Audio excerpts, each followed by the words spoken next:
Hello and welcome to the first ever live stream of the Berkshire Hathaway annual shareholders meeting on Yahoo Finance. We are live at the CenturyLink Center in Omaha, Nebraska, where some 40,000 people waited in the pouring rain this morning to hear Chairman and CEO Warren Buffett, the world's most famous investor, be peppered with questions for the next 7 hours for all of the world to see. I'm Alexis Christoforous of Yahoo Finance, coming to you from the exhibition hall where all the Berkshire brands come to sell their wares this weekend, including the Clayton home behind me that is selling for $78,900. It's a modular home, and it is actually at a discount for Berkshire shareholders. They get it for $10,000 less than they would if they weren't shareholders. All right, in just a moment, you're going to hear from the Oracle of Omaha himself. But you know what? We've got our own Oracle here at Yahoo Finance. It is Editor-in-Chief Andy Serwer joining in front of the Fruit of the Loom store. And Andy, I know it's already been a very busy morning here. There have been newspaper tosses and cheerleaders. What are we going to see? It's the magnitude of the man, isn't it? That's right, Alexis. And people have been streaming into this Fruit of the Loom exhibit all morning looking to buy stuff, and as well all across this giant exhibition hall to other Berkshire companies like See's Candy, Geico, Dairy Queen, and they're buying all of this Berkshire bric-a-brac, basically. You can see these T-shirts, underwear, Heinz ketchup, Kraft mac and cheese. There's some See's Candy, some T-shirts, even this Buffett fan.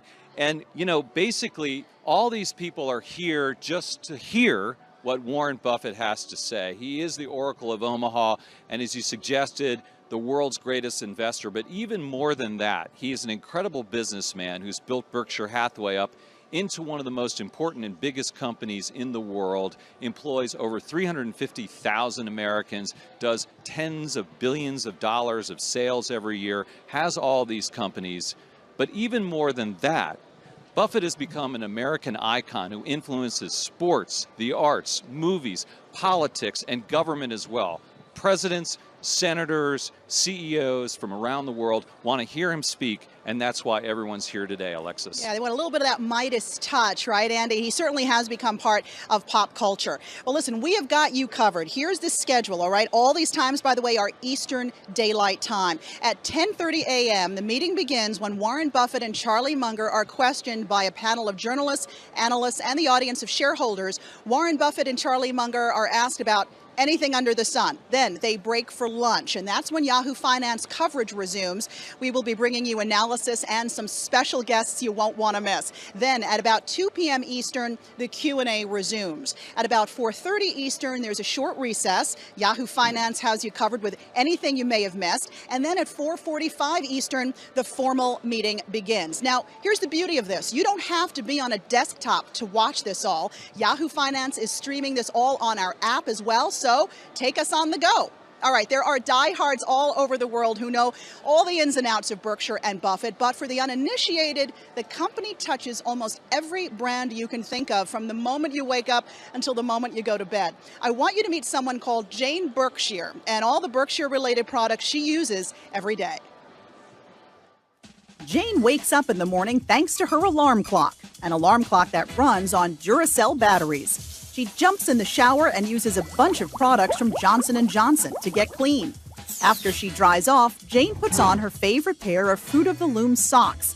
Then it's time to grab the morning paper. If Jane lives in any of these places, she may be reading a paper owned by Warren Buffett.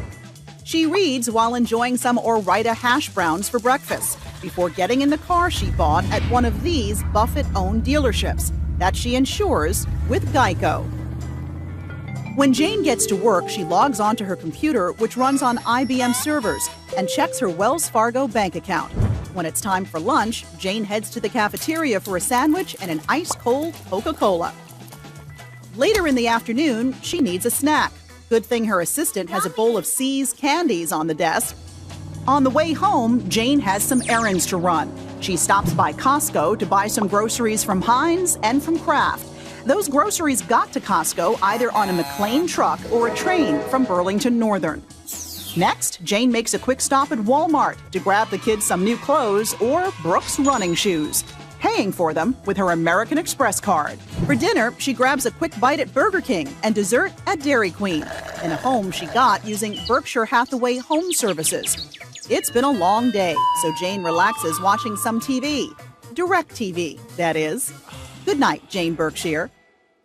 All right, now let's hear from the man himself. Andy, I know you sat down with Warren Buffett recently, and he gave you a preview of what we're going to see today, right? That's right, Alexis. I've had the opportunity to speak with Buffett a number of times over the years. I sat down with him recently to talk about this weekend and how it's become this incredible extravaganza. Take a listen. People love to hear what you and Charlie have to say, but you throw the newspapers and you have all these kind of little mini events that surround it. So you've contributed building it up, right? Yeah, there's a little bit of P.T. Barnum in me. But did you ever plan on it getting to be what it is today? No, I never dreamt it would get this large. I mean, we have had to move the venue about 6 times. Fortunately, they built a new convention center here 6 or 7 years ago, or we would have had to, I don't know what we would have done. It surprised me. We had well over 40,000 last year. And if you go back 25 years, Berkshire didn't even have 40,000 shareholders. So it just keeps going.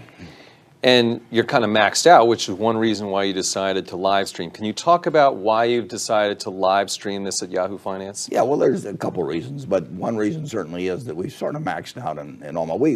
We couldn't take much in the way of further gains at the meeting.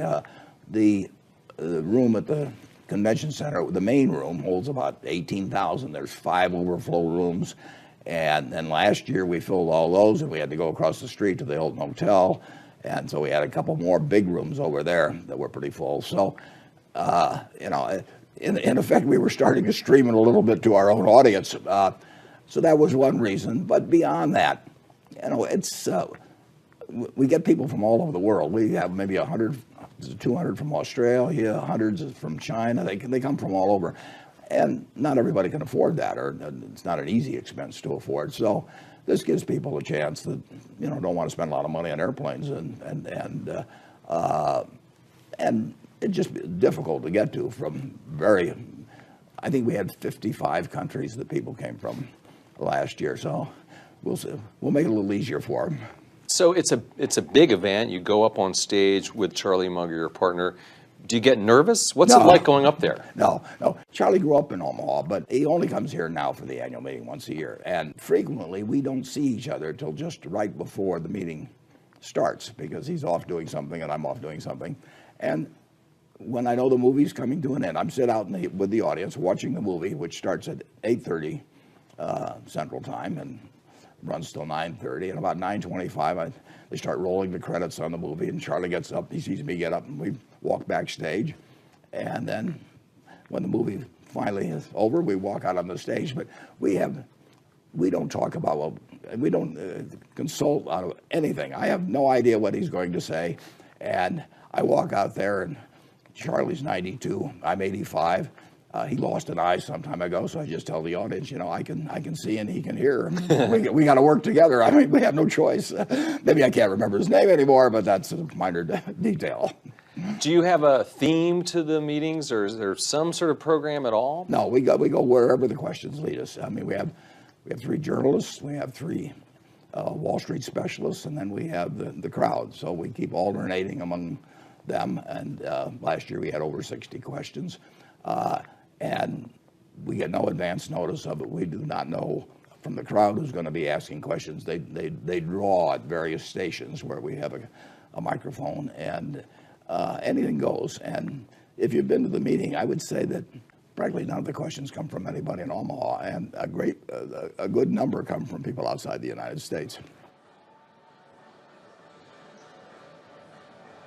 I mean, you learn something every time you talk to the man, Alexis, and what was most striking to me from that conversation was his flexibility. I mean, here's an 85-year-old guy who famously doesn't really know much about technology, who's decided to stream his meeting. Exactly. I mean, he is one of the oldest CEOs in the world, and this was his idea. He's embracing the technology, and we applaud him for that. I mean, he continues to learn every day. The man is like a sponge. He reads constantly. He's constantly talking to people. He's very, very curious. And I think that's part of what's made him so successful. For sure. Sharp as a tack. Thanks for bringing us that interview, Andy. All right, Alexis. And here's a little context for you. Yahoo Finance's Lawrence Lewitton did the math, thankfully. Thank you, Lawrence. And the price of one share of Berkshire stock 25 years ago today was $8,075. Today, it is $218,530. Now, that's a profit of $210,455, or 2,506%. That means your $8,075 investment is now worth 26 times what it was in 1991. So on an annualized basis, it's a return of 14.1% per year, every year for 25 years. You'd be hard-pressed to find those returns anywhere else. You've in essence doubled your money on average every 5 years and 3 months. All right, with Buffett's worth at $62 billion, people will be listening to his every word, especially this man, Bob Miles, the foremost Buffettologist. He is the author of 3 books on Buffett. He also teaches an MBA course at the University of Nebraska. And we'd like to welcome Bob in when he is here. Is Bob here? Oh, Bob Miles, come on over. Come on over here, Bob. Get to my left. We want to chat about today's event. You're our Buffettologist, as we said. Thanks so much for being here. What year is this for you now at the meeting? This is my 20th year. I first came out when the meeting was held at a former racetrack called our Xarban racetrack, which is Nebraska spelled backwards. Okay, I wouldn't have known that. Thank you. So you've really seen this thing grow. Talk to me about the mysticism of Warren Buffett and why this faithful crowd follows him and hangs on his every word. Well, I think he's just a regular guy who speaks the truth. Unlike Wall Street, Warren at the meeting when I first attended 20 years ago would say, Wall Street will sell you anything that you're willing to buy, and that Wall Street is the legal pickpocket for the average investor. He educates us, he entertains us, and he gives us the hard truths about finance, the economy, and life. Well, tell me, he's sort of like everybody's grandpa or uncle in many ways, right? Talk to me about what we might expect him to say during the meeting. We know that he is holding on to shares of IBM at a loss right now. IBM stock is down more than 14%. It's usually policy to not talk about individual stocks at this meeting, but do you think he might, and do you think maybe IBM was a mistake? Well, he says it may have been a mistake. He's said that recently. He may talk about it, but he's likely to not talk about anything they've purchased or they are holding or that they've sold. But IBM may be an exception. I think he's likely to talk to you about Precision Cast Parts, which is their largest acquisition. And in fact, it's an acquisition that was brought to him by the likely successor to Warren Buffett on the investment side, Todd Combs. And that's my other question. Do you think he's going to address his succession plan here today? I mean, he is 85. We all know he's going to live to 200. But is he going to talk about that succession plan today? No, he's not likely to talk about that, except possibly joke that he plans to work till 5 years after his retirement and then communicate with regular seances with the board of directors. I do not doubt it. Bob Miles, thanks so much for stopping by, and enjoy the rest of the weekend. Thank you for inviting me, and I hope you have a great broadcast and worldwide casts throughout the world of Berkshire Hathaway. Thanks so much. We are making history here. Thanks so much, Bob. We appreciate it. Thank you. All right, well, look, the fun has just begun. We are just minutes away from Warren Buffett taking the stage, and coming up, you're going to hear from someone who knows Buffett better than most. And remember, join the conversation. We want to hear from you. The hashtag is BRK Livestream. And don't forget, the Yahoo Finance app is live streaming this as well. You are watching Yahoo Finance's worldwide exclusive live stream of the Berkshire Hathaway annual meeting.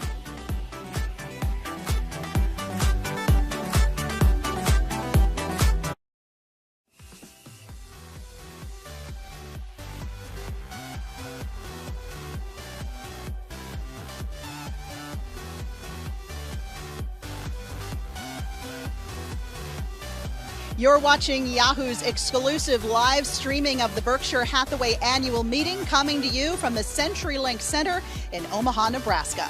And we want to welcome our viewers in the United States and around the world. I'm Alexis Christophorus, joined by Yahoo Finance Editor-in-Chief Andy Serwer.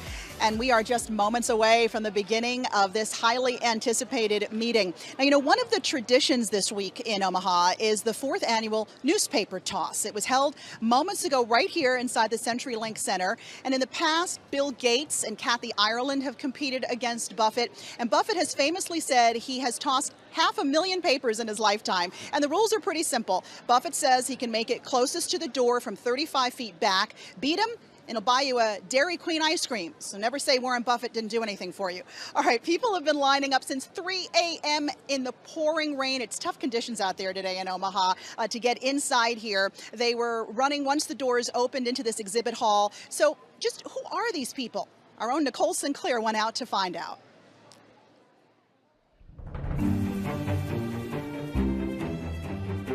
Buffett, Buffett, Buffett. Cover the Oracle, the man himself. What time did you get here this morning? Where are you coming in from? From Mexico City. Taiwan. Melbourne, Australia. Sweden. How many years have you been coming here? About 19, a good 19 years. Ever since I can remember. Probably a stroller in 1 year. We've been coming for 27 or 28. And why is this weekend so meaningful to you? It's meaningful because there's so much wisdom, there's so much enlightenment, there's so much of what you can't get anywhere in such a concentrated way. We've made some wonderful friends here, and we like to come and visit with them. What's your favorite thing about the meeting? I guess the carnival atmosphere. We learn a lot about what's going on in the world economically, and they're the best. I come here as a groupie, I guess, to see Charlie Munger and Warren Buffett. I'm a big fan, especially of their philosophy of life. Don't overspend your income. Have integrity always, and always do what you say you're going to do. Best life advice from Warren or Charlie? How would I say? Make money and don't lose money.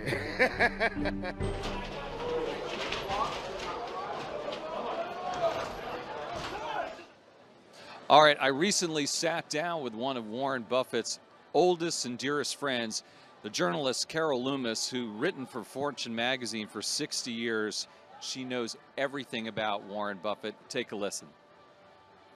Well, the reputation of the annual meeting itself just built over the years. And it was not only Warren, but it was Charlie Munger, who is such a character, an amazing guy.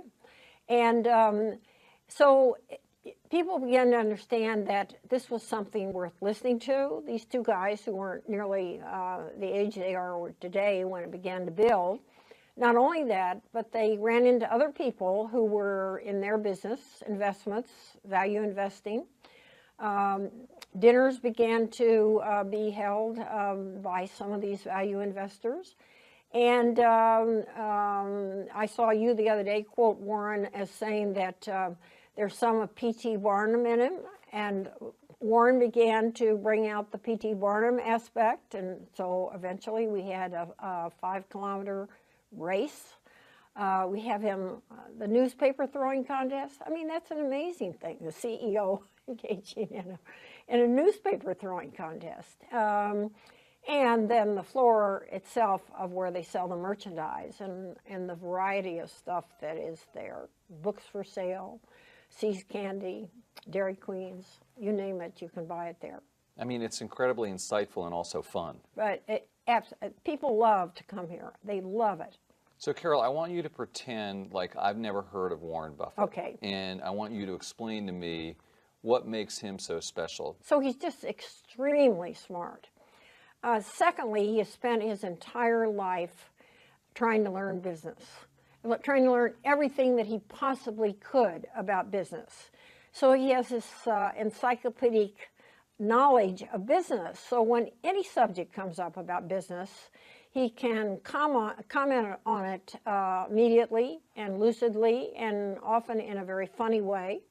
And then thirdly, if an opportunity comes along in business, he can assess it very quickly and either to buy a large stake in a company like Coca-Cola, which he did 4 decades ago, or to buy more and more, to buy a whole business. He is just, his judgment about what to do in those situations is just incredible. Carol, Warren is 85 years old. Right. You're around the same age. Yeah, a little bit older. A little bit older. Why do you guys keep doing this? Why does Warren keep going like this when he doesn't have to? He loves work. He loves everything about it. He loves reading, and he reads immense quantities of everything. There are no people around him that he doesn't like. He just works with people he does like, and he just finds the whole experience wonderful. And he has said to me that he thinks most CEOs, and certainly he would be one, would pay to have their jobs. And he certainly would. And of course, it's almost true that he does pay because he only gets $100,000 salary. But even so, he loves his work. You know, Buffett has his detractors, Alexis. Some people, for instance, say that he can be kind of hokey, but I kind of think that's a really redeeming quality.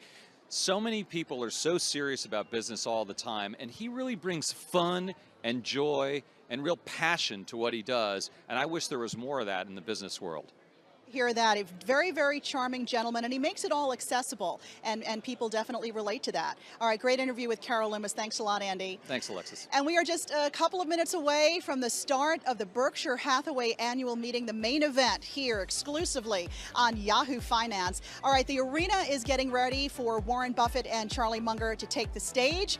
You've been commenting on social media using the hashtag BRK Livestream. We will have those for you in just a moment.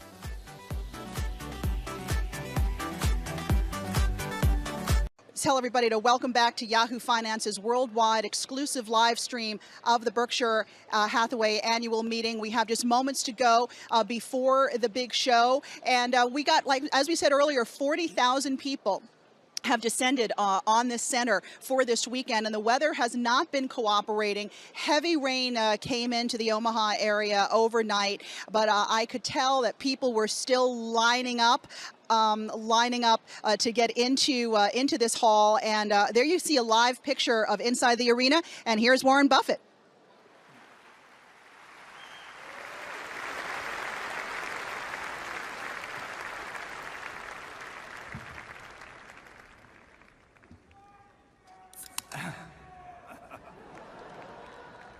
Good morning. I'm Warren Buffett. This is Charlie Munger.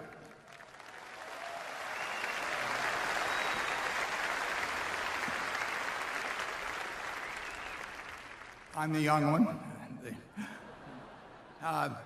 You may notice in the movie, incidentally, that Charlie is always the one that gets the girl. And he has one explanation for that, but I think mine is more accurate. That, as you know, every mother in this country tells her daughter at an early age, if you're choosing between two very old and very rich guys, pick the one that's older.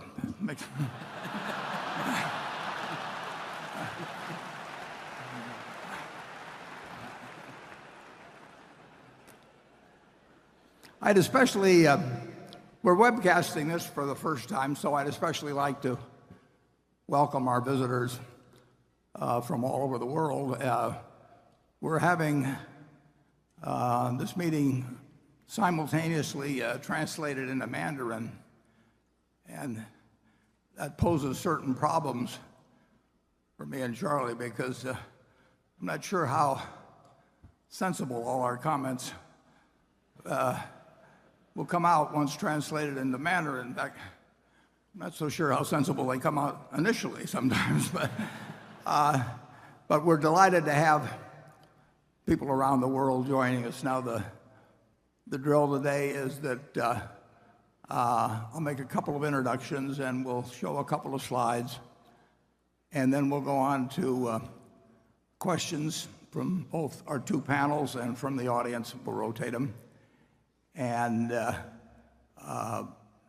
we'll do that until about noon.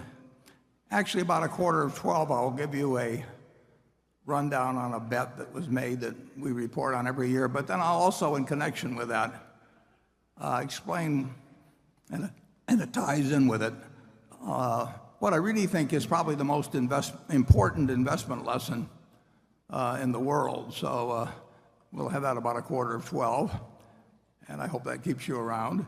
And then we'll break at noon for an hour for lunch. We'll reconvene at 1 o'clock. We'll proceed until 3:30 with questions.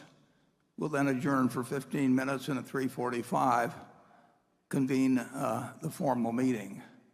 I'd like to just make a couple of introductions. I hope Carrie Silva is here. Do we have a spotlight? Carrie puts this whole meeting together. There she is, Wonder Woman.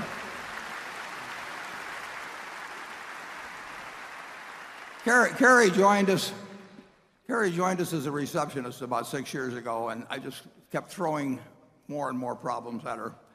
And she put together the 50th anniversary book, which we've actually expanded further this year. We have a revised edition. Charlie and I autographed 100 of them. We interspersed them among the group being sold. And Carrie, while doing that, she also had a young baby girl, her second baby, late in January. But then she's gone ahead to put on this whole annual meeting. It's a remarkable achievement, and I really want to thank her. It's been terrific.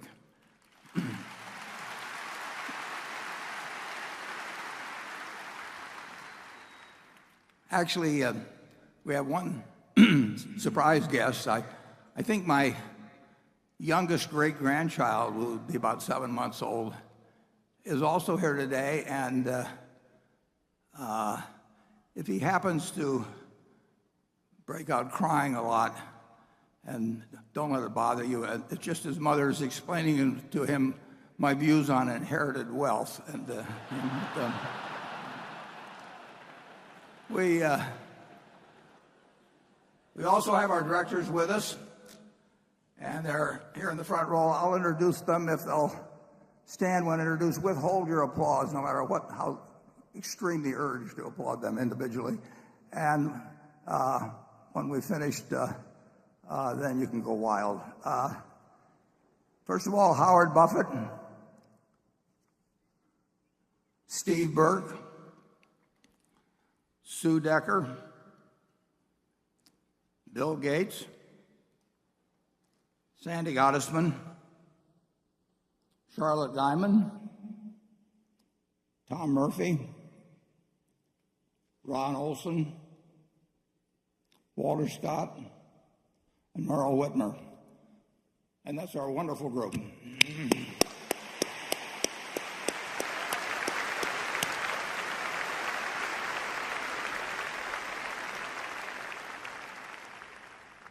Now we just have 2 slides to show you now. The first one is a preliminary summary figures for the first quarter. And you'll notice that insurance underwriting, these are after-tax figures by category, are down somewhat. The basic underwriting at GEICO is actually improving, but we had some important hailstorms in Texas toward the end of the quarter. We've actually had some since the end of the quarter, too. So there were more cat losses in the first quarter than last year. And the railroad earnings are down significantly, and railroad car loadings throughout the industry, all of the major railroads, were down significantly in the first quarter, and probably will continue to be down, almost certainly will continue to be down the balance of the year. We have 2 companies which we added to the manufacturing, service, and retailing Field Precision Castparts and Duracell, but they were added during the quarter, so their full earnings aren't shown in these figures. In the other category, we have, I don't like to get too technical here, and you should read the 10K one, or 10Q when it comes out next weekend. But when we borrow money in other currencies, and the only currency we've done that with is the euro, but we have a fair amount of money that we borrowed in euros, and the nature of accounting is that the change in value, the foreign exchange change in value each quarter, is actually shown in interest expense. So if the euro goes up, we have a lot of extra interest expense, or it's shown that way. It's not a realized factor, but it moves from quarter to quarter. And if the euro goes down, it offsets interest expense. It's a technicality to some extent because we have lots of assets in Europe, and they're expressed in euros. When they go up, it does not go through the income account. It goes directly to other comprehensive income. So that figure, which looks a little unusual, that's the reason for it. And we always urge you to pay no attention to the figures below operating earnings.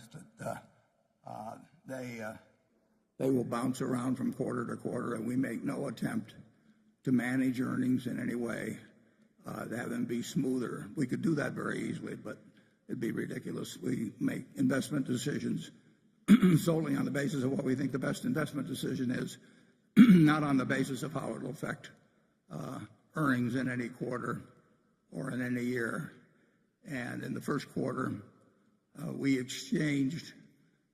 completed a transaction that was begun over a year ago, whereby we exchanged our Procter & Gamble stock for cash and for Duracell, and that accounts for the largely accounts for the large capital gain in the quarter.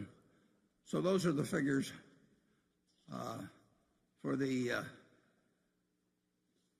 first quarter. And then to illustrate what we're sort of all about here, I put up a second slide, and I started this slide in 1999. The reason being that at the end of 1998, we effected a large merger with Gen Re, and at that point we sort of entered a different era. After 1998 merger with Gen Re, we had a little over 1,500,000 and some thousand A equivalent shares out, and our shares up to that point, we'd increased the outstanding shares by more than 50% over the 30-some years preceding that point. Since that time, as I note here, we've only increased the number of shares over the next 17 years. We've only increased the shares outstanding by 8.2%. So these figures represent a fairly unchanged share count since that point, whereas the share count had changed quite a bit before. And as you'll note, in terms of operations, I've told you that our goal at Berkshire is to increase the normalized earnings, operating earnings, every year. And I've said sometimes we hope it'll turn out to be only a little bit, and sometimes we can get some fairly decent jumps. But that's the goal. Now, earnings will not increase every year because there's such a thing as a business cycle, and in times of recession, we're going to earn less money, obviously, than in times when things are much better overall. And on top of that, we're heavily in an insurance business, and earnings there can be quite volatile because of catastrophes. And this chart shows you what's happened to the operating earnings since that time. Again, pointing out that shares outstanding have gone up very little during that period. You'll notice in 2001, when we suffered significant insurance losses due to 9/11, we actually were in the red in terms of operating earnings. And you'll notice the figures are very irregular, but over time, by adding new subsidiaries, by further developing the businesses we have, by bolt-on acquisitions, by reinvestment of retained earnings, the earnings have moved up in a very irregular fashion quite substantially. I put in also the capital gains we've achieved through investments in derivatives, and they total some $32 billion after tax, close to $50 billion pre-tax. Those are not important in any given year. Those numbers can go all over the place. The main advantage from my standpoint in that $32 billion is it gives us money to buy other businesses. What we really want to focus on, what we hope, is that the bigger under operations 5 or 10 or 20 years from now grows substantially, partly because we retain earnings from operations, partly because our operations improve in their own profitability, partly because they make bolt-on acquisitions, partly because we have gains from securities which enable us to buy even more businesses. But we don't manage, as you know, we don't manage to try to get any given number from quarter to quarter. We never make a forecast on earnings. We don't give out earnings guidance. We think it's silly. We do not have budgets at the parent company level. Most of our subsidiaries have budgets, but they don't submit them, or they're not required to submit them to headquarters. We just focus day after day, year after year, decade after decade on trying to add earning power, sustainable and growing earning power to Berkshire. So that's a quick summary. Now we'll move on to the questions. I just asked with the audience that you limit your question to one question. The multiple questions have a way of sneaking in occasionally. But so let's keep them to a single question. We'll start off with the journalist group on my right, and we'll start off with Carol Loomis. Good morning. I'll make my very short little speech about the fact that the journalists and the analysts, too, have given Charlie and Warren no hint of what they're going to ask. So they will be learning for the first time what that's going to be also. This question comes from Eli Moises. In your 1987 letter to shareholders, you commented on the kind of companies Berkshire liked to buy. Those that required only small amounts of capital. You said, quote, because so little capital is required to run these businesses, they can grow while concurrently making almost all of their earnings available for deployment in new opportunities. Today, the company has changed its strategy. It now invests in companies that need tons of capital expenditures, are overregulated, and earn lower returns on equity capital. Why did this happen? Yeah, well, it's one of the problems of prosperity. The ideal business is one that takes no capital, but yet grows. And there are a few businesses like that, and we own some. But we are not able, we'd love to find one that we could buy for 10 or 20 or $30 billion that was not capital intensive. And we may, but it's harder, and that does hurt us in terms of compounding earnings growth, because obviously if you have a business that grows and gives you a lot of money every year and doesn't take it, it isn't required in its growth, you get a double-barreled effect from the earnings growth that occurs internally without the use of capital, and then you get the capital it produces to go and buy other businesses. And See's Candy was a good example of that. I'd use that. Back when the newspaper business was good, our Buffalo newspaper, for example, was a good example of that. The Buffalo newspaper was making, at one time, $40 million a year and had no capital requirements. So we could take that whole $40 million and go buy something else with it. But increasing capital acts as an anchor on returns in many ways, and one of the ways is that it drives us into, just in terms of availability, it drives us into businesses that are much more capital intensive. You just saw a slide, for example, on Berkshire Hathaway Energy, where we just announced, just in the last couple of weeks, we announced a $3.6 billion investment coming up in wind generation. And we pledged overall to have $30 billion in renewables.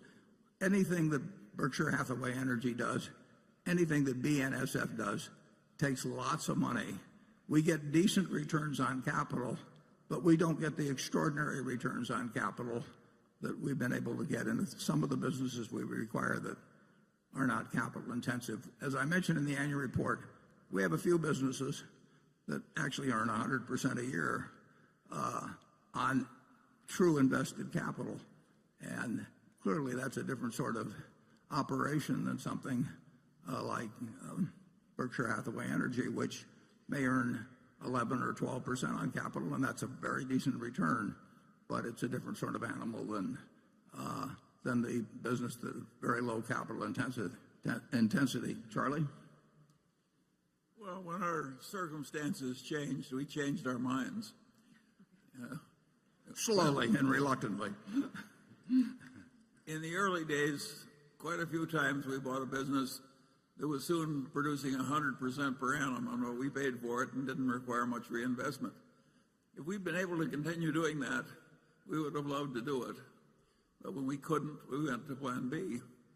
And Plan B is working pretty well, and in many ways I've gotten so I sort of prefer it. How about you, Warren? Yeah, that's true. When something's forced on you, you might as well prefer it.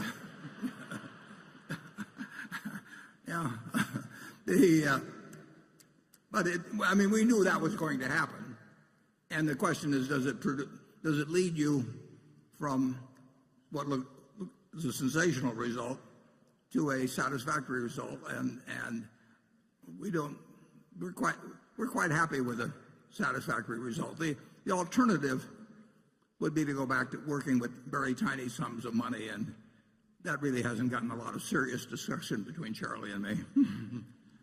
Okay, from the analyst group, Jonathan Brandt.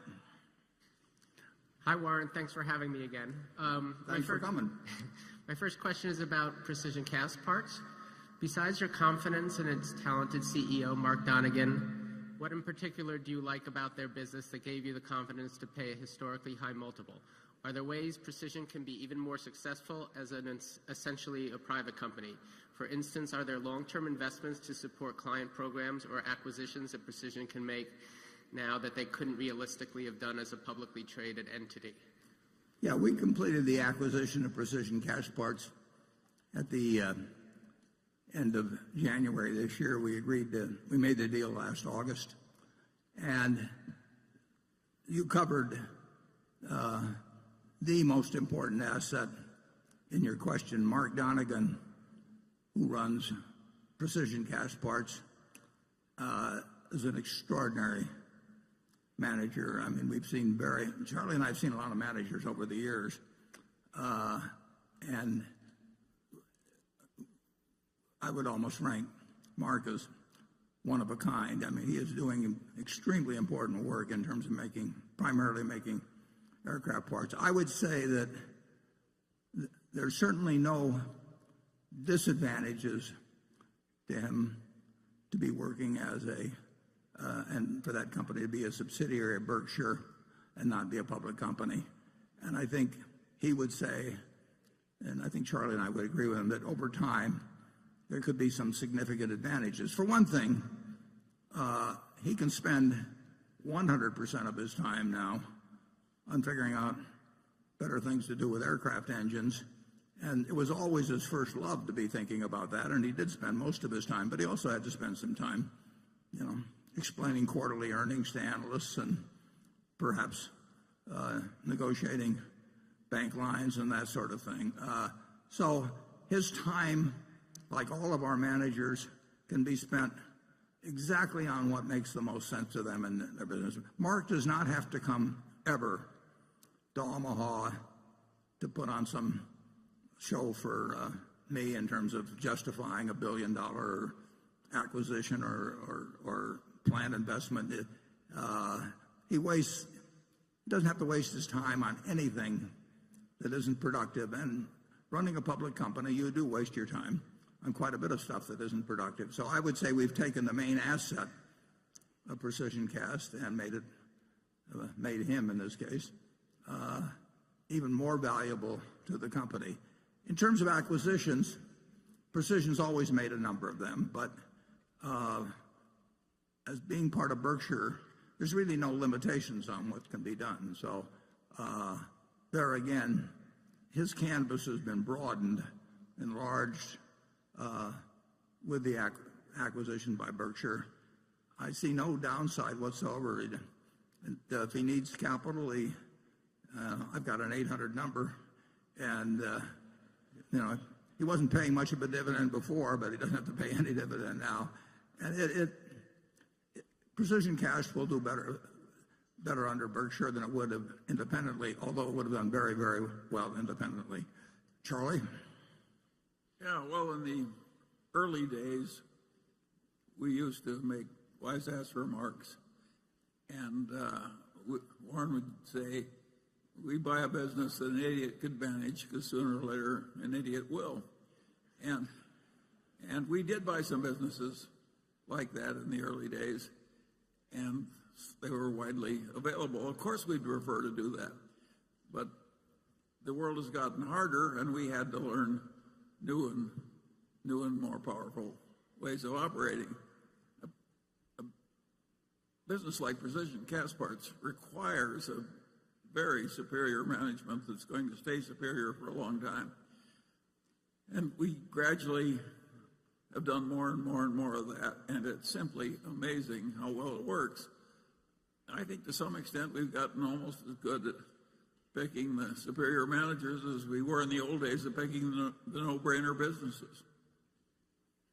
Yeah, we would love to find, we won't be able to find them because they're very rare birds, but we would love to find another 3 or 4 of a similar type to Precision Cast Parts, where they forever are going to be producing something where quality is enormously important, where the customers depend very heavily on them, when there's contracts that extend over many years, and where people don't simply just take the low bid in order to get this gadget of one sort or another. It's very important that you have somebody there that has enormous skill running the business, and their reputation among aircraft manufacturers, engine manufacturers, is absolutely unparalleled.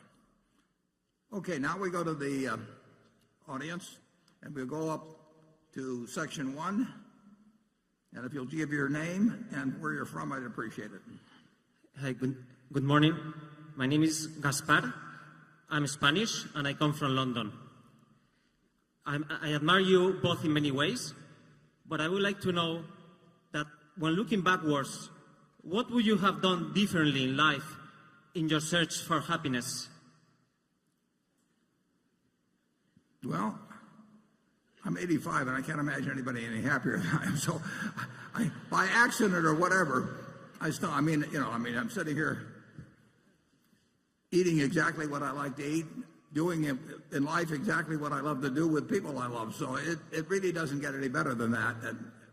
And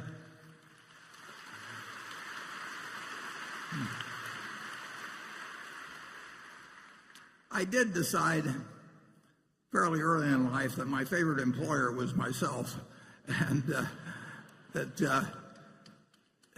I think that presented. I've managed to avoid really aggravation of almost any sort. Really, if you or those around you that you love have health problems or something, that is a real tragedy, and there's not much you can do about it except it. But Charlie and I have really been blessed. Here Charlie is 92, 85, and he's doing every day something that he finds fascinating. I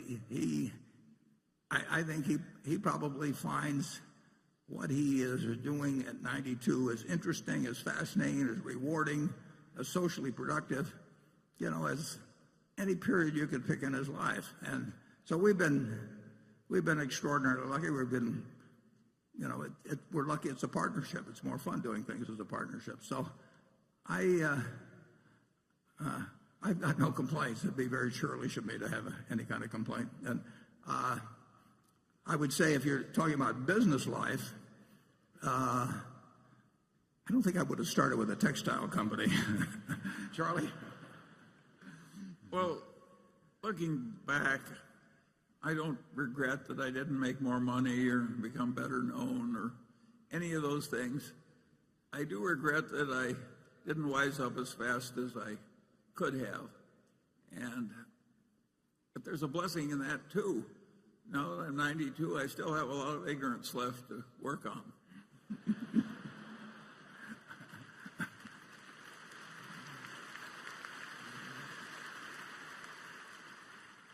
Okay, Becky, quick. This question comes from Solomon Ackerman, who's in Frankfurt, Germany. He wants to know why Berkshire has significantly sold down their holdings in Munich Re, which is the world's biggest reinsurance company based in Germany, while sticking with their reinsurance operations within Berkshire, like Berkshire Hathaway Reinsurance and General Re. Would you reduce exposure to Berkshire Hathaway Reinsurance and General Re if they were listed companies? And he's hoping that this can bring out some of your insights as to what's happening in the reinsurance business right now. Yeah, I said in the annual report that I thought it was very likely that the reinsurance business would not be as good in the next 10 years as it has been in the last 10 years. I may be wrong on that, but that's just a judgment based on seeing the competitive dynamics of the reinsurance business now versus 10 or 20 years ago. Both Munich, we sold our entire holdings, which were substantial, of Munich Re and Swiss Re. We owned about 3% of Swiss Re, and we owned more than 10% of Munich Re. And last year, we sold those two holdings. They're fine companies. They're well-managed companies. I like the people that run them. I think their business, the business of the reinsurance companies generally, is less attractive for the next 10 years than it has been for the last 10 years. In part, that's because what's happened to interest rates. A significant portion of what you earn in insurance comes from investment of the float, and both of those companies, and for that matter almost all of the reinsurance industry, is somewhat more restricted in what they can do with their float because they don't have this huge capital cushion that Berkshire has, and also because they don't have this great amount of unrelated earning power that Berkshire has. Berkshire has more leeway in what it can do simply because it does have capital that's many times what its competitors have, and it also has earning power coming from a whole variety of unrelated areas, unrelated to insurance. So it was not a negative judgment in any way on those two companies. It was not a negative judgment on their managements, but it was at least a mildly negative judgment on the reinsurance business. Now, we have the ability at Berkshire to actually rearrange to a degree. We are certainly affected by industry factors, but we have more flexibility in modifying business models, and we've operated that way over the years in insurance generally and in particularly in reinsurance. So a Munich, a Swiss, all the major reinsurance companies except for us is pretty well tied to a given type of business model. They don't really have as many options in terms of where capital gets deployed or something. They have to continue down the present path, and I think they'll do fine, but I don't think they will do as fine in the next 10 years as they have in the last 10.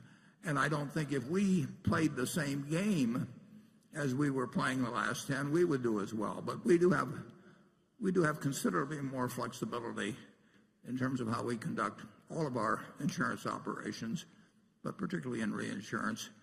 We have an extra string to our bow that the rest of the industry doesn't have.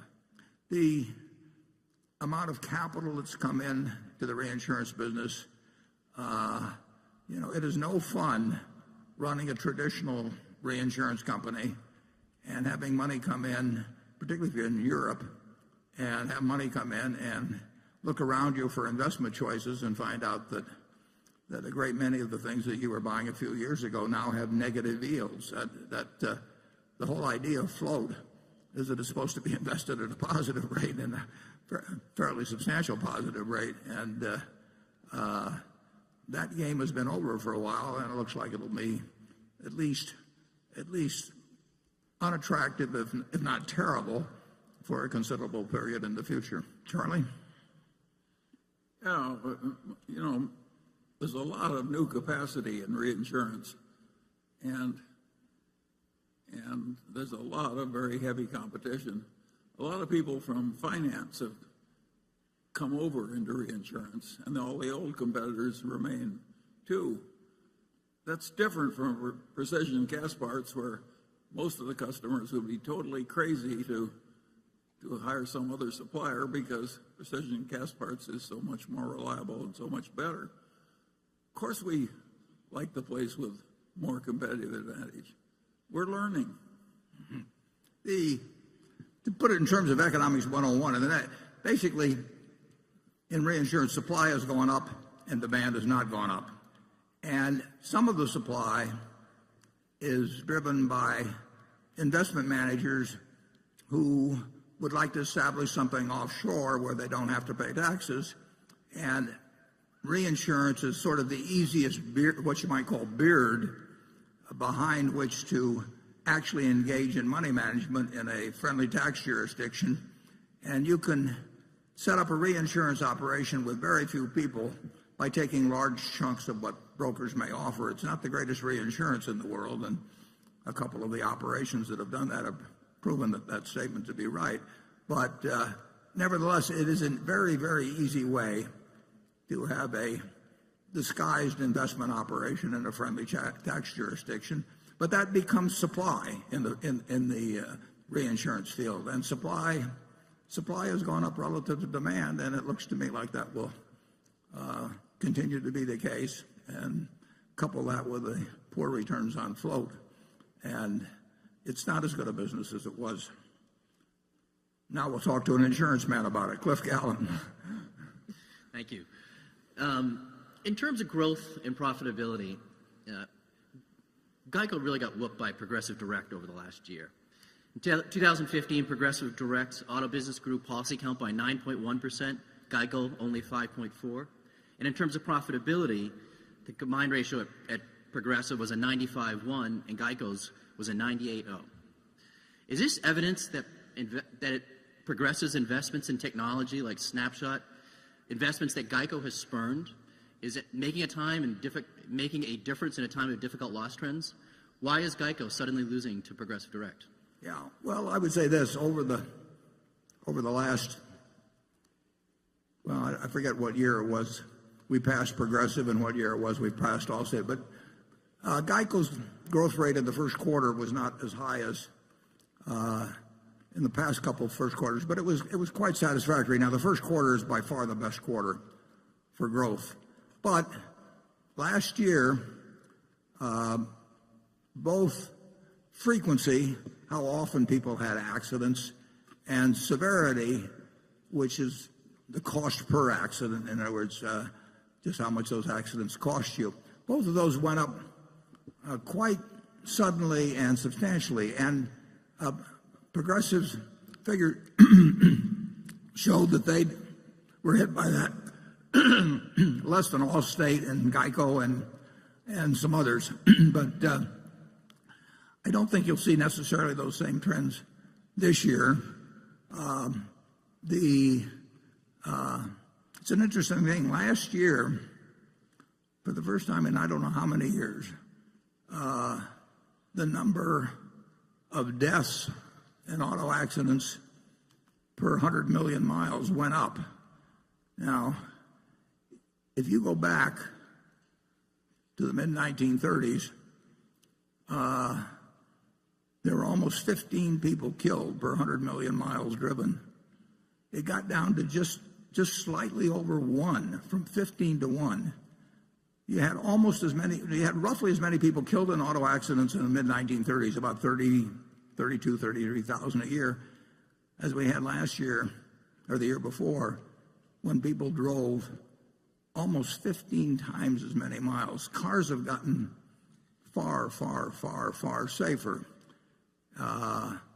And it's a good thing, because if we'd had the same rate of deaths from auto accidents as we had in the 30s, relative to miles driven, we would have had over 500,000 people die last year from auto accidents instead of a figure closer to 40,000. But last year, for the first time, there was more driving, and I think there was more distracted driving. So you really had this uptick in frequency and more important, in severity. GEICO has adjusted its rates. As I mentioned, my own prediction would be that the underwriting margins at GEICO will be better this year than last year, although you never know when catastrophes are coming along. March and April have had a lot of cat activity. I made a bet a long time ago on a mental one on the GEICO model versus the Progressive model, and as I say, they were significantly ahead of us in volume a few years back, and we passed them, and we passed Allstate, and as I put in the annual report, I hope on my 100th birthday that the GEICO people announced to me that they passed State Farm, but I have to do my share on that too by getting to 100, so we'll see what happens on that particular one. Charlie? Well, I don't think it's a tragedy that some competitor got a little better ratio from one period. GEICO's quadrupled its market share since we bought all of it. Quintupled. Yeah. Quintupled, all right. I don't think we should worry about the fact that somebody else had a good quarter. Yeah.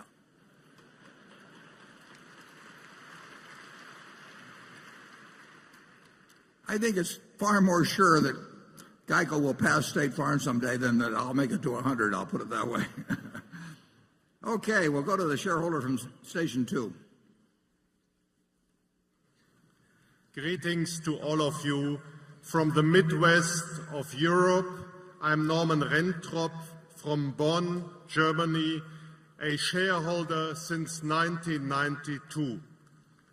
My question is about the future of salesmanship in our companies. Warren, you have always demonstrated a heart for direct selling. When we met you in the midst of a tornado warning in the barber shop, you immediately offered to write insurance for us. That's true.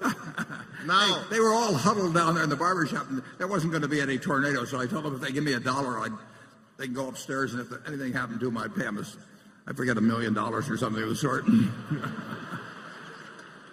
Now, we see with the rise of Amazon.com and others a shift from push marketing to pull marketing, from millions of catalogs having been sent out in the past to now consumers searching on what they are looking for.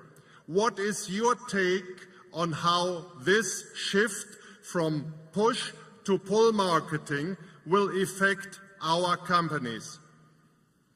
Well, Norman, the development you refer to is huge. I mean, really huge. And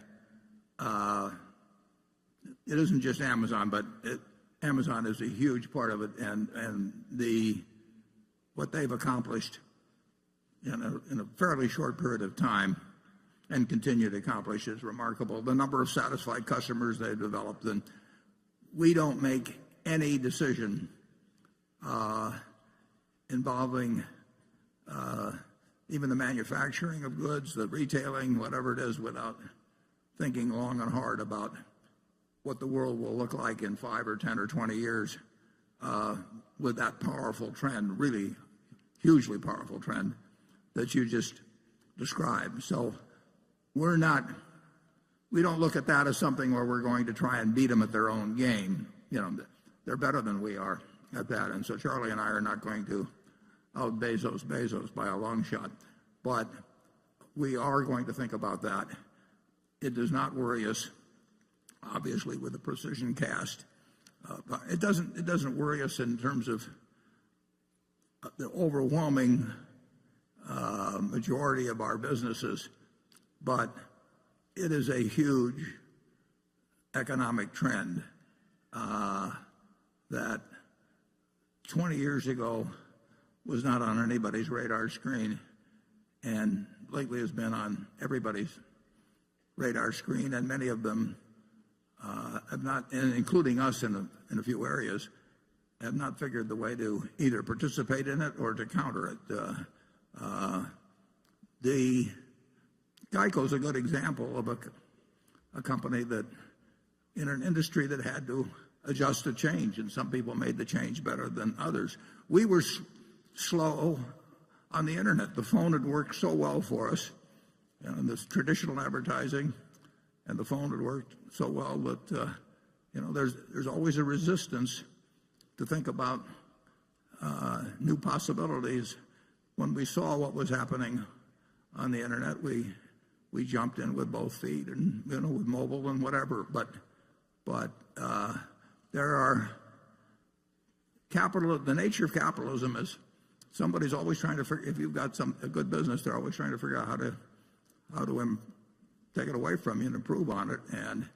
And the effect, I would say, just of Amazon, but others that are playing the same game. The effect on industry, the full effect, is far from having been seen. I mean, it is a big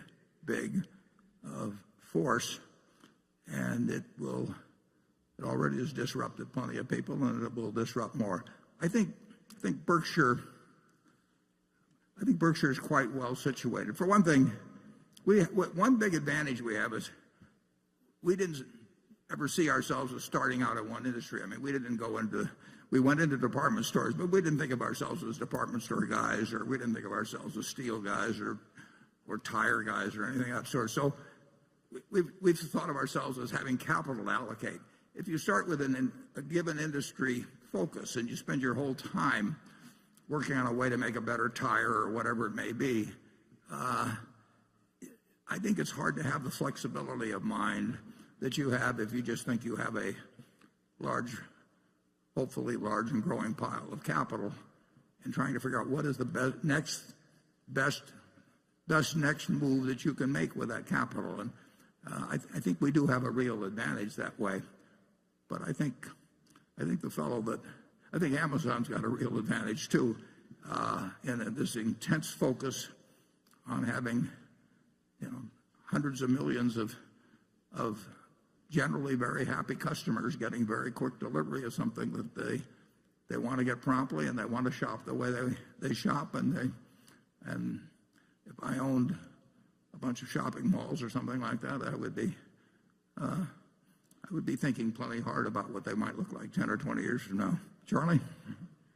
Well, I would say that we failed so thoroughly in retailing when we were young that we pretty well avoided the worst troubles when we were old. I think net Berkshire has been helped by the internet. The help at Geico has been enormous, and it's contributed greatly to the huge increase in market share. And our biggest retailers are so strong that they'll be among the last people to have troubles from Amazon. I didn't get that dollar from you, Norman, actually, after I gave you that wonderful advice. Andrew?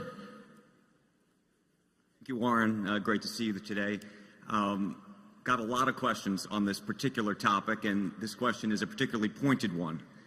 Warren, for the last several years at this meeting, you've been asked about the negative health effects of Coca-Cola products, and you've done a masterful job dodging the question by telling us how much Coke you drink personally. Statistically, you may be the exception. According to a peer-reviewed study by Tufts University, soda and sugary drinks may lead to 184,000 deaths among adults every year. The study found that sugar-sweetened beverages contributed to 133,000 deaths from diabetes, 45,000 deaths from cardiovascular disease, 6,450 deaths from cancer. Another shareholder wrote in about Coke, noted that you declined to invest in the cigarette business on ethical grounds, despite once saying, quote, "It was a perfect business because it costs a penny to make, sell it for $1, it's addictive, and there's fantastic brand loyalty." Again, removing your own beverage consumption from the equation, please explain directly why we Berkshire Hathaway shareholders should be proud to own Coke. Yeah, I think people confuse the amount of calories consumed. I mean, I happen to elect to consume about 700 calories a day from Coca-Cola. So I'm about 1/4 Coca-Cola, roughly. But, not sure which quarter, and I'm not sure we want to pursue the question. But I think if you decide that sugar generally is something that the human race shouldn't have, I think the average person consumes something like 150 pounds of dry weight sugar a year, 125 pounds. I mean, what's in Coca-Cola largely, where the calories come from, is sugar. I elect to get my 2,600 or 2,700 calories a day from things that make me feel good when I eat them. And that's been my sole test. It wasn't a test that my mother necessarily thought was great, or my grandfather, but there are over 1.9 billion 8-ounce servings of some Coca-Cola drink. Now, they have an enormous range of products, I mean, they have a few that are called Coke, Diet Coke, Coke Zero, and that sort of thing. But they have literally thousands of products. 1.9 billion, that's, what is that, 693 billion, 500 million 8-ounce servings a year, except it's a leap year. That's almost 100 8-ounce servings per capita for 7 billion people in the world every year. And that's been going on since 1886.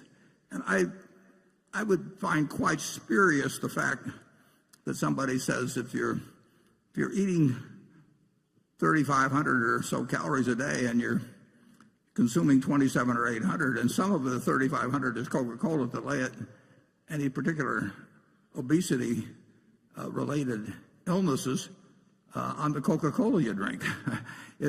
You have the choice of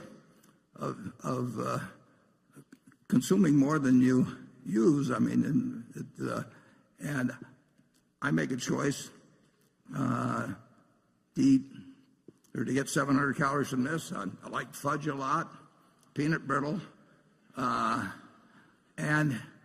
I am a very, very, very happy guy. And I don't know. I think, and I'm serious about this, I think if you were happy every day, it may be hard to measure, but I think you're going to live longer as well. So there may be a compensating factor. And I really wish I'd had a twin, and that twin had eaten broccoli his entire life, and we both consumed the same number of calories. I know I would have been happier, and I think the odds are fairly good I would have lived longer.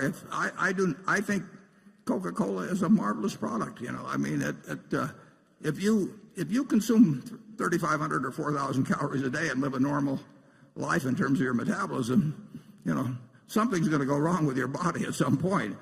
But if you balance out the calories so that you don't become obese. I have not seen evidence that convinces me that I'll make it. It'll be more likely I reach 100 if I suddenly switch to water and broccoli. But, incidentally, a friend of mine, R.J. Miller, a remarkable man, born about 100 miles from here west, 8th child, near Shelby, Nebraska. He said Shelby's population was 596 and it never changed because every time some girl had a baby, a guy had to leave town. It was a very stable. But R.J. went on to be president of Ford Motor Company from this farm near Shelby, and he had his 100th birthday on March 4th of this year. So I went out to see R.J. for his birthday on March 4th, and R.J. told me that there were 10,000 men in the United States that had lived to be 100 or greater, and there were 45,000 women that were 100 or greater. So I came back and I checked that on the internet. I went to the census figures, and sure enough, that is the ratio. There's 10,000 men over 100 roughly and 45,000 women. So if you really want to improve your longevity prospects, I mean, a guy in my position, you have a sex change. I mean, you're 4.5 times more likely to get to be 100. That sounds like one of those studies that people put out. It's just a matter of fact, folks. I think I'll have Charlie go first, though, on that one. Charlie, do you have any comments? Well, have some fun. I like the peanut brittle better than the Coke. But I drink a lot of Diet Coke, and I think the people who ask questions like that one always make one ghastly error that's really inexcusable. They measure the detriment without considering the advantage. Well, that's really stupid. That's like saying we should give up air travel through airlines because 100 people die a year in air crashes or something. That would be crazy. The benefit is worth the risk. And if every person has to have about 8 or 10 glasses of water every day to stay alive, and it's pretty cheap and sensible and improves life to add a little extra flavor to your water and a little stimulation and a little calories if you want to eat that way, there are huge benefits to humanity in that, and it's worth having some disadvantage. We ought to have almost a law in the editorial, I'm sounding like Donald Trump, where these people shouldn't be allowed to cite the defects without citing the offsetting advantage. It's immature and stupid.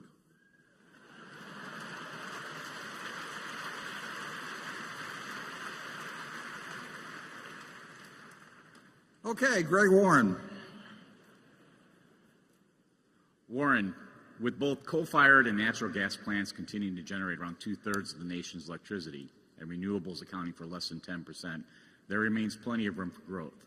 At this point, Berkshire Energy, which has invested heavily in the segment, is one of the nation's largest producers of both wind and solar power, and yet still only generates around 1/3 of its overall capacity from renewables.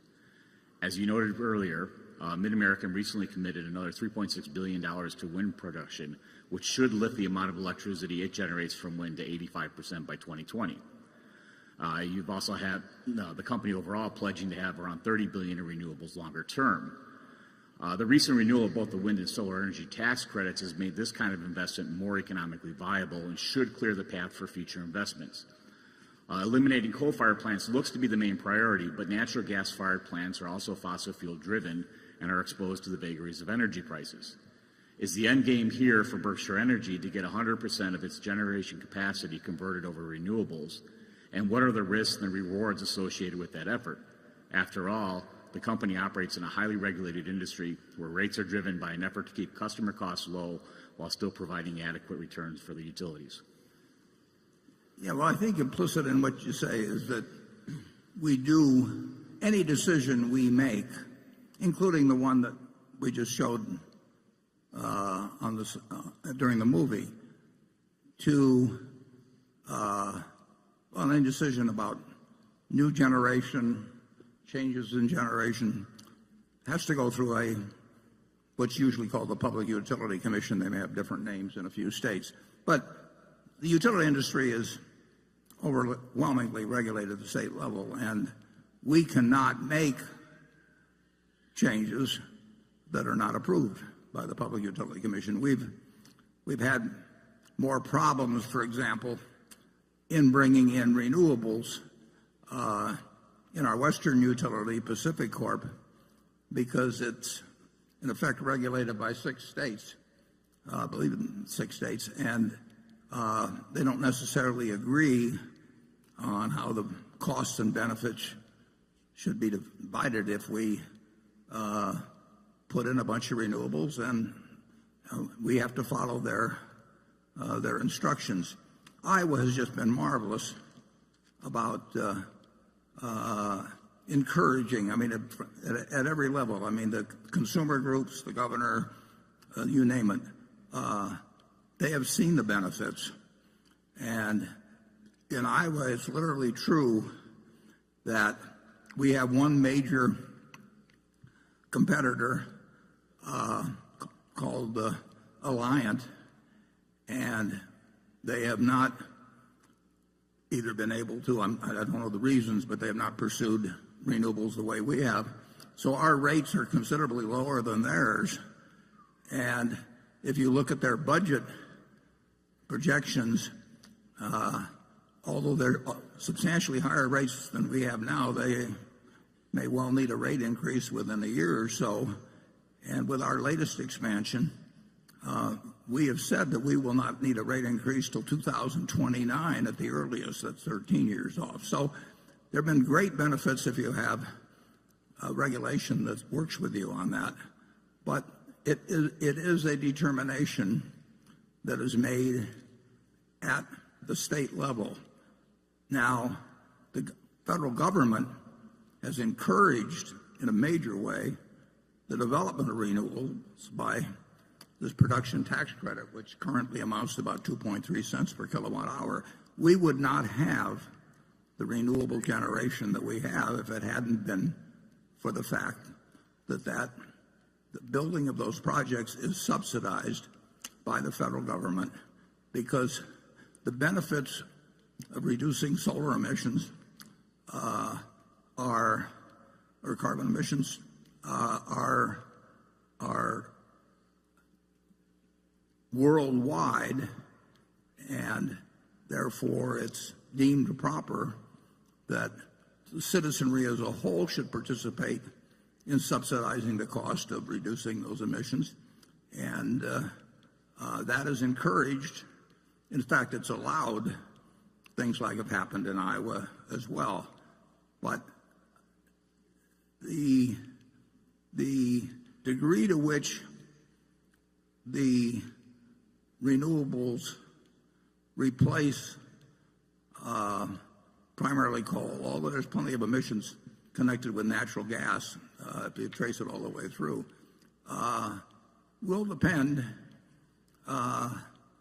on governmental policy. And I think so far, I think it's been quite sensible in encouraging having the cost borne by society as a whole in terms of reduced tax revenues, and having the benefits, which is less CO2 into the atmosphere,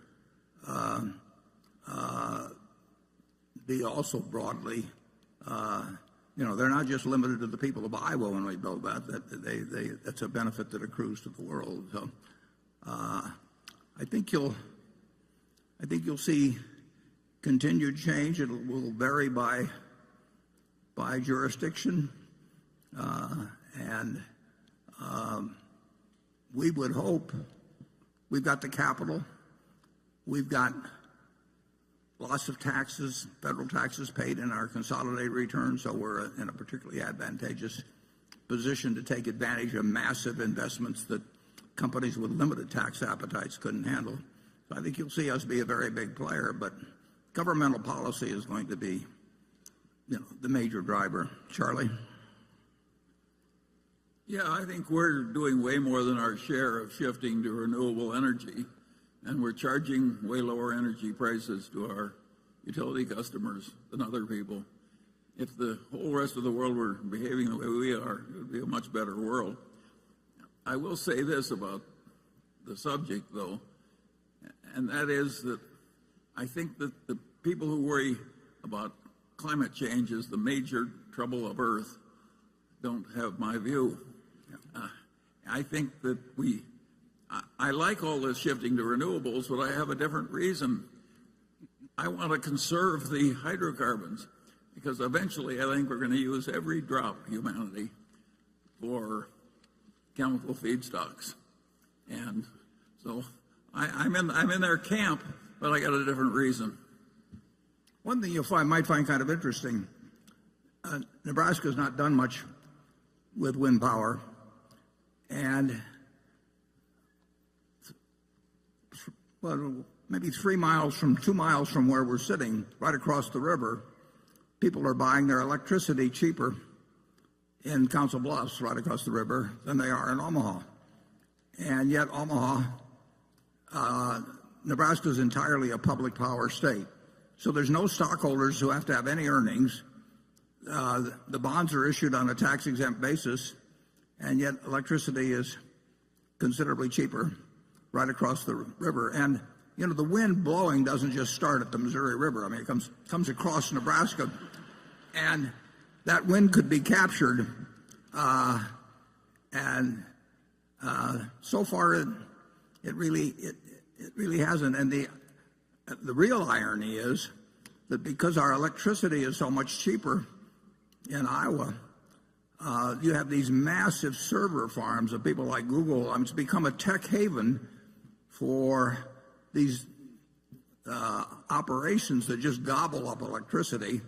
And Iowa has gotten plant after plant after plant and job after job after job, and increased property tax. Gotten more property tax revenues. And that's being done. The Google server is probably 7 or 8 miles from here. And it's located in Iowa because we have cheap wind-generated electricity, and it's creating jobs. It's fascinating, but Nebraska has prided itself on public power. It was originated back, I believe, in the 30s when George Norris was a very powerful senator here, and it's been a source of pride, but lately it's been a source of cost too. Okay, shareholders section 3. Good morning, Mr. Buffett and Mr. Munger. My name's Adam Bergman. I'm with Sterling Capital in Virginia Beach. In your 2008 shareholder letter, you said, derivatives are dangerous.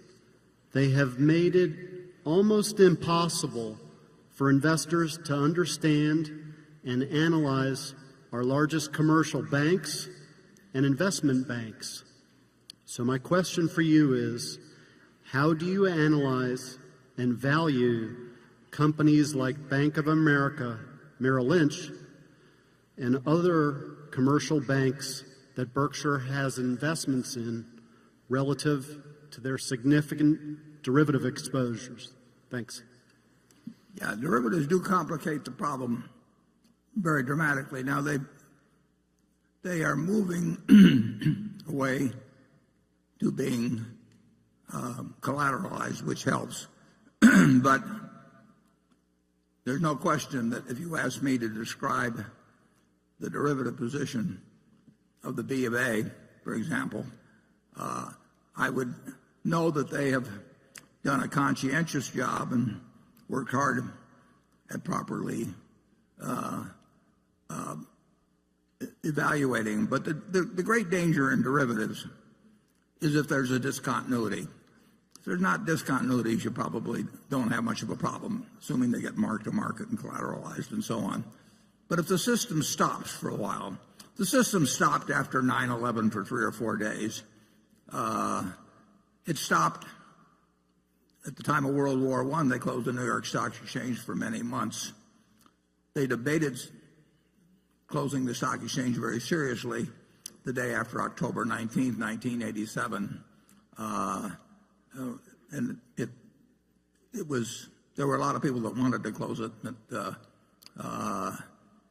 and on that Tuesday morning, it looked like it was about to stop, but it continued. But if you have a major cyber, nuclear, chemical, biological attack on the country, which will certainly happen at some point, if you have a major discontinuity, then you'll have a lot of problems. But you will also, when things reopen, you will find there can be enormous gaps in things that you thought were fully protected by collateral and that sort of thing, or netting arrangements and that type of thing. So I regard very large derivative positions as dangerous. We inherited a modest-sized position at Gen Re, and in a benign market, we lost about $400 million just in trying to unwind it with no pressure on us whatsoever. So I do think it continues to be a danger to the system. By the way, the accountants blessed that big derivative position as being worth a lot of money. They were only off, what, many hundreds of millions. Yeah, well, Charlie found one position when he was on the audit committee at Solomon. I think it was mismarked by $20 million.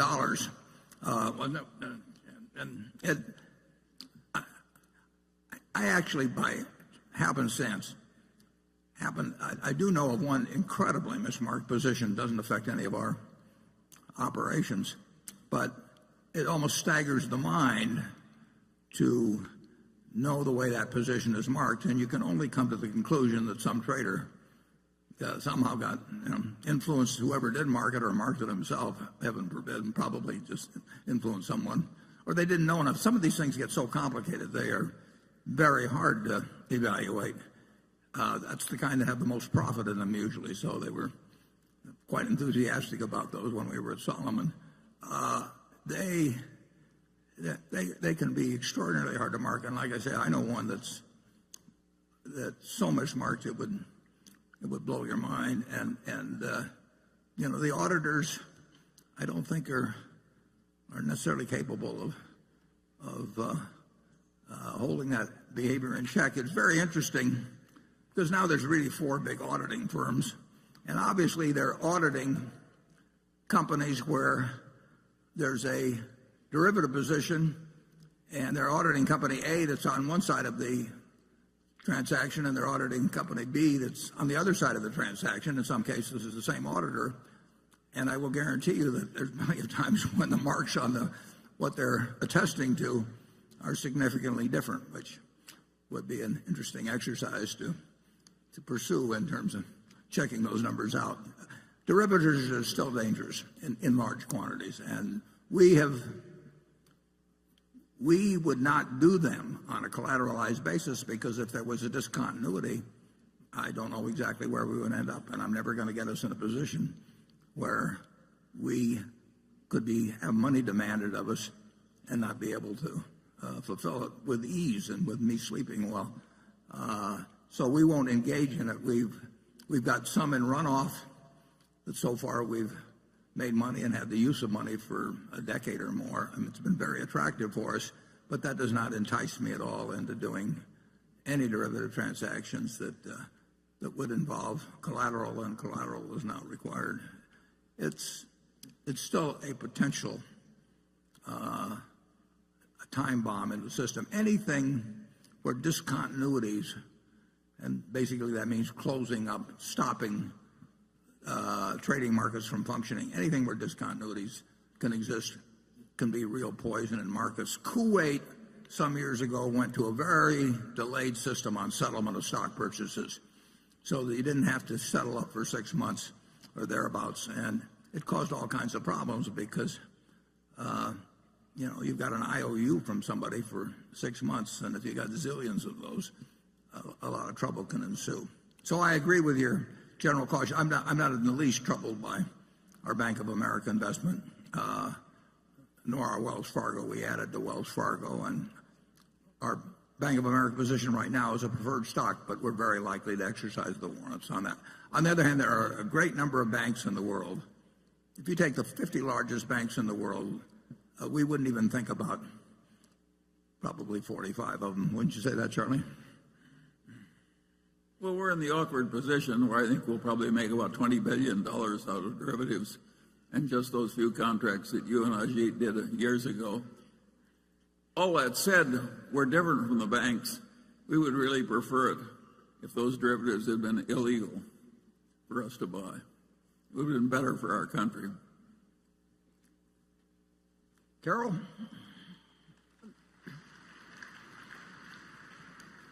This question relates to something that Warren briefly said earlier today. The question comes from Lynn Palmer, who is just finishing her freshman year in a Houston, Texas high school. My question, she says, concerns the float generated by Berkshire's insurance companies. In Mr. Buffett's 2015 annual letter, he said that the large amount of float that Berkshire possesses allows the company to significantly increase its investment income. But what happens when interest rates decline? If the U.S. were to implement negative interest rates in the same way that the Eurozone and Japan have done, how would Berkshire be affected? Yeah, well, some of our float actually exists in Europe, and where we have the problem of negative interest rates on very high-grade short-term and even medium-term bonds. And obviously, anything that reduces the value of having money is going to affect Berkshire because we're always going to have a lot of money. Because we have so much capital and so many sources of earning power, we have the ability, quite properly, to use our float to a certain degree in ways that most insurance companies can't think about. So we can find things to do, but sometimes we can, we've got 50-odd billion of short-term government securities now, and we're going to get another 8.3 billion in all likelihood early in June when our Kraft Heinz preferred is called. So we'll be back over 60 billion again very soon. And so we've got 60 billion out that's out at, say, 1/4%. Well, the difference between 1/4% and minus 1/4%, is not that great. I mean, it's almost as painful to have 60 million out at 1/4% as to have it out at a negative rate. Float is not worth as much to insurance companies now as it was 10 years ago or 15 years ago, and that's true at Berkshire. I think it's worth considerably more to us than it is to the typical insurance company because I think we have a broader range of options as to what to do with it. But there's no question about it that having a lot of money around now, this is not just a problem for insurance companies, it's a problem for retirees, it's a problem for anybody that's stuck with fixed dollar investments and finds that their income now is a pittance or, in Europe, perhaps a negative rate. And that was not something in their calculation at all 15 years ago. We love the idea, however, of increasing our float. I mean, that money has been very useful to us over time. It's useful to us today, even under present conditions, and it's likely to be very useful to us in the future. It's shown as a liability, but it's actually a huge asset. Charlie? I got nothing to add. Well, he's now in full swing.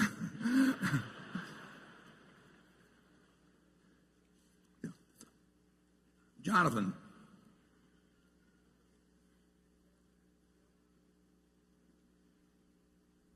We can't hear you.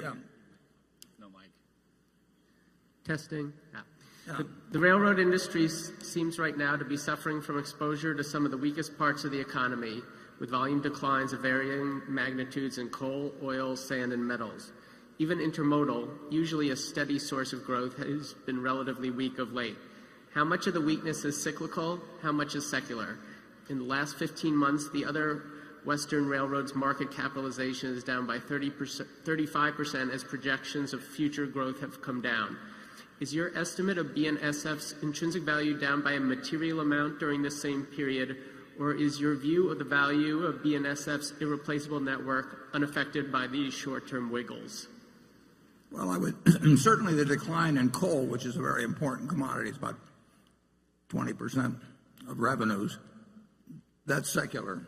Now, there's other factors that may cause the line of decline to jiggle around. We had a very mild winter, and we went into the winter with utilities carrying unusual amounts of coal.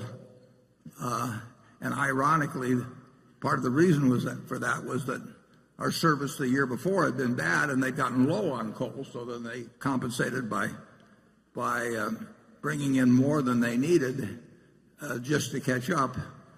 And because the weather was mild, electricity use was poor in the wintertime. And so they continue at this point to have considerably more coal on hand than they would like. So they are not only, they're trying to underorder what they will be using, and that has a little effect. But the decline in coal, for sure, is secular. And at 20% of revenues, that's a significant factor. But, and it's true that the market generally got very enthused about railroad stocks a year or two ago, so they sold up a lot, and now that people have seen that car loadings are down and earnings are down in some places, that equity valuations have come down. We love the fact we own BNSF. We think we bought it at an attractive price. We'd love to be able to buy a second thing exactly like it at that price. We'd do it in a second. We'd even pay a little bit more probably. But we don't mark up and down our wholly owned businesses based on stock market valuations. Obviously, stock market valuations are some factor in our thinking, but we are not marking our wholly owned businesses to market because we're going to hold them forever. And we regard the BNSF as a very good business to hold forever. But it will lose coal volume, and it may lose in other areas, but it'll gain in other areas. It's a terrific and valuable asset, and it will earn a lot of money this year, but it won't earn as much money as it earned last year. Charlie? I've got nothing to add. Okay, Station 4. Hi, Warren and Charlie. Great to see you. This is Cora and Dan Chen from Talgard Investments of Los Angeles. This annual meeting reminds me of the magical world of Hogwarts, of Harry Potter. This arena is our Hogwarts. Warren, you are our headmaster and Professor Dumbledore. I haven't read Harry Potter, but I'll take it as a compliment. Charlie's our headmaster Snape, direct and full of integrity. The magic of long-term, concentrated value investing is real, yet similar to Harry Potter, the rest of the world doesn't believe we exist. Your letter to me has changed my life, and your Secret Millionaires Club has changed my children's life. They go to class chatting about investing. My question is for my children watching at home today and the children in the audience. How should they look at stocks when every day in the media they see companies that have never made a dime in their life go IPO, they're dilutive, and they see a lot of a very short-term spin. The cycle is getting shorter and shorter. How should they view stocks, and what's your message for them? Finally, Cora and I would love to thank you in person and shake your hand personally today. I'll repeat what I said last year.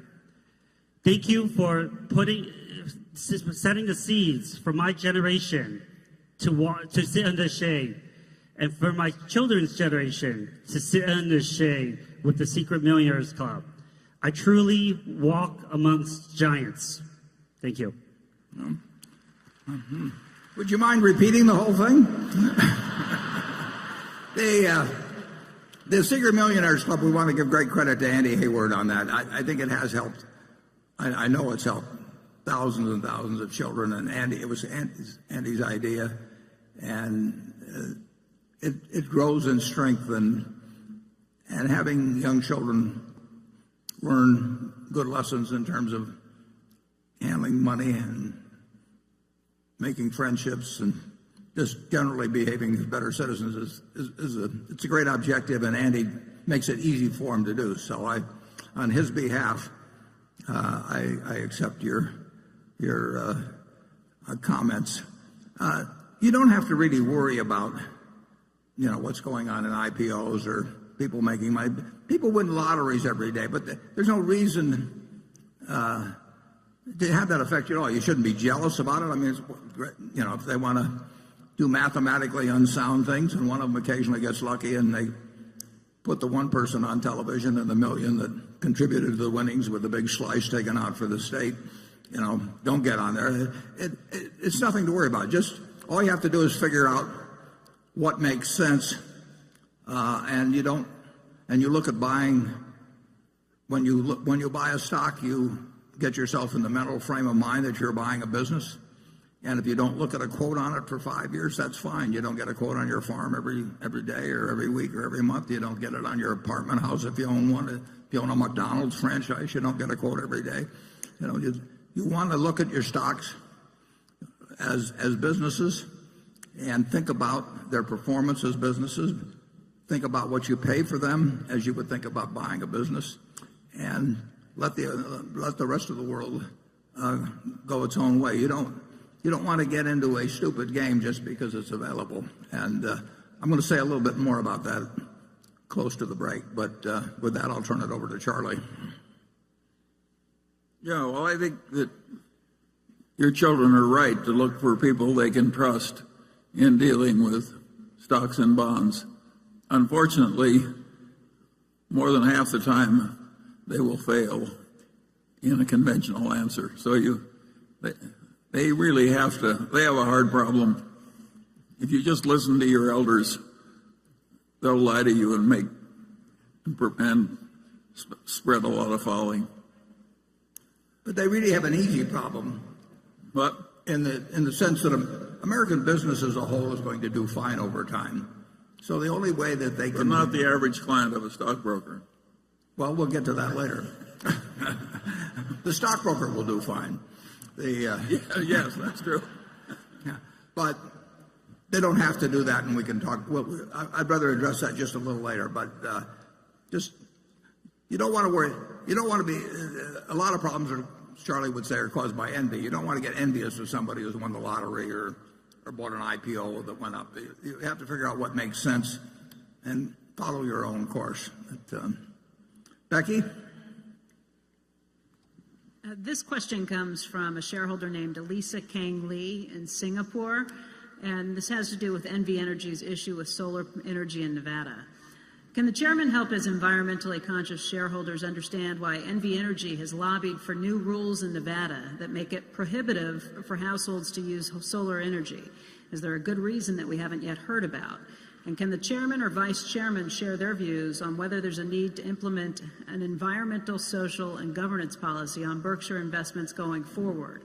I understand that Berkshire Hathaway typically lets the underlying operating companies and CEOs manage their own policies autonomously, but should Berkshire's board influence better environmental protection policies going forward? Well, the public utility and the pricing policies, everything in Nevada as well as other places, but they're determined by a public utility commission. So there are, I believe, 3 commissioners that decide what's proper. The situation in Nevada is that in terms of rooftop power was that for the last few years, if you had a solar project on your roof, you could sell back excess power you generated to the grid at a price that was far, far, far above what we as a utility could buy it for elsewhere. So you could sell it back, we'll say, at roughly 10 cents a kilowatt hour, and about 17,000, maybe a few more now, about 17,000 people had rooftop installations. Now there were federal credits involved, but those usually got sold to other people in terms of tax credits. So they were being subsidized by the federal government, and that encouraged solar generation, as it's encouraged us to do solar generation and wind generation as well. But the people who had these 17,000 rooftop installations were selling back to the grid at 10 cents roughly a kilowatt hour energy we could purchase or produce either, but purchase elsewhere too, for 3.5 cents or thereabouts. So 99% of our consumers were being asked to subsidize the 1% that had solar units by paying them a triple the market price, basically, of what we could otherwise buy electricity to sell to the 99%. So then it's just a question of whether you wish to have the 99% subsidize the 1%. And the Public Utility Commission in Nevada, they had originally let this small amount of rooftop solar generation be allowed as an experiment with this roughly 10 cent rebate. And they decided that they did not believe that the 99% should be subsidizing the 1%.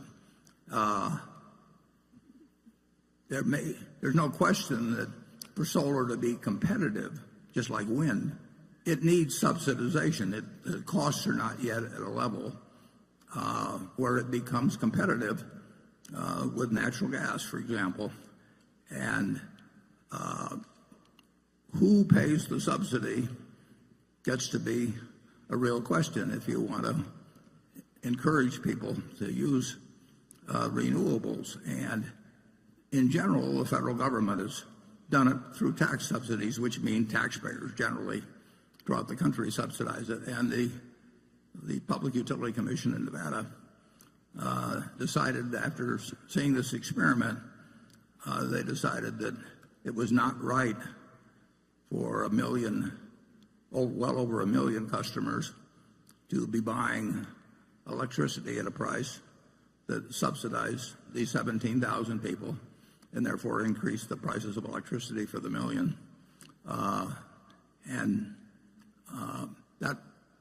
That question of who subsidizes renewables and how much, is going to be a political question for a long time to come. And I personally think that if society is the one that's benefiting from the lack of reduction of greenhouse gases, that society should pick up the tab. And I don't think that somebody sitting in a house in some place in Nevada, we'll call it Las Vegas, but it could be other cities because we serve most of Nevada, should be picking up the subsidy for their neighbor. And the Public Utility Commission agrees with that. I think we have Greg Abel here, who NB Energy is a subsidiary of Mid-American, of Berkshire Hathaway Energy. Greg, was there anything you want to add? Could we get a spotlight down here? Maybe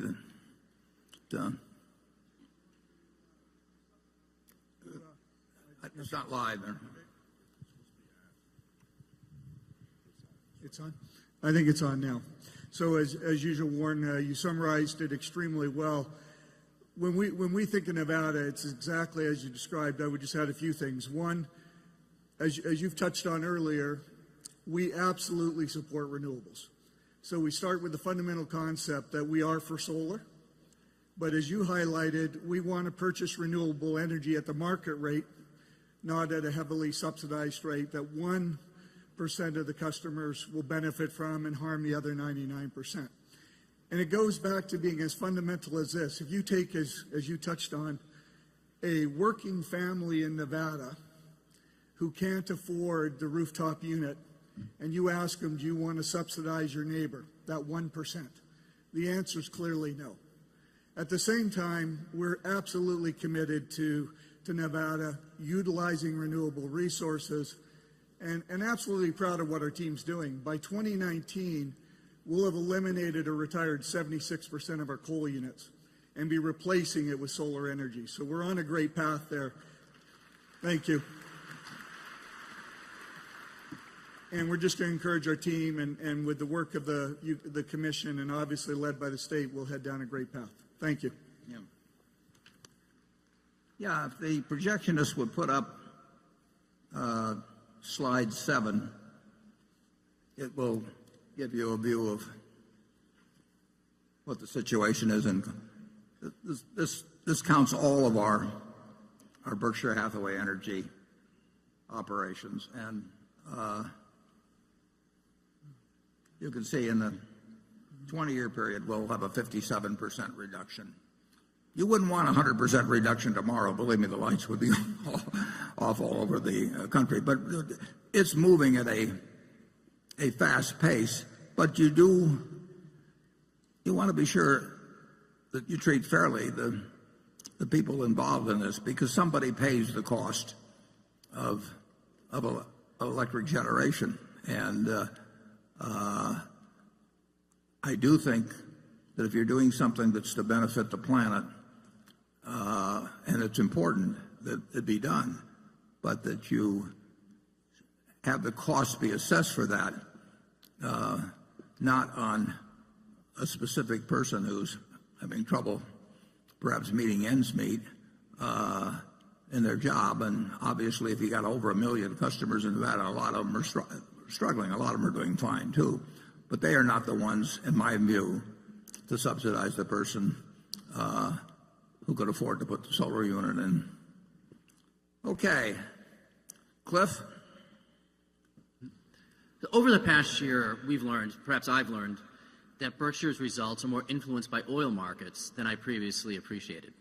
Revenues at the railway company and some of Berkshire's manufacturing businesses were negatively impacted, and arguably low gas prices hurt GEICO's loss ratio. Yet during this year, Berkshire invested in Phillips 66, Kinder Morgan, and even PCP has revenues associated with the oil and gas industries. Now, I know Berkshire wouldn't make a bet on a commodity like oil, but is Berkshire making a statement about the long-term outlook for oil? I'm making a statement about what? Oil. The price of oil? Yes. No, we haven't the faintest idea what the long-term price of oil was, and there's always a better system available. You can buy oil, as you know, for delivery a year from now or 2 years from now or 3 years from now. We actually did that once, Charlie, didn't we, some years back? And we cashed it in too soon, too. Yeah. We made money, but we could have made a lot more money. But we don't think we can predict commodity prices. We don't hedge cocoa or sugar at any rate. I mean, we do some forward buying of chocolate coatings or something of the sort. But basically, we are not two fellows who think we can predict the price of soybeans or corn or oil or anything else. So anything you have seen in our investment transactions, some of the securities you mentioned there were bought by Todd or Ted, and one was bought by me. But neither they nor I bought those, or if we sell them based on commodity price predictions. We don't know how to do it. And we're thinking about other things when we make those decisions. Charlie? I'm even more ignorant than you are. Well, that'd be hard to be. Okay. I think that's the first time I've heard him say that. It has a nice ring to it. Okay, station 5. Hi, Warren. Hi, Charlie. Hi. I'm Ken Martin. I'm an MBA student from the Tuck School at Dartmouth. My question is about college tuition and the problem of rising student debt balances. In the past, prominent philanthropists have founded institutions that are now prominent research universities in our country. Why is this not a bigger part of today's philanthropic debate, the founding of new colleges? Would not new supply in higher education be at least part of the solution to this problem? Charlie, you want to tackle that one? You're more of an expert than I am. Yeah, I think that if you expect a lot of efficiency, financial efficiency in American higher education, you're howling at the wind.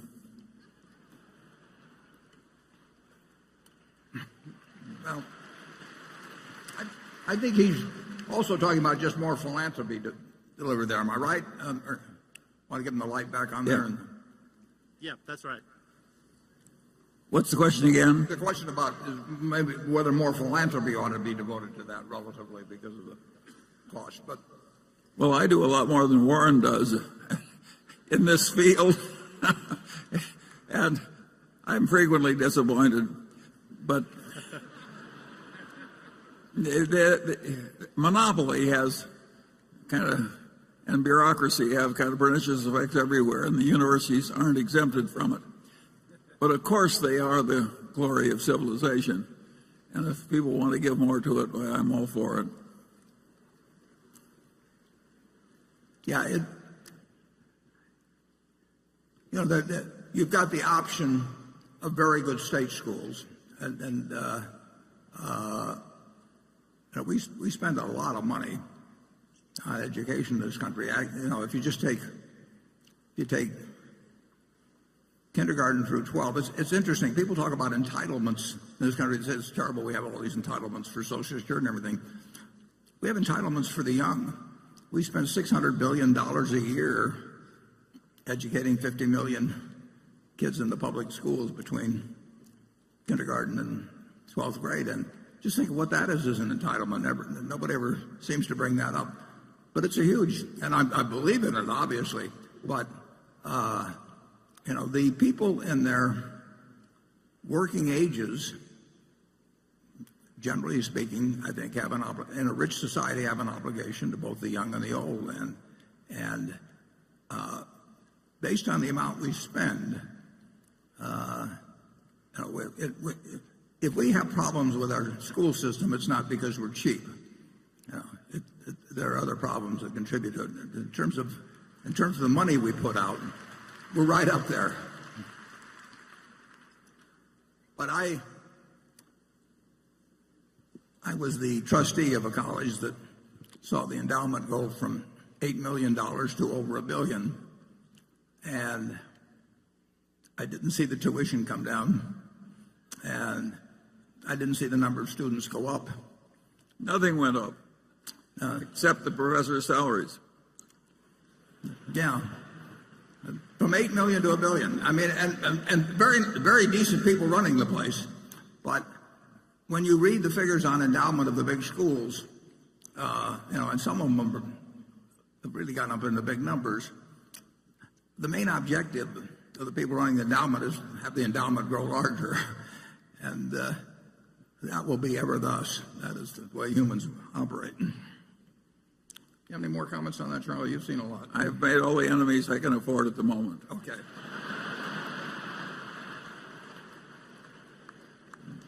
That's never slowed them down in the past. Andrew. Thank you, Warren. This from a shareholder who asked to remain anonymous. If Donald Trump becomes the President of the United States, and recognizing your public criticism of him and your public support for Hillary Clinton, what specific risks, regulatory, policy, or otherwise, do you foresee for Berkshire Hathaway's portfolio of businesses? That won't be the main problem.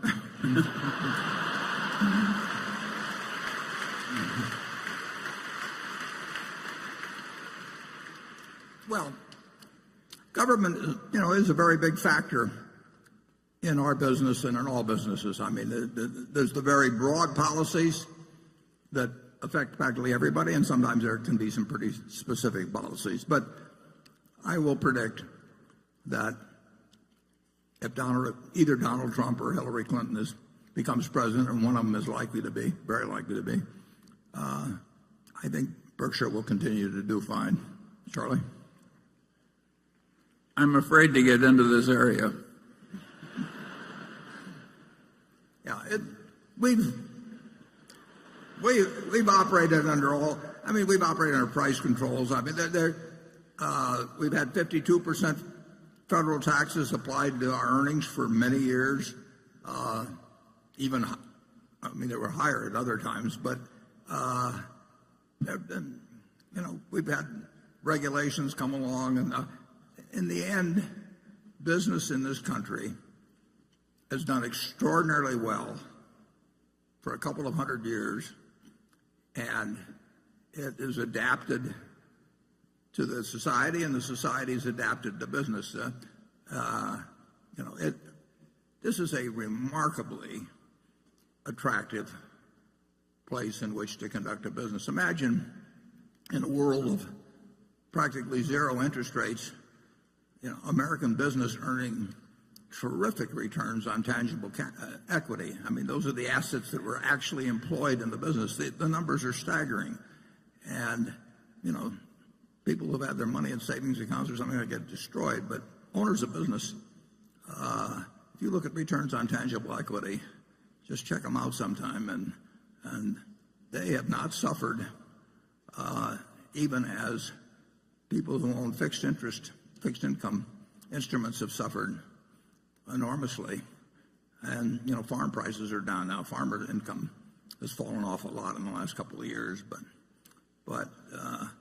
business has managed to take care of itself, and for a good reason, because it contributes to and has been the engine of a market economy that's delivered output that is staggering by the imagination of anyone that might have existed 100 years ago. In my lifetime, the GDP per capita in real terms of the United States has gone up 6 for 1. Can you imagine in a society where in one person's lifetime, overall, people have 6 times the real output that they had at the beginning? It's the system works very well in terms of aggregate output. In terms of distribution of that output, sometimes it can fall very short, in my view. But it'll keep working. You don't have to worry about that, dear. 20 years from now, there'll be far more output per capita in the United States in real terms than there is now. In 50 years, it'll be far more. And the quality will get better. And no presidential candidate or president is going to end that. They can shape it in ways that are good or bad, but they can't end it. Now, Charlie, give something pessimistic here to balance me. No, I want to say something optimistic, and I think that the GDP figures greatly understate the real advantage that our system has given our citizens. It underweighs a lot of huge achievements because they don't translate right into money in a certain way that the economists can easily handle. But the real achievements are, over the last century, say, are way higher than are indicated by the GDP figures, and the GDP figures are good.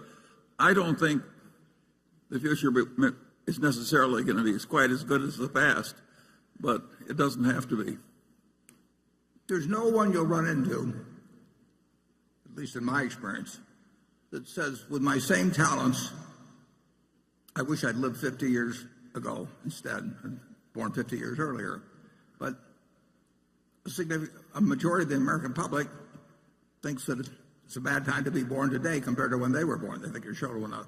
They're wrong. I mean, it's the pace of innovation. Just think how different you're living compared to 20 years ago in terms of what you do with your time. Now, a lot of people may condemn it or something of the sort, but you're making free choices that were not available to you 20 years ago, and you're making them in a different direction than, I'm still staying with the landline, but you people are way ahead of me.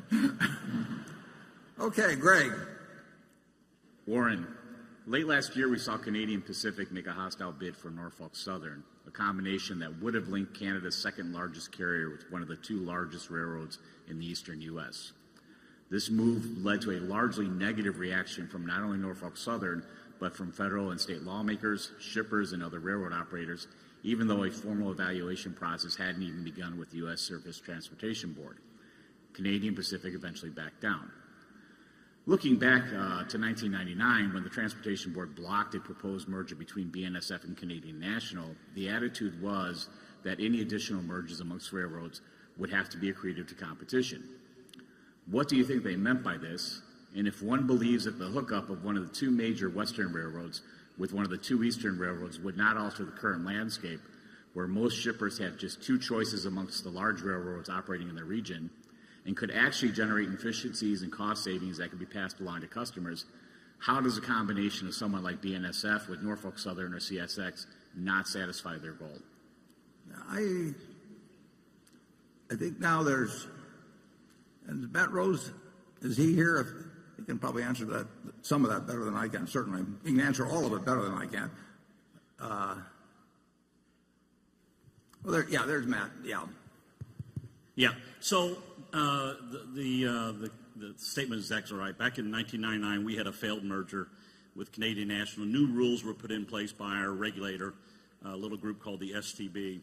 And what they said was that the public litmus test for the next merger would have to be different. And at that point in time, we didn't really think that a large merger was possible. And so when Canadian Pacific announced their merger of the Norfolk Southern, when we think about our four constituencies, and those four are our customers, the labor groups, the communities in which we serve, and shareholders, which our shareholder, of course, is BRK, we didn't see any interest in the final round of these mergers occurring outside of the shareholder community. And so our position was simply to say, if the rest of the shipping community believes that we ought to see this final round, that's fine. We'll participate, but we don't see it occurring right now. We do believe that when that final round occurs, there will be great efficiencies made for shippers and communities.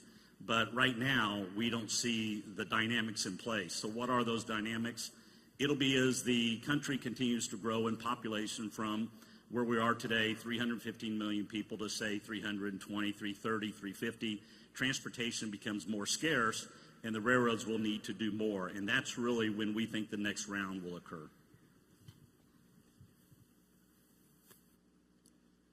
Okay, Station 6.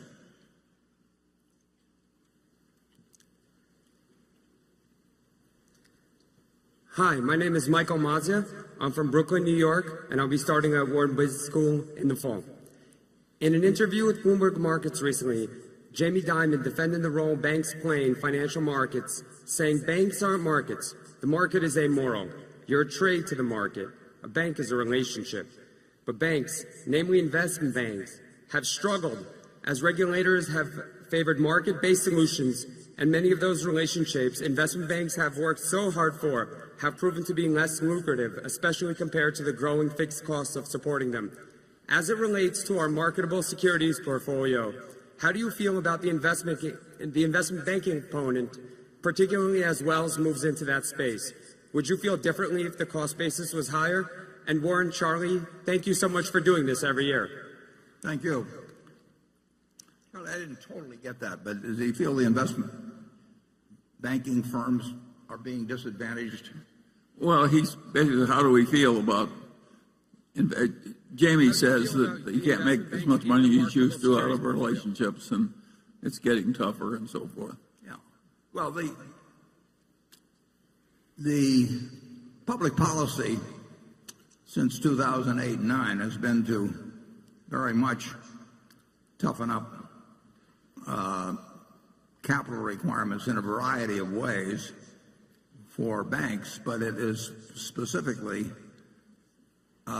been designed to make large banks, very large banks, less profitable relative to smaller banks. And you do that by increasing capital requirements. So you can change the math of banking and the attractiveness of banking totally by capital requirements. Obviously, if you said every bank had to be 100% equity, it would be a terrible business. You couldn't possibly earn any money that was significant on capital. And if you let people operate with 1% capital ratios, they can make a lot of money, and they will cause the system all kinds of trouble. So since 2009, the rules have been tilted against the larger banks primarily through capital requirements. And that just means returns on equity go down, but returns on equity were awfully high prior to that. So it hasn't turned it into a bad business. It's turned it into a less attractive business than earlier. And that some of the investment banks operate as bank holding companies still, and they've been affected by those capital requirements too. I'm not sure getting 100% to your question, so I invite you to give me a follow-up if you'd like on that. In the marketable securities portfolio, do you feel good about the going forward prospects of the investment banking companies, especially as Wells Fargo moves into that business? Well, Wells Fargo has an investment banking aspect to it that primarily came in through Wachovia, and it's not insignificant, but our ownership of Wells Fargo, which is very large, it's our largest single marketable security. I'm not counting Kraft Heinz, which is about the same size, because in that situation we're in a control position. But it's the largest non-control situation that we have at Wells Fargo, and that's by intent. I like it extremely well compared to other securities, not because it has the most upside, but I feel that weighted for upside and downside, that it's. But it's not the investment banking that charms you in Wells Fargo. It's the general banking that. Yeah, no, it isn't that big a deal, and that's not what attracts us. We think Wells Fargo is a very well-run bank, but we didn't make any decision to buy a single share based on the fact they were going to be more in the investment banking business because of the Wachovia acquisition. They've got a lot of sources of income. They've got a huge base of very cheap money, but unfortunately they've got it out at very cheap rates on the other side now. But spreads will probably work in their advantage eventually. And we think it's a very well-run bank. Investment banking business, Charlie and I are probably a little affected by the experience we had in running one for a short period of time. It's not been something we invested in significantly. We obviously made a major investment in Goldman Sachs, and we continue to hold shares that came out of the warrants that we received when we made the investment in 2008. But I can't recall us making a investment banking purchase, a marketable security involving an investment bank for a long time. Can you, Charlie? No, I think generally we fear the genre more than we love it. Carol? In the conclusion of the book, Dear Chairman, which you recommend in this year's annual letter, a new book you recommend, the author argues that, quote, the life's work of great investors is inevitably reabsorbed into the industrial complex with little acknowledgement of their accomplishments. He then argues that Berkshire Hathaway will eventually be targeted by activist investors if it trades at too sharp a discount to intrinsic value. Do you agree with this assessment, and have you considered installing corporate defenses that might prevent future generations of activists from trying to break up Berkshire Hathaway? Yeah, I used to worry more about that than I do now. Partly,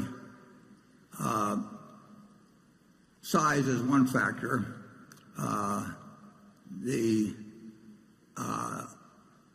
I think the more important factor would be that Berkshire will always be in a position to repurchase very significant amount of stock, and as long as it's willing to buy that stock at some price, and it should be close to intrinsic value, there should not be a large margin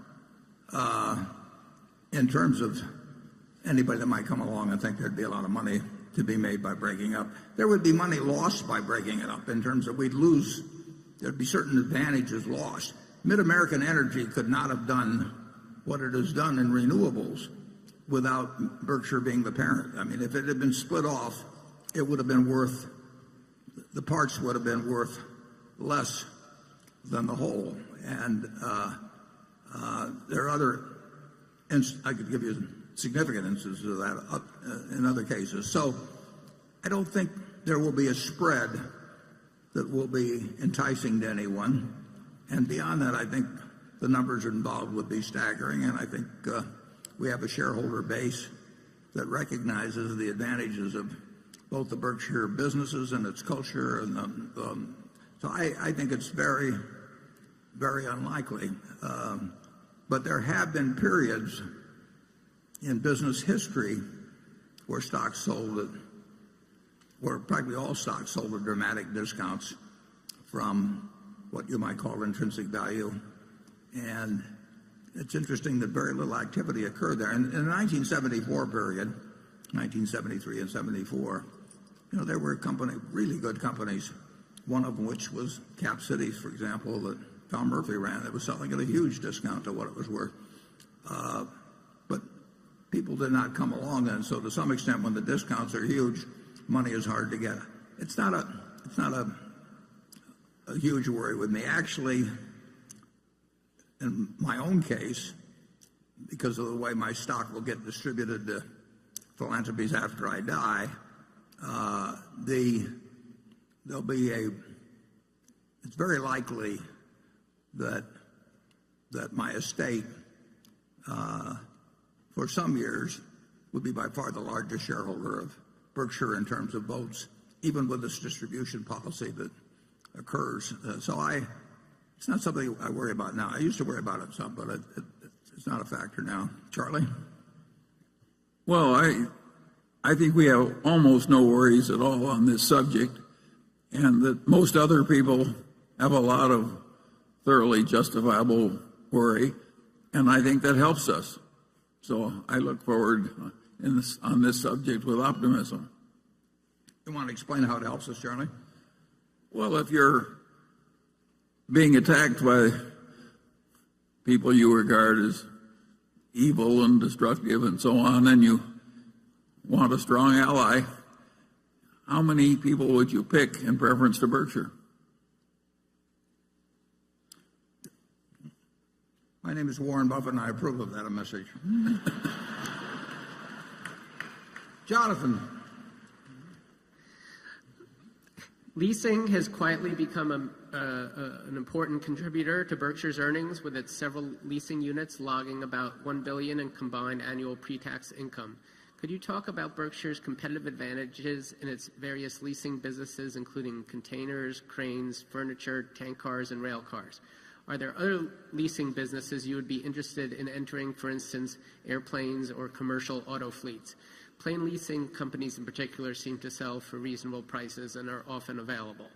Yeah, well, we've got a very good truck leasing business in Extra, and we've got a good primarily tank car leasing business at Union Tank Car and Procar. And we expanded it by $1 billion when we bought the GE fleet recently. Leasing generally isn't something that we have to bring something to the party. At Extra, that's much more than just handing people a trailer and taking a check every month. There's important service advantages brought to that. But pure leasing of new cars, which is a huge business, the math is not that attractive for us. The banks have an advantage over us because their cost of funds is so low now. It's not quite as low as it looks, but I think Wells Fargo, I think the last figure was, down around 10 basis points. And when somebody has, maybe $1 trillion or so, and they're paying 10 basis points for it, I don't feel very competitive at Berkshire in that situation. So pure money type leasing is not an attractive is not an attractive business for us when we've got other people with a lower cost of funds. I mean, they've got the edge. And we have got rail car leasing involves a lot more than just a financial transaction. I mean, we've got huge activity in the repair field, and those cars require servicing in the same way in our trailer business. But you will not see us get in. Aircraft leasing doesn't interest me in the least. We've looked at that a lot of times, had various aircraft leasing companies offered to us, and that's a scary business. And some people have done well in it but in recent years by using short-term money to finance longer-term assets which have big residual risks, and that just isn't for us. Charlie? I think you've said it pretty well. We're well located now, but I don't think we've got huge opportunities.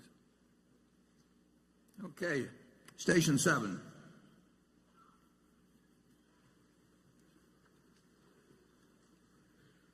Good morning, Warren and Charlie. I am Vandermeer Say from the Philippines. Warren, my wife and I sent original paintings to your office 2 days ago. We hope you like them. Thank you. Today, Berkshire's size ensures that it faces competition from numerous businesses. If you had a silver bullet, which competitor would you take out and why? And sorry, you can't say Donald Trump. Which competitor and which businesses? I mean, you're asking about which competitor would you kill if you could? I don't think we have to answer this one. Charlie's a lawyer.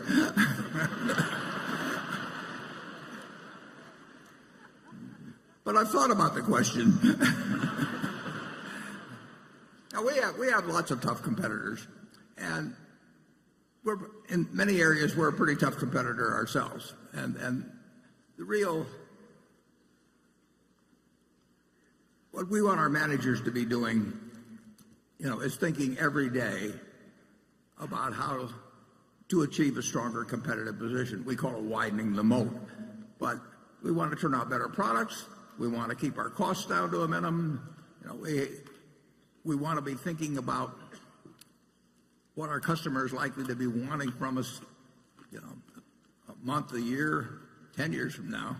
And generally, if you take care of your customer, the customer takes care of you. But there are cases where there is some force coming along that really is, you may not have the answer for. And then, you get out of that business. We had that department store in Baltimore in 1966. And if we'd kept it, we would have gone out of business. So recognizing reality is also important. I mean, you do not want to try and fix something that's unfixable. And we're not targeting competitors for destruction. We're just trying to do the best we can everywhere. Spoken like an antitrust lawyer. Okay. We really hope to be the ones that the other guys want to use the silver bullet on. Becky? This question comes from Ram and Raji Tarakad from Sugar Land, Texas.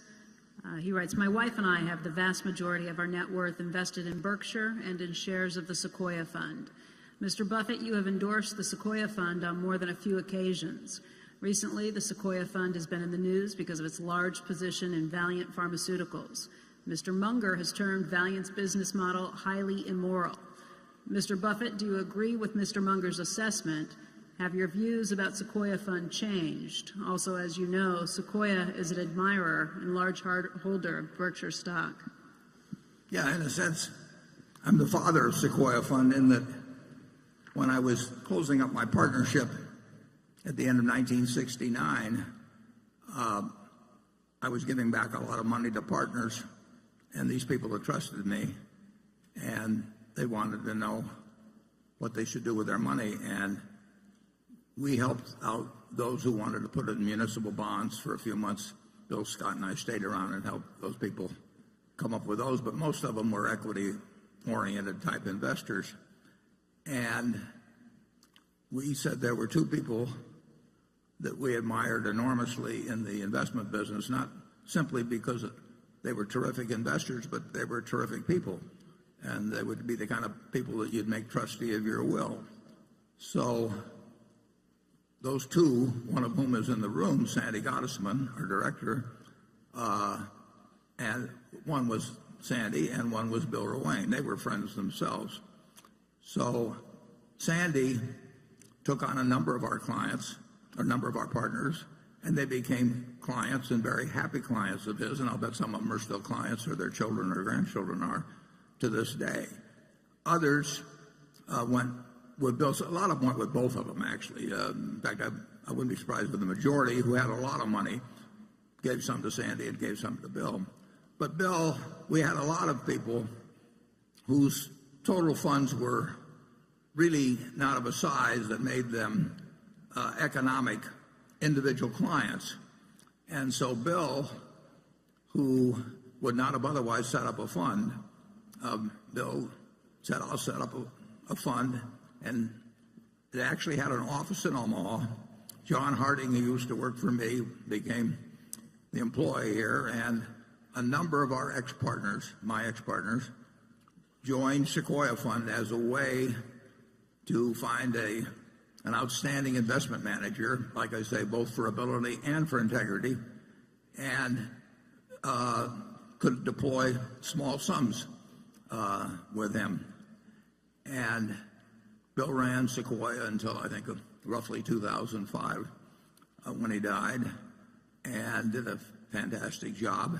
And even now, if you take the record from inception to now, with the troubles I've had recently, I don't know of a mutual fund in the United States that has a better record. There probably is one, maybe or two, but it's far better than the S&P, and you won't find many records that go for 30 or 40 years that are better than the S&P. So Bill did a great job for people. And Bill died in 2005, and the record continued to be good until a year or so ago. And at that time, the management company, or the manager, I should say, took an unusually large position in Valiant, and despite the objection of some people on the board, not only maintained that position, but actually increased it after a fair amount of doubt had been expressed by the board about the advisability of doing that. The record, like I say, to date, still from when started, is significantly better than average. My understanding is that the manager who made the decision on Valiant is no longer running the operation, and that other people at Ruane Cunniff are doing so, and I have every reason to believe that I know that they're very smart, decent people who are good, are probably way better than average analysts in terms of Wall Street. So I think it was a very unfortunate period when the manager got overly entranced with a business model, which if you, I watched the Senate hearings a couple of days ago when Senator Collins and Senator McCaslin interrogated three people from Valiant, and it was not a pretty picture. In my view, the business model of Valiant was enormously flawed. It had been touted to us. We had several people who urged us strongly to buy Valiant, wanted us to meet Pearson, all that sort of thing.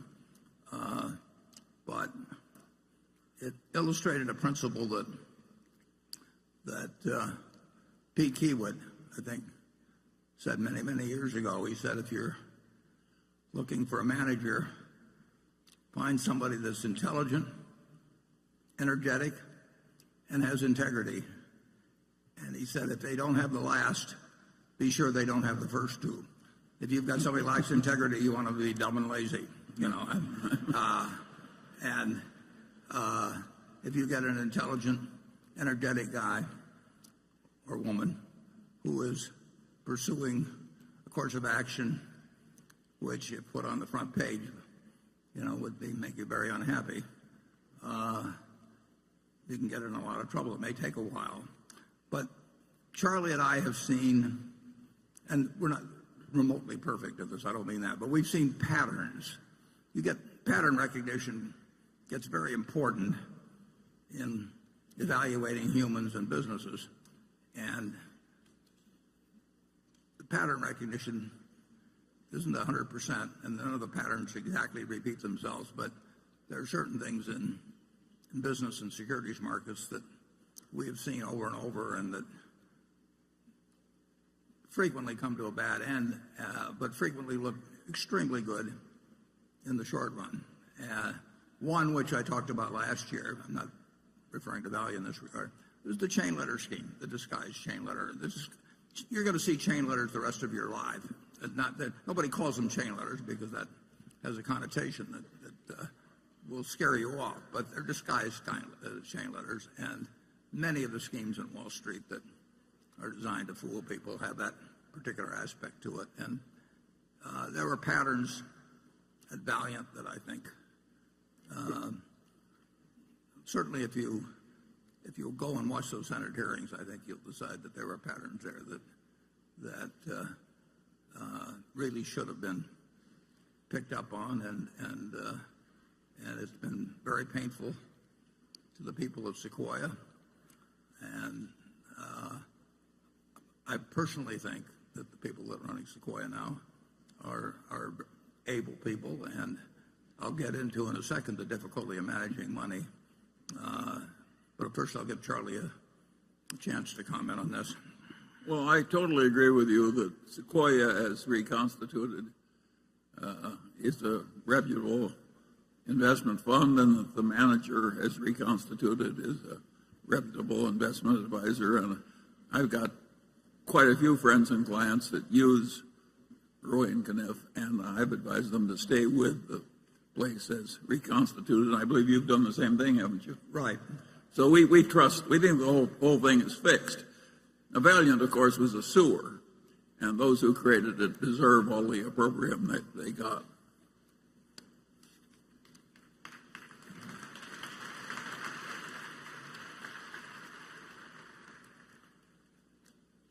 In a few minutes we'll break, but I think it almost ties in with this last question. If we could put slide 3 up.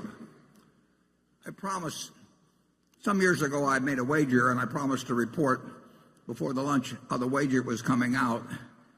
And I've been doing that regularly, but it seems appropriate, since it's developed this far, to point out a rather obvious lesson, which was what I hoped to drive home to some degree by offering to make the wager originally.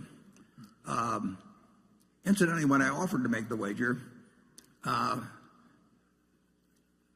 namely that somebody could pick out 5 hedge funds and I would take the unmanaged S&P index used by Vanguard Fund, and I would bet that over a 10-year period that the unmanaged index would beat these 5 funds that were all being managed, presumably. They could pick any 5 funds that were managed by people who were charging incredible sums to people because of their supposed expertise. And fortunately, there's an organization called, or at least if you go to the internet, if you put in longbets.org, it's a terribly interesting website. You can have a lot of fun with it because people take the opposite side of various propositions that have a long tail to them and make bets as to the outcome, and then they both give each side gives their reasons. And you can go to that website and you can find bets about, what population will be doing 15 years from now, or all kinds of things. And our bet became quite famous on there. And a fellow I like, who I didn't know before this, Ted Seides, bet that he could pick out 5 hedge funds. These were funds of funds. In other words, there was one hedge fund at the top, and then that manager picked out who he thought were the best managers underneath, and then bought into these other funds in turn, so that the 5 funds of funds represent maybe 100 or 200 hedge funds underneath. Now, bear in mind that the hedge fund, the fellow making the bet, was picking out funds where the manager on top was getting paid perhaps 0.5% a year, plus a cut of the profits, for merely picking out who he thought were the best managers underneath, who in turn were getting paid maybe 1.5 or 2%, plus a cut of the funds on profits. But certainly the guy at the top was incentivized to try and pick out great funds, and at the next level, those people were presumably incentivized too. So the result is, after 8 years and several hundred hedge fund managers being involved, is that now the totally unmanaged fund by Vanguard, with very, very, very minimal costs, is now 40-some points ahead of the group of hedge funds. Now, that may sound like a terrible result for the hedge funds, but it's not a terrible result for the hedge fund managers. These managers, you've got this top-level manager that's charging probably 0.5%. I don't know that for sure. And down below, you've got managers that are probably charging 1.5 to 2%. So if you have a couple percentage points sliced off every year, that is a lot of money. We have 2 managers at Berkshire that each managed $9 billion for us. They both ran hedge funds before. If they had a 2 and 20 arrangement with Berkshire, which is not uncommon in the hedge fund world, they would be getting $180 million each, merely for breathing annually. It's a compensation scheme that is unbelievable to me. And that's one reason I made this bet. But what I'd like you to do is for a moment imagine that in this room we have the entire, you people own all of America. That all the stocks in America are owned by this group. You are the Berkshire 18,000 or whatever it is that have somehow managed to accumulate all the wealth in the country. And let's assume we just divide it down the middle. And on this side, we put half the people, half of all the investment capital in the world, and that capital is what a certain presidential candidate might call low energy. In fact, they have no energy at all. They buy half of everything that exists in the investment world, 50%, everyone on this side. And so now half of it is owned by these no energy people. They don't look at stock prices. They don't turn on business channels. They don't read the Wall Street Journal. They don't do anything. They are a slovenly group that just sits for year after year after year owning half of the country, half of America's business. Now, what's their result going to be? Their result is going to be exactly average as how American business does, because they own half of all of it. They have no expenses, no nothing. Now, what's going to happen with the other half? The other half are what we call the hyperactives. And the hyperactives, their gross result is also going to be a half, right? They can't, the whole has to be the sum of the parts here, and this group by definition can't change from its half of the ultimate investment results. This half is going to have the same gross results.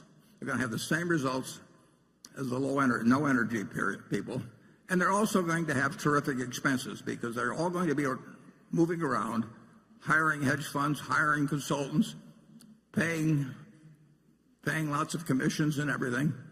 And that half as a group has to do worse than this half. The people who don't do anything have to do better than the people that are trying to do better. And that's simple. And I hoped through making this bet to actually create a little example of that. But that offer was open to anybody. And I would make incidentally the same offer now, except being around in 10 years to collect gets a little more problematic as we go through life. But it seems so elementary. But I will guarantee you that no endowment fund, no public pension fund, no extremely rich person wants to sit in that part of the auditorium. They just can't believe that because they have billions of dollars to invest, that they can't go out and hire somebody who will do better than average. I hear from them all the time. So this group over here, supposedly sophisticated people, generally richer people, hire consultants, and no consultant in the world is going to tell you just buy an S&P index fund and sit for the next 50 years. You don't get to be a consultant that way. And you certainly don't get an annual fee that way. So the consultant's got every motivation in the world to tell you, this year I think we should concentrate more on international stocks, or this year this manager's particularly good on the short side. And so they come in and they talk for hours, and you pay them a large fee, and they always suggest something other than just sitting on your rear end and participating in American business without cost. And then those consultants, after they get their fees, they in turn recommend to you other people who charge fees, which, as you can see over a period of time, cumulatively eat up capital like crazy. So I would suggest that what I felt sure, I didn't feel sure because nothing, can't tell for sure about any 10-year period, but I certainly felt very probable, or I wouldn't have stuck my neck out.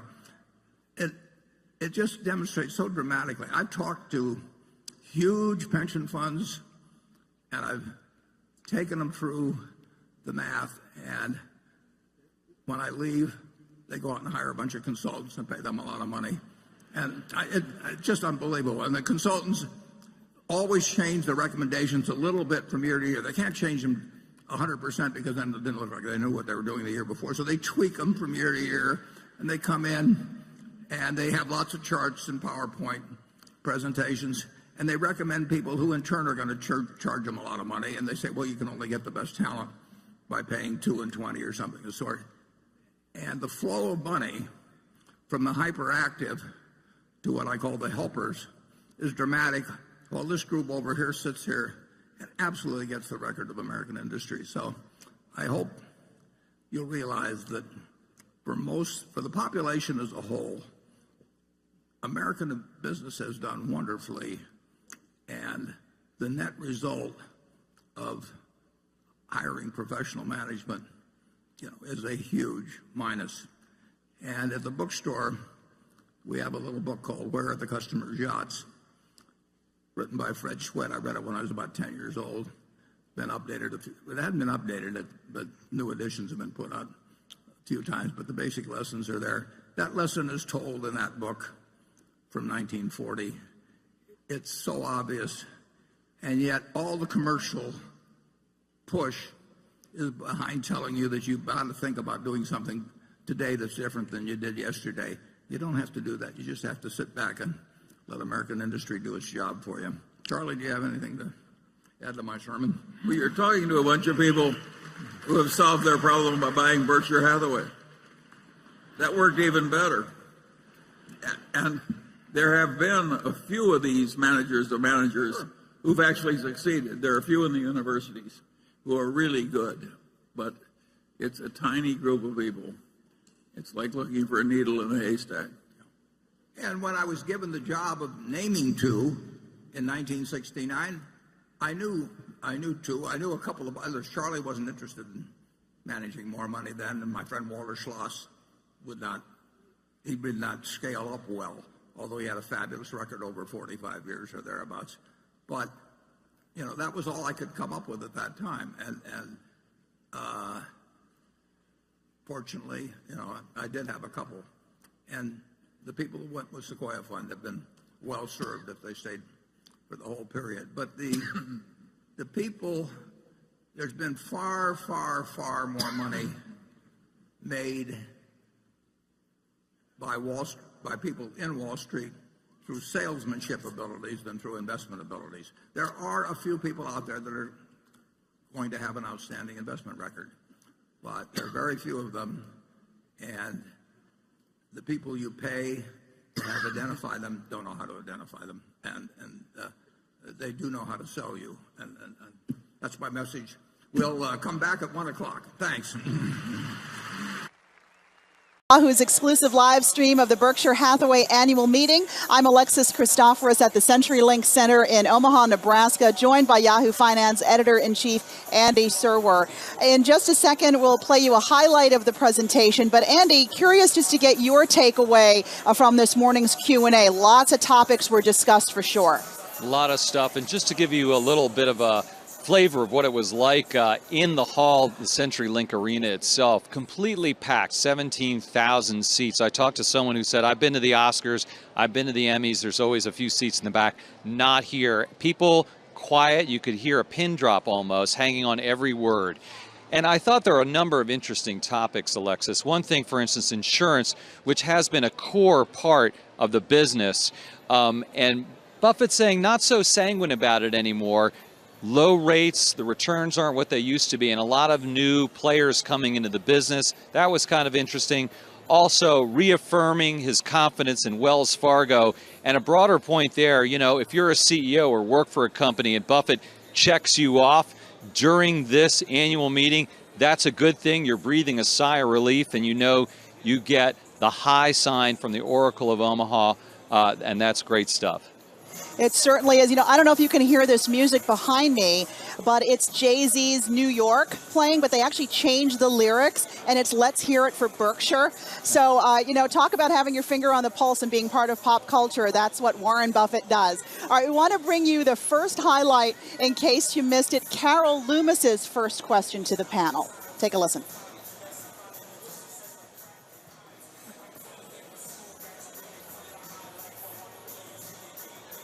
How are you doing?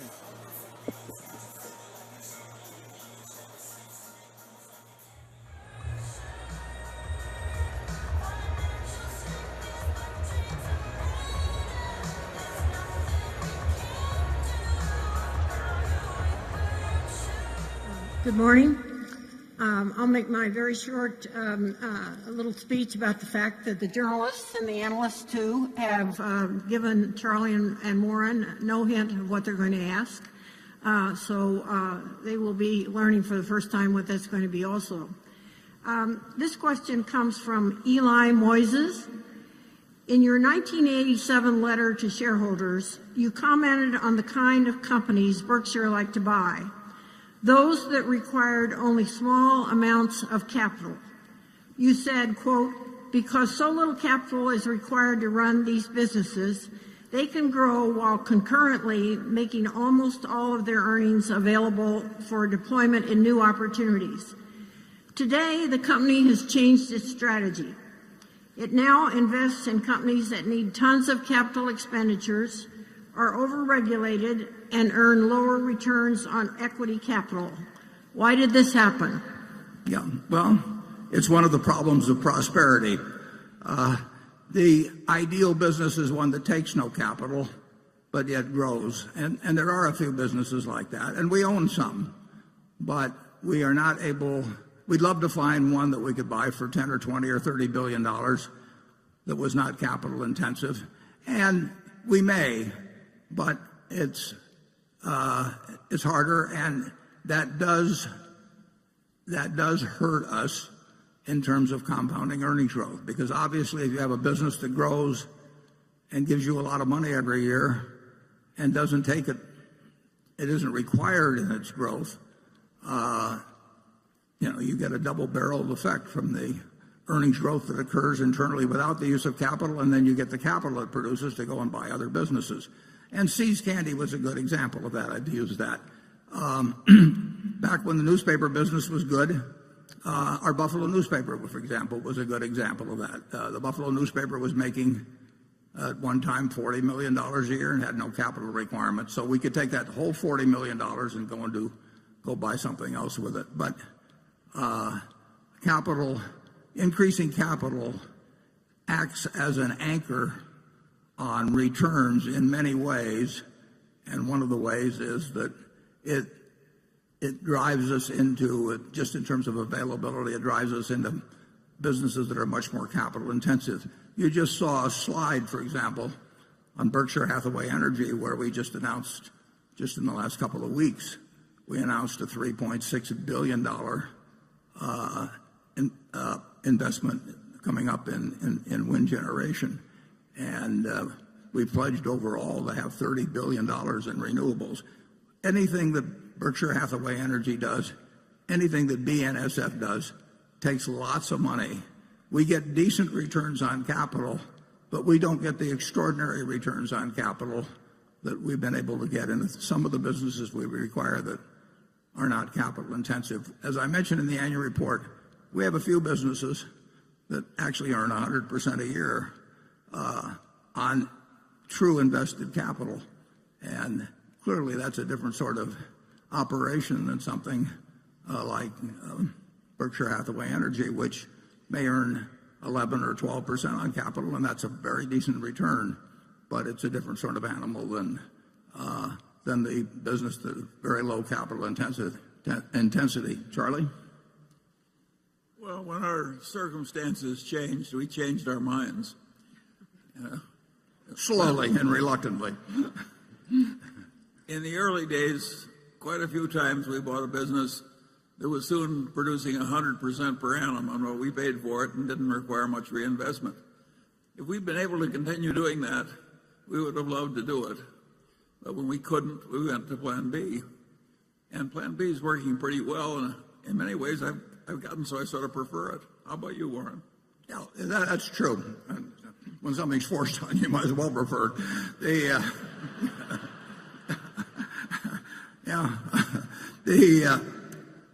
But I mean, we knew that was going to happen. And the question is, does it lead you from what is a sensational result to a satisfactory result? And we're quite happy with a satisfactory result. The alternative would be to go back to working with very tiny sums of money, and that really hasn't gotten a lot of serious discussion between Charlie and me. So, Andy, lots of great points made there. They talk about renewable energy and railroads, these capital-intensive businesses they're now in. But is it really partly because Berkshire Hathaway has just gotten so big, they need to start making investments like these? Yeah, that's absolutely the case. And as I mentioned earlier, the financial services businesses where you don't need a lot of capital, they're not so attractive right now. Interestingly, of course, the least capital-intensive business on the planet is software. Tech companies like Microsoft, Bill Gates' company, Warren Buffett's friend. Berkshire never invested in any software at all. Yeah, it just doesn't seem to be his thing. Not at all. He always says invest in what you know. Maybe that's just not his thing. All right, Andy, thanks a lot. We'll check back in with you in a little bit. I want to bring in Nicole Sinclair now. And Nicole, you listened to the meeting as well, to the Q&A session. What was your take on the capital expenditure talk? Well, you know, first of all, from a big picture perspective, it's always amazing to be at this kind of event. There was so much laughter filling the arena, a lot of energy. But really, while he did address some company-specific issues like the capital investments at BNSF Railroad, for example, Wells Fargo, some other specific business issues, he really answered a lot of broader picture questions, and that was really important. From presidential candidates to sugar, the broad economy, even drug pricing toward the end of that session. So really touching on a lot of topics there. As the business has shifted, he has a broader view. I think the big takeaway, the broad takeaway is things are tough right now, but long term, he's very optimistic and he's really positive on the long-term future of America, and he's really been that way all along. Now, you had a special guest in the exhibition hall with you recently. We want to go back to Andy really quickly, though. Andy, we've got lots of special guests flying around here today. And Andy, you've got a special guest with you. Who have you got for us? I do. I'm here with Ron Olson, who is a real Berkshire insider. He's been a director of Berkshire Hathaway since 1997. He's a partner at Munger, Tolles, Olson, the Los Angeles law firm. That's Charlie Munger's law firm, or your law firm with Charlie. Got it. Exactly. Charlie was a founder of our law firm, but he doesn't practice with us now or for years prior. Right. So let me ask you about this morning, Ron. What do you think was sort of the most interesting takeaway? Well, I think there were a lot of interesting things. I thought the way in which Warren defended Mid-America against the charges of environmentalists that we, Mid-America, have frustrated the movement to solar by taking a position against the subsidizing of the solar homeowners in Nevada I thought it was like everything else. Warren is such a great teacher, and getting people to recognize that subsidizing 17,000 solar homeowners through the fees charged to the utility fees charged to the other 99% of the utility customers in Nevada was fundamentally wrong. And if you want to encourage the movement to renewables, it's a societal burden, and it ought to be carried by society and not by one group of customers on behalf of a small percentage of the others. So to me, I thought the way he handled that was interesting, and as always, done in a way that you learn something. Terrific. Let me ask you about Berkshire Hathaway board meetings. What are they like? What goes on behind closed doors? Is it really a democracy, or does Warren sort of dictate the terms?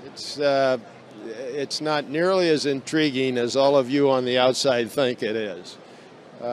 First of all, it's fun, because anything you do with Warren Buffett is fun. Second of all, we do have important agenda that Warren does not dominate. The single most important is always having a successor in mind if tomorrow he goes out and gets hit by a bus. As you heard this morning, he plans to live to at least 100 in order to see Geico overtake State Farm in market share by the time he's 100, which he fully expects them to do. But that is an agenda that is our agenda. On top of that, he reports to us on any of the major businesses that are having any challenges.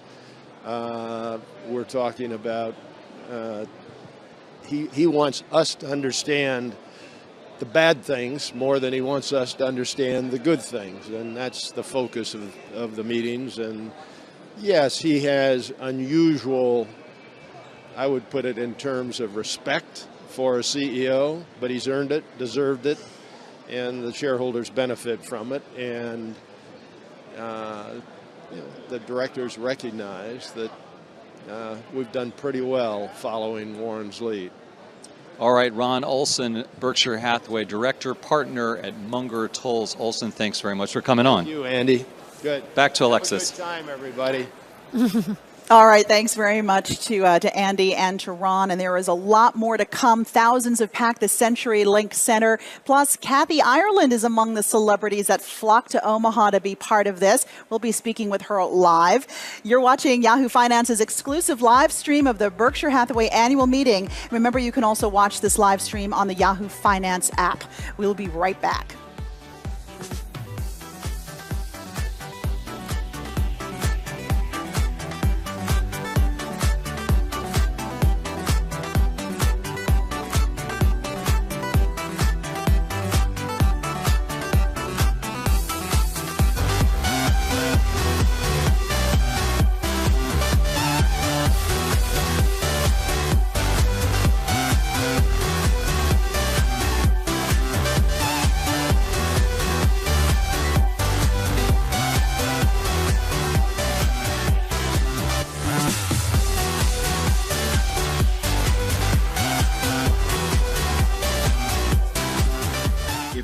Trump becomes the President of the United States, and recognizing your public criticism of him and your public support for Hillary Clinton, what specific risks, regulatory, policy, or otherwise, do you foresee for Berkshire Hathaway's portfolio of businesses?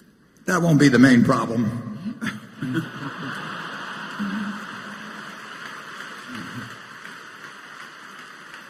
Classic Warren Buffett. All right, welcome back to the Berkshire Hathaway annual meeting. Warren Buffett was also asked about his investment in Coca-Cola. Let's take a look at what he had to say just a short bit ago. Thank you, Warren. Great to see you today. Got a lot of questions on this particular topic, and this question is a particularly pointed one. Warren, for the last several years at this meeting, you've been asked about the negative health effects of Coca-Cola products, and you've done a masterful job dodging the question by telling us how much Coke you drink personally. Statistically, you may be the exception. According to a peer-reviewed study by Tufts University, soda and sugary drinks may lead to 184,000 deaths among adults every year. The study found that sugar-sweetened beverages contributed to 133,000 deaths from diabetes, 45,000 deaths from cardiovascular disease, 6,450 deaths from cancer. Another shareholder wrote in about Coke, noted that you declined to invest in the cigarette business on ethical grounds, despite once saying, quote, "It was a perfect business because it costs a penny to make, sell it for $1, it's addictive, and there's fantastic brand loyalty." Again, removing your own beverage consumption from the equation. Please explain directly why we Berkshire Hathaway shareholders should be proud to own Coke. Yeah, I think people confuse, the amount of calories consumed. I mean, I happen to elect to consume about 700 calories a day from Coca-Cola. So I'm about 1/4 Coca-Cola, roughly. I'm not sure which quarter, and I'm not sure we want to pursue the question. But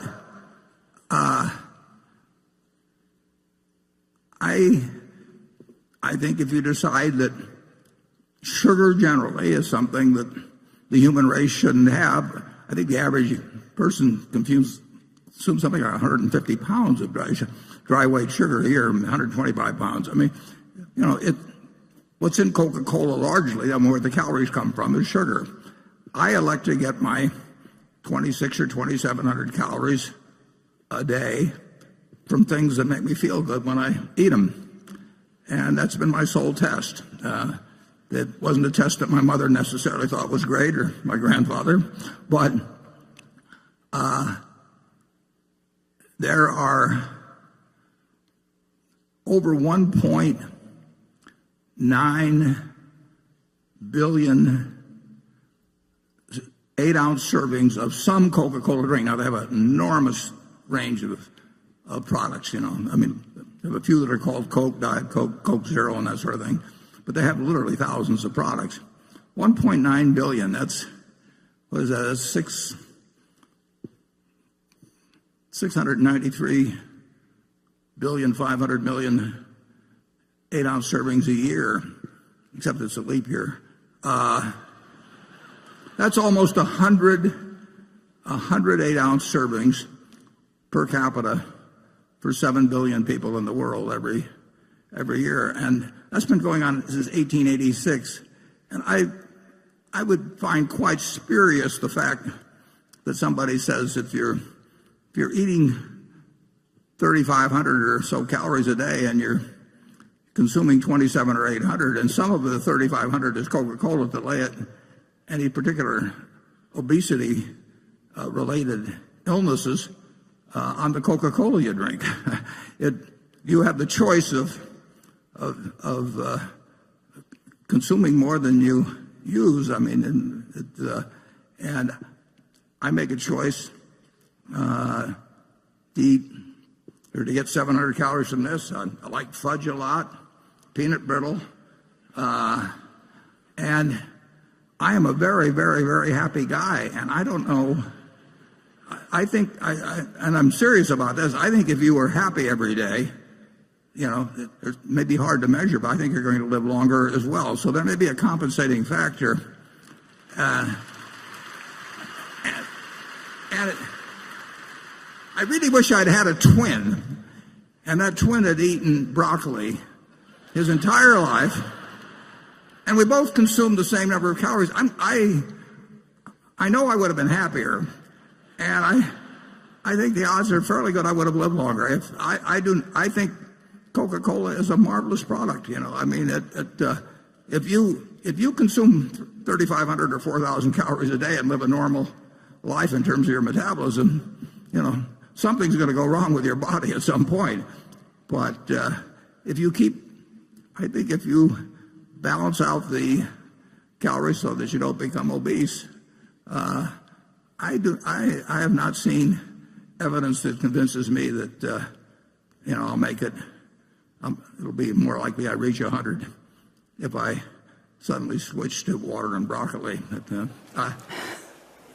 All right, Nicole Sinclair joining me now, and he's certainly not making any apologies for his addiction to junk food, right? What's your reaction to that whole Coke bit? Right. I mean, he is so funny. 25% Coke, Warren Buffett is, and he really has a lot of fun with it. Really, he says, he's happy and he lives long. He joked around, of course, if he had a twin that ate only broccoli, he thinks he would outlive that twin. Remember, 60% of his equity portfolio are these long-term conviction ideas. IBM, Kraft Heinz, Wells Fargo, American Express, IBM.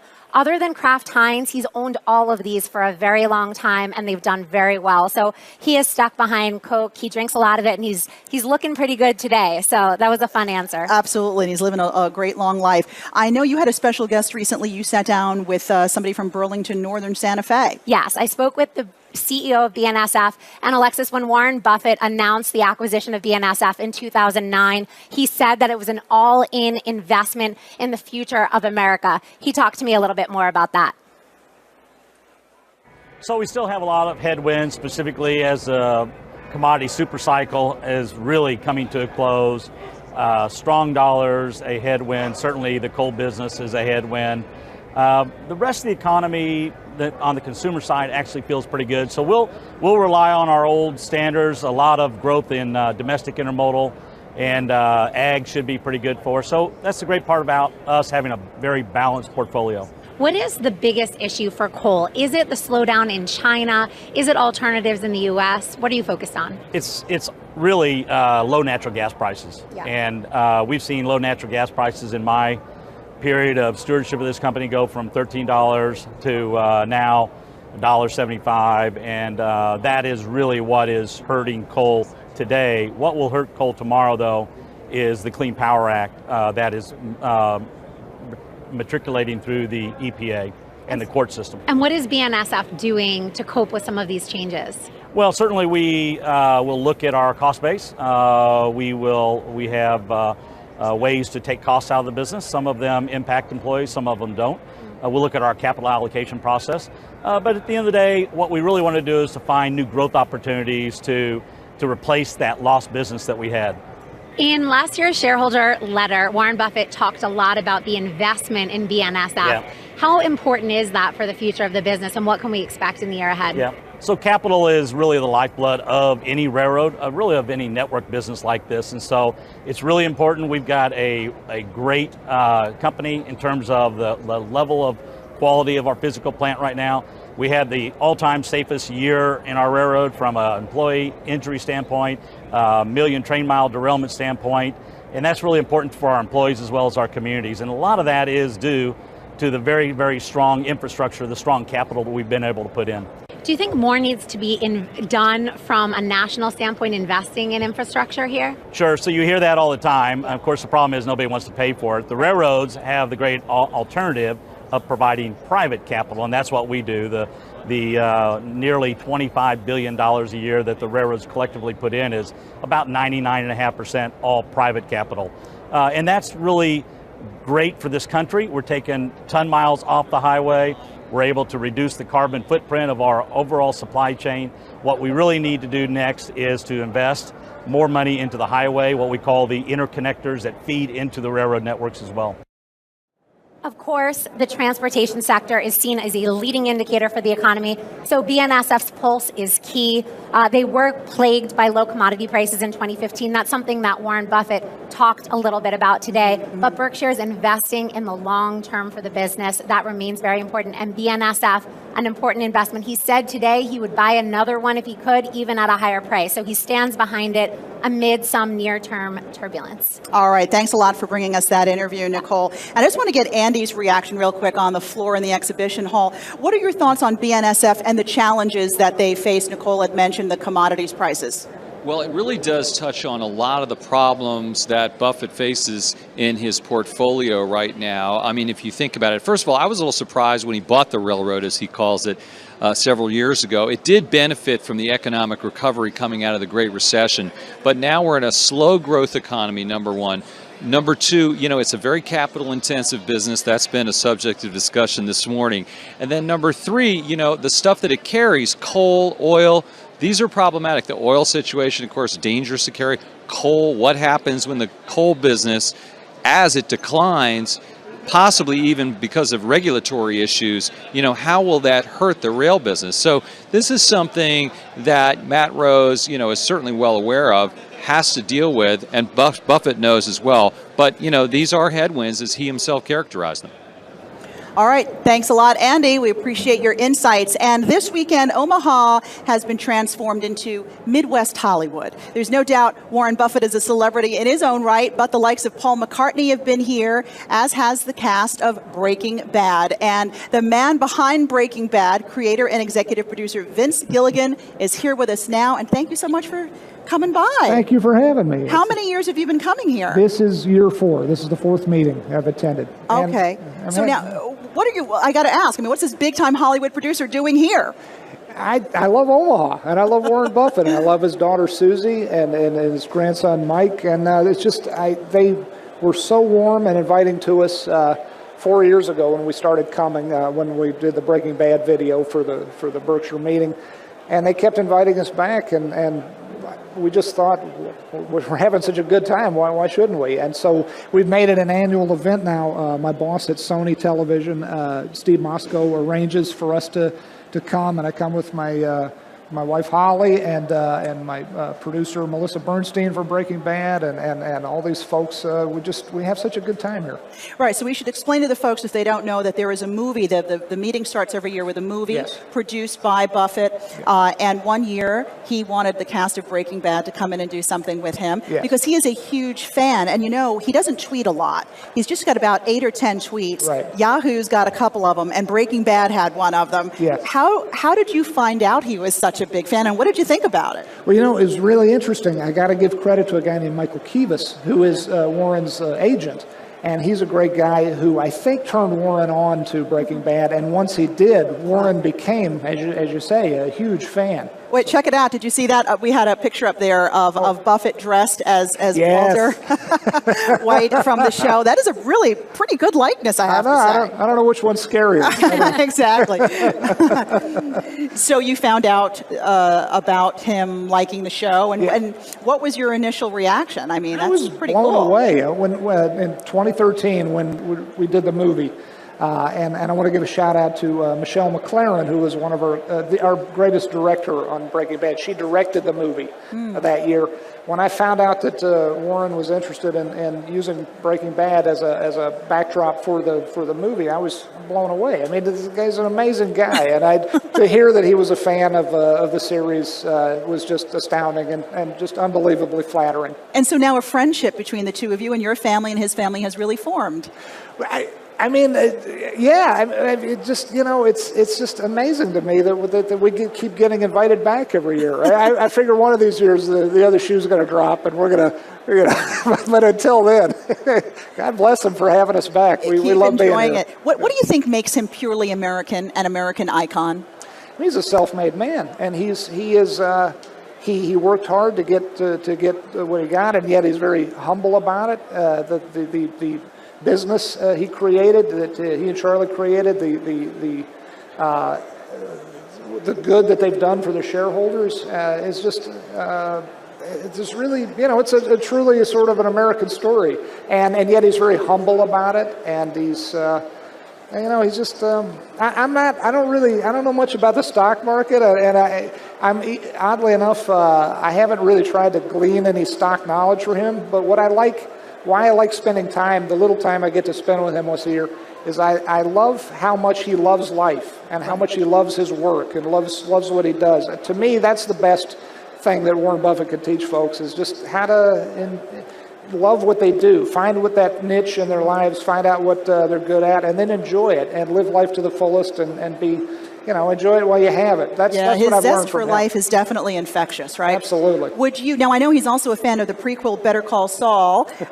Would you put him in your show? In a minute. He came to visit our set. He came to visit our set last season, and he, if you watch the show, one of our characters, played by the wonderful Michael McKean, has this electromagnetic allergy, and he's always wearing this space blanket, this shiny Mylar blanket. So we had, Warren was very nice to pose in this blanket that one of our characters wears. It was fun having it. Well, thank you so much for stopping by. We appreciate it. Enjoy the rest of the weekend here. Well, you too. Thank you so much. All right, Vince Gilligan, thanks a lot. And while we're discussing celebrities, Kathy Ireland was a superstar model before becoming a superstar businesswoman. She has Warren Buffett to thank for a lot of that, and she will be here next. Don't go anywhere. It was a pleasure. Thank you so much.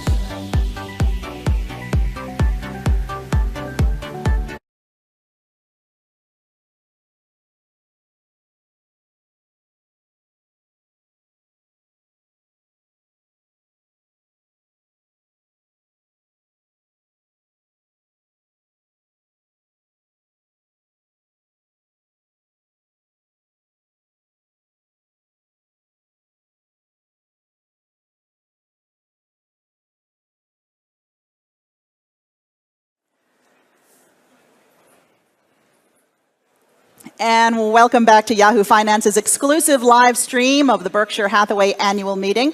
Nicole, I was a little bit jealous of one of the assignments you had when you first arrived in Omaha. Who'd you visit? Yeah, I had a pretty cool assignment. I visited Borsheim's Jewelers. And actually, this is one of the institutions here. It's one of the most profitable divisions of Berkshire Hathaway. And we went for a tour as they got ready for the throngs here this weekend. On Thursday afternoon, I happened to be sporting $10 million of jewels. I couldn't even say that, including a 50-carat yellow diamond ring. But get this, Berkshire shareholders are getting 30% off this weekend. So that $10 million of bling would cost a shareholder only $7 million. Take a look.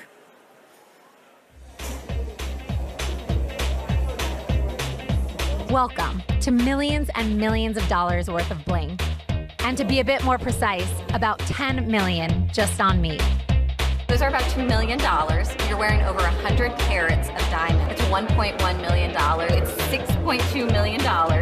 But for shareholders attending the Berkshire Hathaway meeting in Omaha, Nebraska this weekend, this would cost only about $7 million. It began in 1870 as a standalone store in downtown Omaha, and 119 years later, a hometown investor, the Oracle of Omaha, purchased and folded Borsheims into the Berkshire Hathaway family. Today, the sales floor is 62,000 square feet. That's a little larger than an NFL football field, and is home to over 100,000 pieces of jewelry, watches, and fine china. Just checking for radiation. The weekend is expected to attract over 20,000 shoppers, and there's a little something for everyone. $1 million rings, loose diamonds with Warren Buffett's signature on them, They carry Warren's signature on the girdle of the diamonds. and personalized $15 pens. Eiko Asael from Manhattan has been coming to the Berkshire Hathaway meetings for 28 years. This was very small originally, and Mr. Buffett, you could bump into Mr. Buffett anytime. Pleasure to meet you. And she has over 20 pieces of jewelry. That's what the wife comes. It's a Mr. Buffett idea. But Berkshire meetings have attracted international visitors, many of them Chinese. We have 3 translators come in to help us with that, just to help make things easier. We really host people from almost every continent, and they come a long way to be here. And Borsheims does its best to roll out special merchandise to accommodate them. This year, for the Year of the Monkey, he did this special set. The handwork and the detail is amazing on these pieces.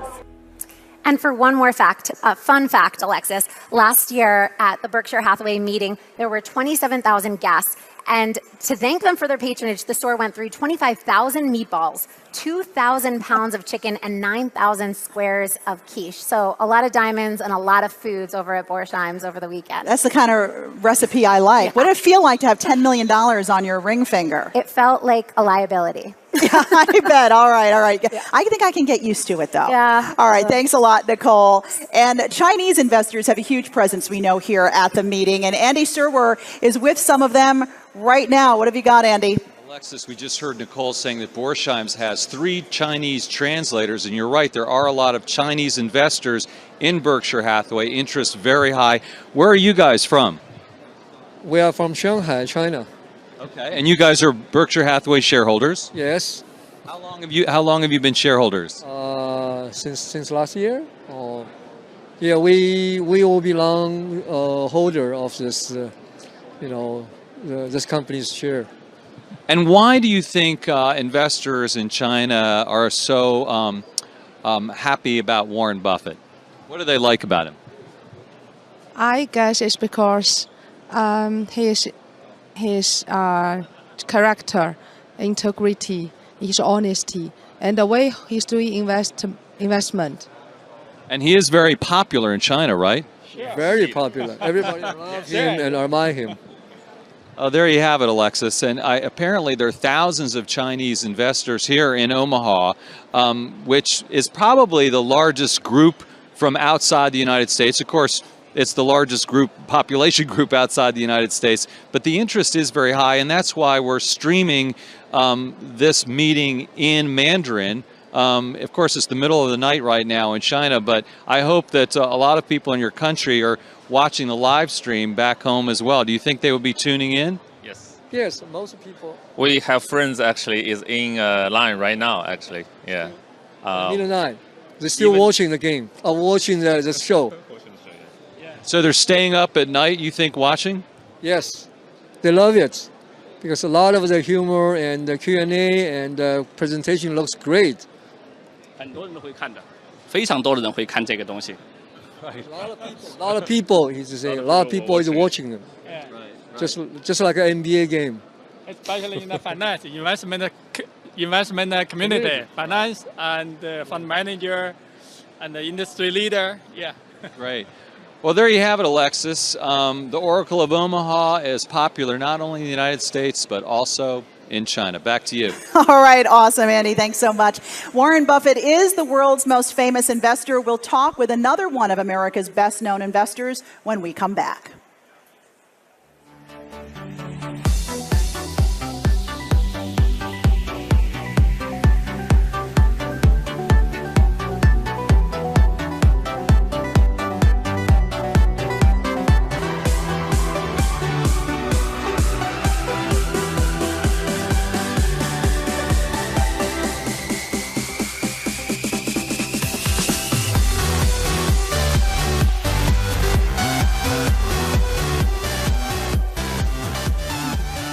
One of Berkshire Hathaway's companies, the Nebraska Furniture Mart, gave a big break to a woman who went from being one of America's top supermodels to one of America's top businesswomen. She is to my left, and I am talking, of course, about Kathy Ireland. For 23 years, she's grown her business to the point where it now brings in $2 billion in annual sales. Business powerhouse Kathy Ireland here in Omaha. So good to have you with us. Thank you. So exciting to be here. Now, how many years have you been coming? This is my 4th year to the shareholders meeting. Okay, but I know your relationship with Warren goes back further than that. It goes back further. Met Mr. Buffett through Irv Blumkin and the Blumkin family of the Nebraska Furniture Mart, our very first retail partner with Kathy Ireland Home. As you said, I'm so grateful to them to give us that start in this industry. And you also, in your previous life as a supermodel, you graced the cover of the Sports Illustrated swimsuit edition 3 times, not an easy feat. You started your apparel line at Kmart years ago. You've now expanded to furniture, to intimate apparel. What's next for your line? Our line is growing. It includes everything from Diamonds by Kathy Ireland, an association with Paul Rapps of New York, and their patent pending design. Let's see. Thank you. Beautiful. A lot of sparkle. So Love jealous. It's that. understated but gorgeous. I'm blinded. Thank you. Okay. Kathy Ireland Destinations. It's our weddings and resorts, our home furnishings collection. We're grateful that our customer has been so loyal. And it's exciting. It's an adventure. And Mr. Buffett, what an education this is. Mr. Munger, Mr. Buffett, what they have built with Berkshire Hathaway, it's miraculous. It is the heart of American business, handled with the most extraordinary ethics and integrity. And I know you were part of the newspaper toss this morning, right? In front of Clayton Homes. That's sort of become a tradition for you. Well, Mr. Buffett and I both had paper routes as children, and so we've kind of got this competition going. How did you do this morning? Well, I'm happy to say I beat Bill Gates. Oh, wow. That's bragging rights. Well, a little bit. But nobody beats Mr. Buffett. No. He is formidable. I practice, but he's extraordinary, so he beat me. Oh, okay. All right. We'll give him that. Now, you say your products are designed for busy moms. You are a busy mom yourself. What's some advice you can give to women, working moms in the business world? All moms work whether you get paid or not, and nothing is harder than raising children. My advice is figure out your values, your priorities, put boundaries in place because they will be challenged. Work with good people. There's great advice that we're receiving here today that is applicable to all of us in all situations. Something that Mr. Buffett touched on today, he was asked by a reporter from the New York Times, hey, is it ethical that you're working with Coca-Cola? And he said, look, I'm probably 1/4 Coca-Cola. That's a great quote. We've got to enjoy life, and it makes me happy when I'm enjoying good things. Use moderation, use common sense, basically. Another thing I thought that was interesting, education is a passion, and a college student asked about free tuition, and Mr. Buffett said, we often don't think about kindergarten through 12th grade as being entitlements, but to the tune of, oh my goodness, billions of dollars. I think it's $600 billion. Throwing more money at it doesn't necessarily give us a better product. There are improvements that desperately need to be accomplished, but it's not necessarily through more money, and I do agree with that. And you've been in business now with Mr. Buffett for quite a few years. What's a piece of advice or sort of something that you remind yourself about that he's told you that you've learned from him? Well, one of the things I love about Mr. Buffett, we can all learn from him. In his books, in his interviews, he makes it accessible to everyone. So much. One thing he says is, you find out who's swimming naked when the tide goes out. He's genuine. And in life and in business, it's all about people. When you see Mr. Buffett and Mr. Munger taking every question that comes their way, you see their friendship, their trust that they've built over the years. Again, with the Blumkin family, life is too short to work with people who you don't really respect. And for me, I want to work with people I also enjoy. And that certainly resonates with this crowd, 40,000 strong. Absolutely. Before we let you go, what's next for you? What are you working on inside or outside of your own business? Inside our business, in addition to some of the other categories, Kathy Ireland Intimates, handbags, merchant processing with Ireland Pay, just some wonderful areas of education, children, entertainment, and production. So I work with a wonderful team. Most of us have been together 27 years, but we're just getting started. It's a lot of work, and I'm inspired by this today because this really reminds me that we've got so much ahead. I think we all are, and now that it's live streamed, a lot of people can get that inspiration because it's open to so many more. I love that this is going. People around the world are getting this information. Thank you for doing this. Us too. Thanks a lot, Kathy Ireland, for stopping by. Thank you. Continued success. Well, you too. Thank you so much. Thanks. And now I want to toss it over to my colleague, Andy Serwer, down on the floor of the exhibition hall. Andy? Thanks, Alexis. I'm here with a very special guest who just dropped by, Andrew Ross Sorkin of the New York Times, who asked questions at the annual meeting. Andrew, I have to ask you, what's it like? How do you prepare?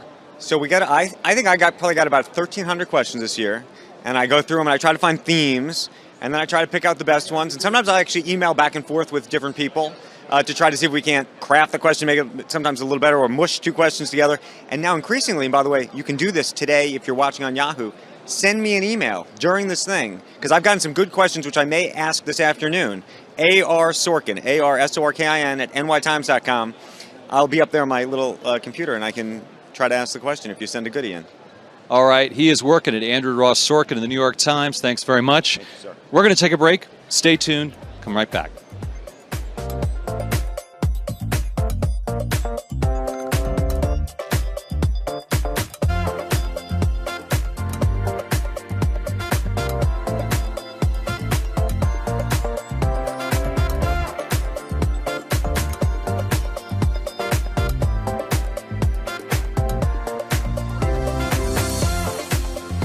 All right, welcome back, everyone. I'm here with legendary investor Mario Gabelli.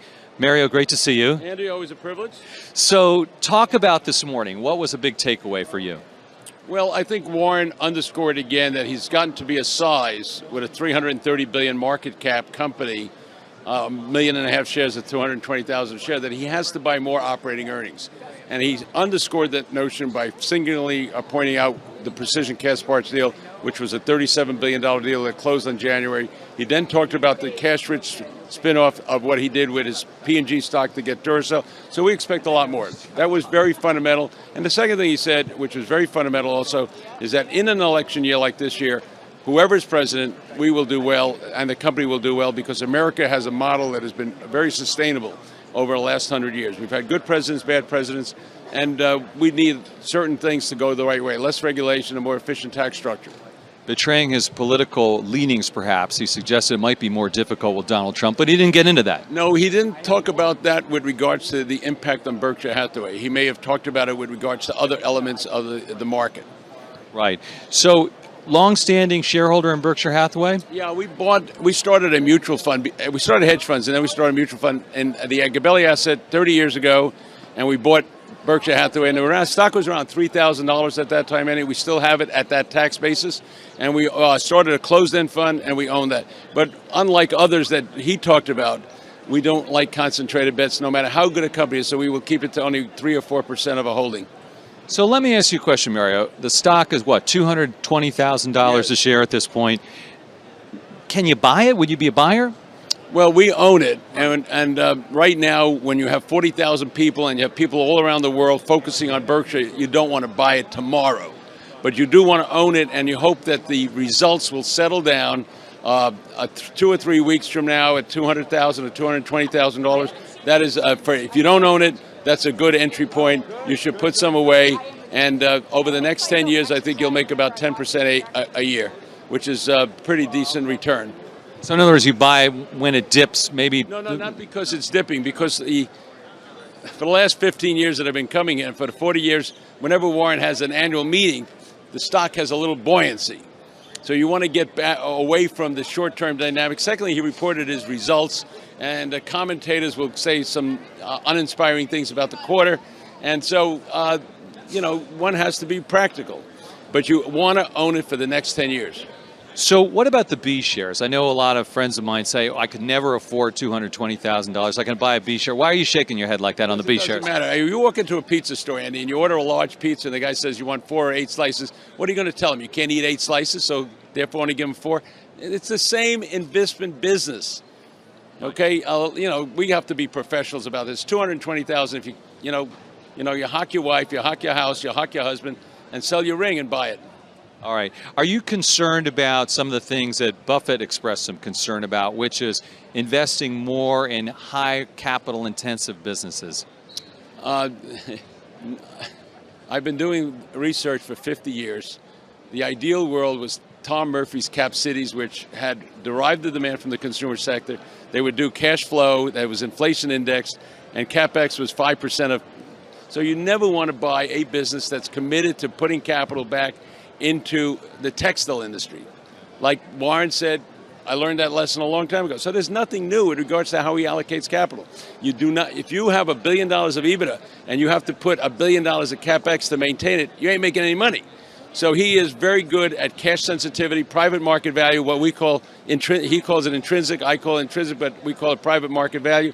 He understands the nature of allocation of capital and cash flow, and he's very disciplined, and that is because he controls the company. So what is it about this weekend, Mario? I mean, what do you get out of it? What does everyone get out of this? Why do they come?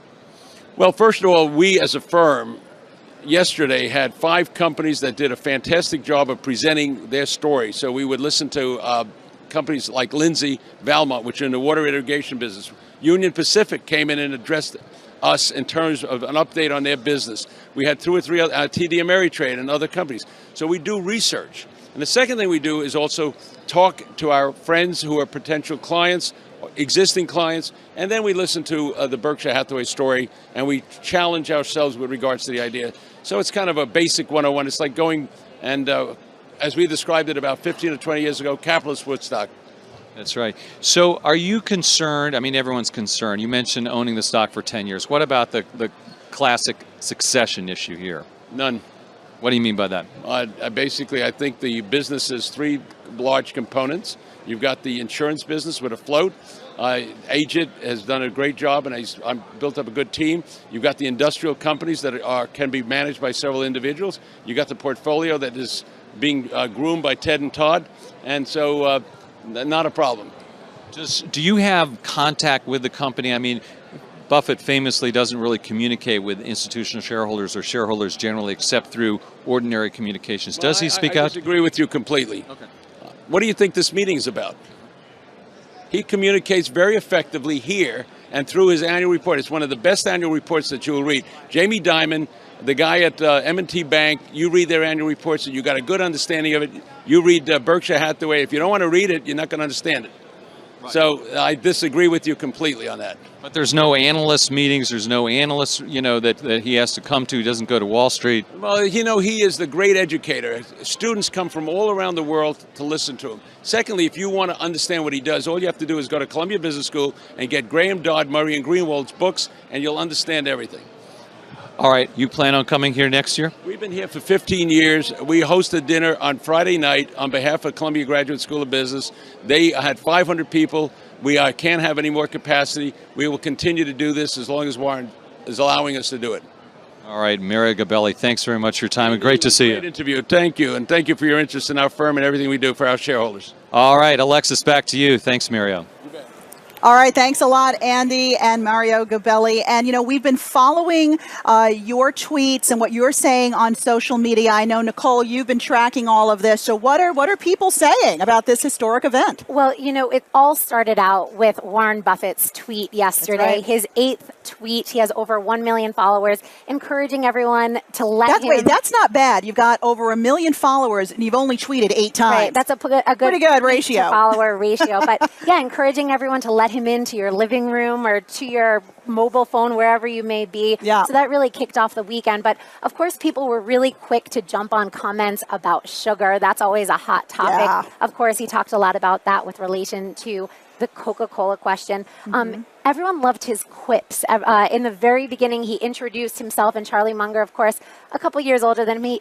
He introduced Charlie as the younger one. He had some advice for daughters out there. He said, if you're choosing between 2 rich guys, choose the one who's older. So that got a lot of attention. Like it. Of course, those funny comments from Warren Buffett get a lot of attention. Munger, 92 he is, right? Yes. To Buffett's 85. Right. So both getting up there, but both young at heart. And of course, I mean, the range of topics, some of the more serious issues, interest rates, the economy in general, Geico and some of the plagues that have been hurting the insurance industry, derivatives, Wells Fargo, a lot of these topics that he addressed, Valiant at the very end and drug pricing, have been getting a lot of attention on Twitter. But as with many meetings, he really touches on such a wide span of issues. And it's really his fun, kind of life-oriented comments that really get the most attention on Twitter. I bet, yeah. I was listening earlier, too, and somebody asked him, a shareholder asked, if you could take out any competitor, like right now, no questions asked, just take them out, who would it be?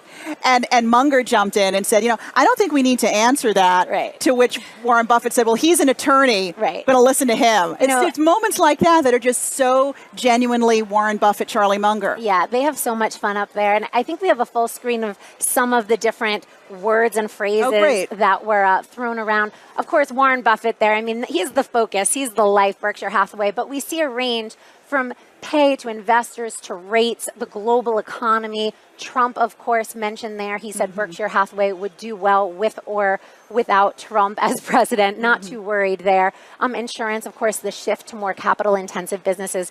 So a wide range. I mean, remember, Berkshire Hathaway is such a huge conglomerate, $360 billion. When he bought it, it was a struggling textile company.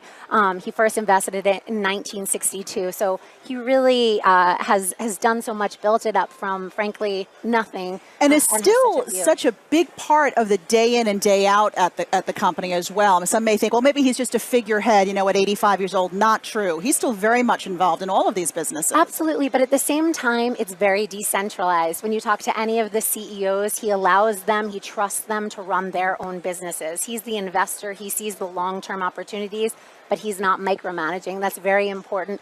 Benjamin Moore, whose CEO I spoke with yesterday, had said that he learned so much, but is given such autonomy. Of course, Warren Buffett promised in that case to remain loyal to the distributor model. He has stayed true to that, but beyond that, he really trusts the people that he hires. He checks in with them. He offers advice, and that's really the value that he adds. And yesterday I had a chance to speak with one of the subsidiaries of Berkshire Hathaway, the CEO of Dairy Queen, John Gaynor, and he said the same thing. He said, it's great to be able to call him up and he's very accessible and ask him for advice. Let's take a look at that interview. I know you had a couple of very special fans stop by earlier today, namely Mr. Warren Buffett with his buddy Bill Gates. What were they up to? Well, Warren and Bill were taking a little tour of the exhibit hall, and Warren always loves to come to Dairy Queen. And in fact, he always comes by and he will get a vanilla orange bar. Occasionally here, he'll get a dilly bar. And I hear that Mr. Bill Gates paid for Mr. Buffett this morning. I understand that because, in fact, our team, I think they're going to take those $2 bills, take them back to our corporate headquarters, probably put them in a frame. Absolutely. They deserve that. Now, Dairy Queen's been a subsidiary of Berkshire Hathaway since 1998. You've been CEO since 2008. So I'd imagine you've had some chats or some interaction with Mr. Buffett. Any words of wisdom he's shared with you or impressions that you can share with us? Yeah, I mean, the beauty of being owned by Berkshire is Warren really believes that each of the managers need to be able to run their companies. And that's really how it works. And Warren is always available. So if you have a question or an inquiry, you can get a hold of Warren. He makes himself readily available. Most importantly, though, we've been fortunate. We had Warren and Bill Gates and Charlie Munger over in China a few years ago, and they actually opened a Dairy Queen for us. So you can imagine the press that we received from an event like that. So the footprint of Dairy Queen has really grown. You're now in the Chinese market, been there for quite a while now. What about other international markets? Great question. Dairy Queen today is in 30 countries. U.S. and Canada are our largest markets, but we have over 700 stores in China. And this past year, we opened in Poland, we opened in Vietnam, and most recently, we opened in Jordan. So you will see continued expansion of Dairy Queen on an international basis. Now, we know Dairy Queen's based in Minneapolis. Minneapolis is going to see its minimum wage rise. It had one of the lowest minimum wages for quite some time. It's going to jump up to $9.50. How is that going to impact your business and the businesses of franchisees? Well, it's an issue that we're all dealing with. But as companies not only in the fast food industry, but in other industries, the thing that we need to remember is many people started Dairy Queen, teenagers, and it's their very first job. So we really believe that people need to be paid a fair wage, but it will be a matter of how quickly that minimum wage actually does increase. We know that Mr. Buffett has actually said publicly he's not a big fan of the minimum wage, of raising it, and he's more of a fan of the earned income tax credit. Yeah, I've heard Warren say that as well. And I think it is an issue that our franchisees are looking at. But in our business, it's not only labor. Food costs, occupancy costs are also, they play a major role in a Dairy Queen store. So that hasn't impacted summer hiring for your company? It really hasn't. Summer hiring, we have a lot of people that love to get started at Dairy Queen. In fact, at the meeting over the next couple days, every year I have people come up to me and bring pictures and say, my very first job was at Dairy Queen. That's really special. Now we know you have moved beyond soft serve ice cream. You're now doing actual grill food, right? You've got the grill there. How's that going? Actually quite well. Our concept Grill and Chill is a full quick service restaurant. We have great sandwiches, hamburgers, chicken strip baskets. This year we rolled our DQ Bakes platform. So we have specialty sandwiches, hot snack melts, hot desserts. But most importantly, this week we rolled the Royal Blizzard. What is the Royal Blizzard? Well, we took the great iconic Blizzard brand and we create a vortex in it. So for example, the Royal Blizzard, the Royal Oreo Blizzard, will have cold fudge in the middle. Ooh. The New York cheesecake will have our great strawberry topping in the middle. So we're taking the Blizzard to a whole new level. All right, we know that Warren Buffett is in the house. We are just seconds away from him taking the stage again with Charlie Munger for the Q&A portion to resume. Andy, you know, he didn't talk at all about succession in the first part of the Q&A session. You think he might talk about it this time? Well, invariably, he's going to be asked about it, and he usually gives a few clues, you know, to Buffettologists. They're always gleaning a few more things every year, but I think he's going to play his cards pretty close to his vest. You know, it's interesting to me when you hear, just going back to that Dairy Queen interview, though, Alexis. Okay, I guess we've got to hop here. Okay, he's walking over to the stage right now. These 40,000 people have reassembled in CenturyLink Center to hear him, and he's entering the stage. Let's listen in.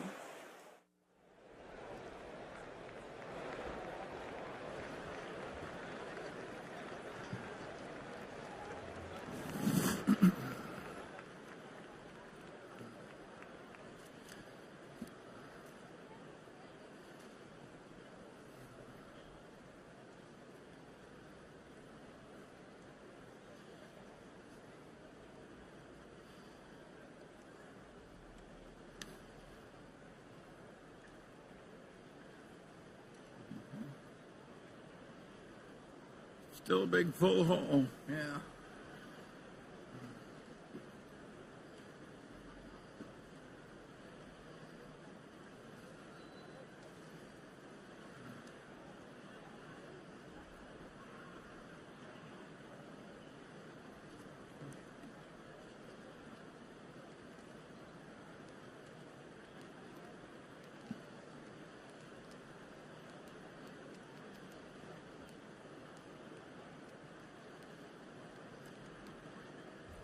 Okay, if you'll take your seats, we'll get underway.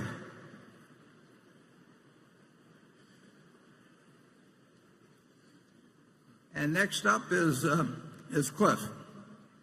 Thank you. Berkshire has an online portal for commercial insurance business. I believe it's coveryourbusiness.com. Is there an opportunity in commercial lines to go direct, akin to what we've seen Geico do in personal auto insurance? Yeah, well, the answer to that is we'll find out. We have actually two online arrangements. I'm not sure whether they're both up yet. One is called, I believe it's called BIG. I think we got that domain name, BIG. And that will be run by the Applied Underwriters, which is a subsidiary of ours that writes workers' comp. And the other is run by Ajit. And then actually, we do commercial auto, some commercial auto, through Geico as well. So we will learn soon. I guess my message about inherited wealth is getting delivered here. Kids probably wants to put himself up for adoption now. So we have been a little bit, and we will be experimenting more with various insurance lines. When you look at what has happened, just take Amazon. You have to you want to try a lot of things, and it amazed me how fast the inquiries on personal auto migrated from phone to the internet. And I would have thought that the younger people would do it, but the people like myself would be very slow to do it. But the adaptation by the American public of internet response has really been pretty incredible, and shows no sign of slowing down. So the answer is, we'll try various things, and we'll make some mistakes, and my guess is that 10 and 20 and 30 years from now, it'll be a lot different. Station 8. Hi, my name's Matt Claiborne from Columbus, Ohio, and thank you for putting this on for all of us. My question is, you've said before that your role will be divided into parts for your succession, one of which is the responsibility of maintaining culture by having Howard as non-executive chairman. What is the plan for how Berkshire will maintain its culture when Howard no longer fills the role, and what should shareholders watch for to make sure that the culture is being properly maintained decades from now when I am your age? Yeah. Well, that's a question we've obviously given a lot of thought to, and although I hope that Howard is made chairman just for the reason that if a mistake is made in selecting a successor, it's easier to correct it if you have a non-executive chairman. But that's a very, that's a 1 in 100 or 1 maybe in 500 probability, but there's no sense ignoring it totally. It's not a key factor. By far the main factor in keeping Berkshire's culture is that you have a board and you'll have successor board members, you have managers and you'll have successor managers, and you have shareholders that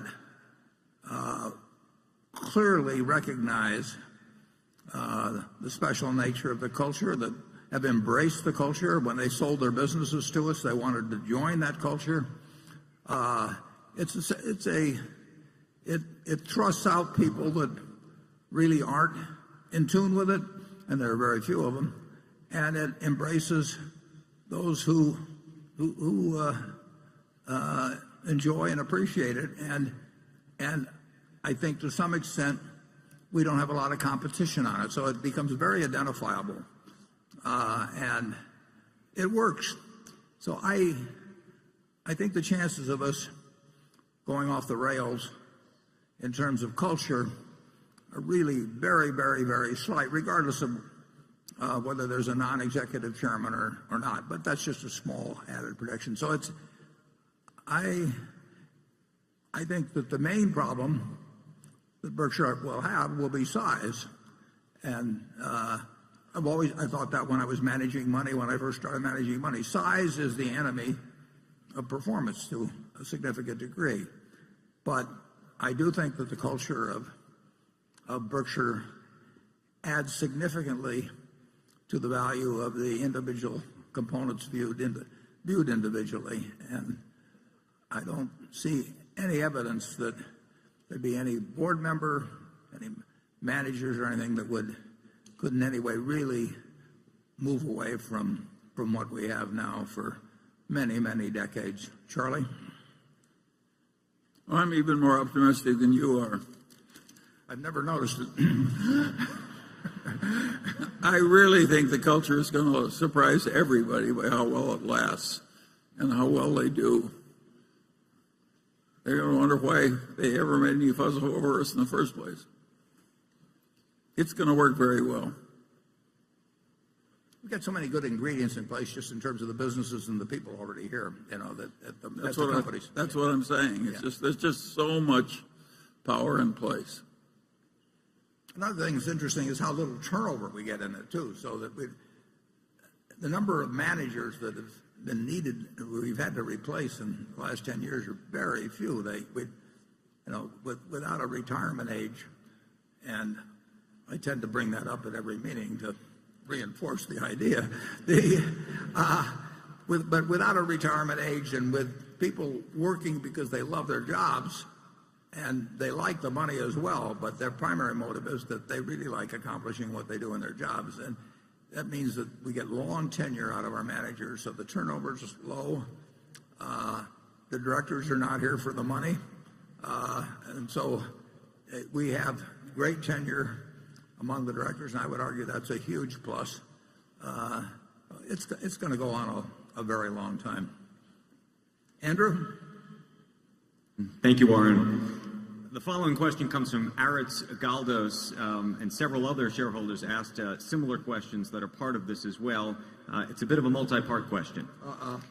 About 24 men and women work with you, Warren, at our corporate office. I see from last year the quality of the picture has been improved in the annual report, so congratulations on that. However, looking at it, there is something that comes to anyone's attention, and is the lack of diversity among the staff.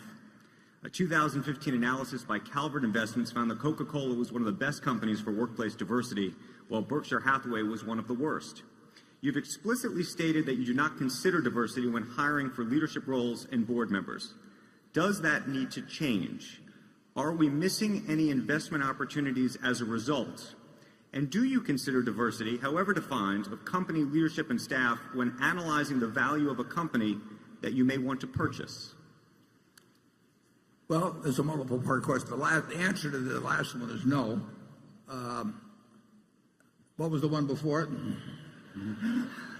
You've explicitly stated you do not consider diversity when hiring for leadership roles and board members. Does that need to change, and are we missing any investment opportunities as a result? No, we will select board members, and we lay it out, and we've done so for years, and I think we've been much more explicit than most companies. We are looking for people who are business savvy, shareholder oriented, and have a special interest in Berkshire. And we found people like that. And as a result, I think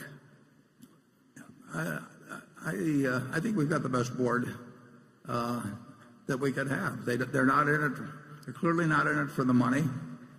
I get called by consulting firms who've been told to get candidates for directors for other companies, and by the questions they ask, it's clear they've got something other than the three questions we ask in terms of directors in mind. They really want somebody whose name will reflect credit on the institution, which means a big name. One organization recently, the one that did the blood samples with small pricks, they got some very big names on their board. And Theranos, I think, is that the way you pronounce it, Charlie? Theranos? Yeah. Yeah, and the names are great, but we're not interested in people that want to be on the board because they want to make $200,000 or $300,000 a year, for 10% of their time. And we're not interested in the ones for whom it's a prestige item, and who want to go and check boxes or that sort of thing. So I think we will continue to apply that test: business savvy, shareholder oriented, and with a strong personal interest in Berkshire. And every share of the Berkshire that our shareholders own, they bought just like everybody else in this room. They haven't gotten them on option, or they haven't gotten, I've been on boards where they've given me stock. I get it for breathing, basically. That half a dozen places that are maybe 3 or 4 that I was on the board of. We want our shareholders to walk in the shoes, our directors to walk in the shoes of shareholders. We want them to care a lot about the business, and we want to be smart enough so that they know enough about business that they know what they should get involved in and what they shouldn't get involved in. The people in the office, I'm hoping that when we take the Christmas picture again this year, they're exactly the same 25 that were there last year, even though we might have added 30,000 employees elsewhere and maybe 10 billion of sales or something like that. It's a remarkable group of people. And just take this meeting. Virtually every one of the 25, our CFO, my assistant, they've been doing job after job connected with making this meeting a success and a pleasant outing for our shareholders. It's a cooperative effort. The idea that you would have some department called annual meeting department, and you'd have a person in charge of it, and he would have an assistant, and then they would go to various conferences about holding annual meetings and build up, and then they'd hire consultants to come in and help them on the meeting. We just don't operate that way. And it's a place where everybody helps each other.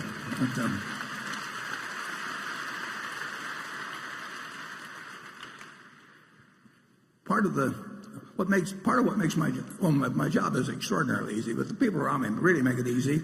And part of the reason it's easy is because we don't have any committees. Maybe we have some committee I don't know about, but I've never been invited to any committees. I'll put it that way at Berkshire. And we may have a PowerPoint someplace. I haven't seen it, and I wouldn't know how to use it anyway. We just don't have make work activities, and we might go to a baseball game together or something like that. But I've seen the other kind of operation, and I like ours better. I'll put it that way. Charlie? Well, years ago, I did some work for the Roman Catholic Archbishop of Los Angeles. And my senior partner pompously said, you don't need to hire us to do this. There's plenty of good Catholic tax lawyers. And the Archbishop looked at him like he was an idiot and said, Mr. Peeler, he says, last year I had some very serious surgery, and I did not look around for the leading Catholic surgeon. That's the way I feel about board members.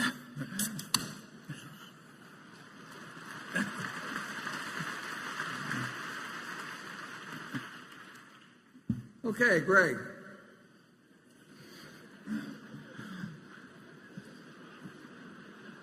Warren, while Berkshire has authorized a share repurchase program originally aimed at buying back shares at prices no higher than 10% premium to the firm's most recent book value per share, a figure that was subsequently increased to repurchase shares at prices no higher than 20% premium to book value, there has been relatively little share repurchase activity during the last 4.5 years. Even as the shares dipped down below the 1.2 times book value threshold during both January and February of this year, if you base it on a buyback price calculated on Berkshire's book value per share at the end of 2015, a number that had not yet been published when the stock did dip that low. Given your belief that Berkshire's intrinsic value continues to exceed its book value, with the difference continuing to widen over time, are we at a point where it makes sense to consider buying back stock at a higher breakpoint than Berkshire currently has in place? And would you ever consider stepping in and buying back shares if they did dip down below 1.2 times book value per share, even if that prior year's figure had not yet been released? Yeah. Greg, you mentioned that it sold below 1.2, and I don't think that's correct. I keep a pretty close eye on that. And it's come fairly close to 1.2, but I can almost guarantee you that it has not hit 1.2, or we would have done it. And I'd be happy to send you figures on any day that you might feel that it did hit the 1.2. Clearly, in my view, Charlie's view, the board's, the stock is worth significantly more than 1.2, but it should be worth significantly more, or we wouldn't have it at that level. On the other hand, we did move it up from 1.1 to 1.2 because we had acquired more businesses over time that were the differential between our carrying value and the book and the intrinsic value really had widened from when we set the 1.1. I have mixed emotions on the whole thing, in that from strictly a financial standpoint and from the standpoint of the continuing shareholders, I love the idea of buying it at 1.2, which means I probably would love the idea of buying it a little higher than 1.2. On the other hand, I don't take, and it's the surest way of making money per share there is. I mean, if you can buy dollar bills for anything less than $1, there's no more certain way of making money. On the other hand, I don't particularly enjoy the actual act of buying out people who are my partners at a price that is well below what I think the stock is worth. So, but we will buy stock almost certainly. We don't make it a 100% pledge because there'd be a lot of ramifications to that. But the odds are extremely high that we would buy a lot of stock at 1.2 times or less. But we would do it in a manner where we were not propping the stock at any given level. And if it happens, it will be very good for the stockholders to continue. It is kind of an interesting situation, though, because if it's true that we will, and are eager even from a financial standpoint to buy it at that price, it's really like having a savings account where if you take your money out as a dividend or as an interest payment on a savings account, you get $1, but if you leave it in, you're almost guaranteed that we'll pay you $1.20. I mean, why would anybody want to take money out of a savings account if they could cash it in what they left at 120%? So it acts as a backstop for ensuring that a no dividend policy results in greater returns than it would be if we paid out $1 and people got $1. If they leave $1 in, they're going to get at least $1.20 in my view. At least it's not a total guarantee, but it's a pretty strong probability. So would we increase that number? Perhaps if we run out of ideas, and I don't mean day by day, but if it really becomes apparent that we can't use capital effectively within the company in the quantities with which it's being generated, then at some point the threshold might be moved up a little because it could still be attractive to buy it. And you don't want to keep accumulating so much money that it burns a hole in your pocket. And it's been said actually that that a full wallet's a little like a full bladder, that you may get an urge very quickly to pee it away, and we don't want that to happen. But so far that hasn't happened, and we will if it ever gets to where we have $100 billion or $120 billion or something like that around, we might have to increase the price.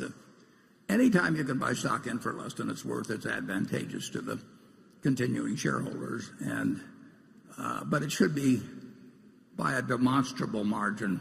You can't, intrinsic value can't be that finely calculated that you can figure it out to 4 decimal places or anything of the sort. Charlie? Well, you'll notice that elsewhere in corporate America, these buyback plans get a life of their own.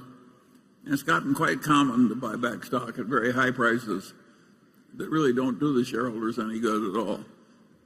I don't know why people exactly are doing it. I think it gets to be fashionable. It's fashionable, and they get sold on it by advisors. That's true, too. Yeah, can you imagine somebody going out and saying, we're going to buy a business and we don't care what the price is? We're going to spend $5 billion this year buying a business, we don't care what the price is. But that's what companies do when they don't attach some kind of a metric to what they're doing on their buybacks. To say we're going to buy back $5 billion of stock, maybe they don't want to publicize the metric, but certainly they should say we're going to buy back $5 billion of stock if it's advantageous to buy it back. But they don't.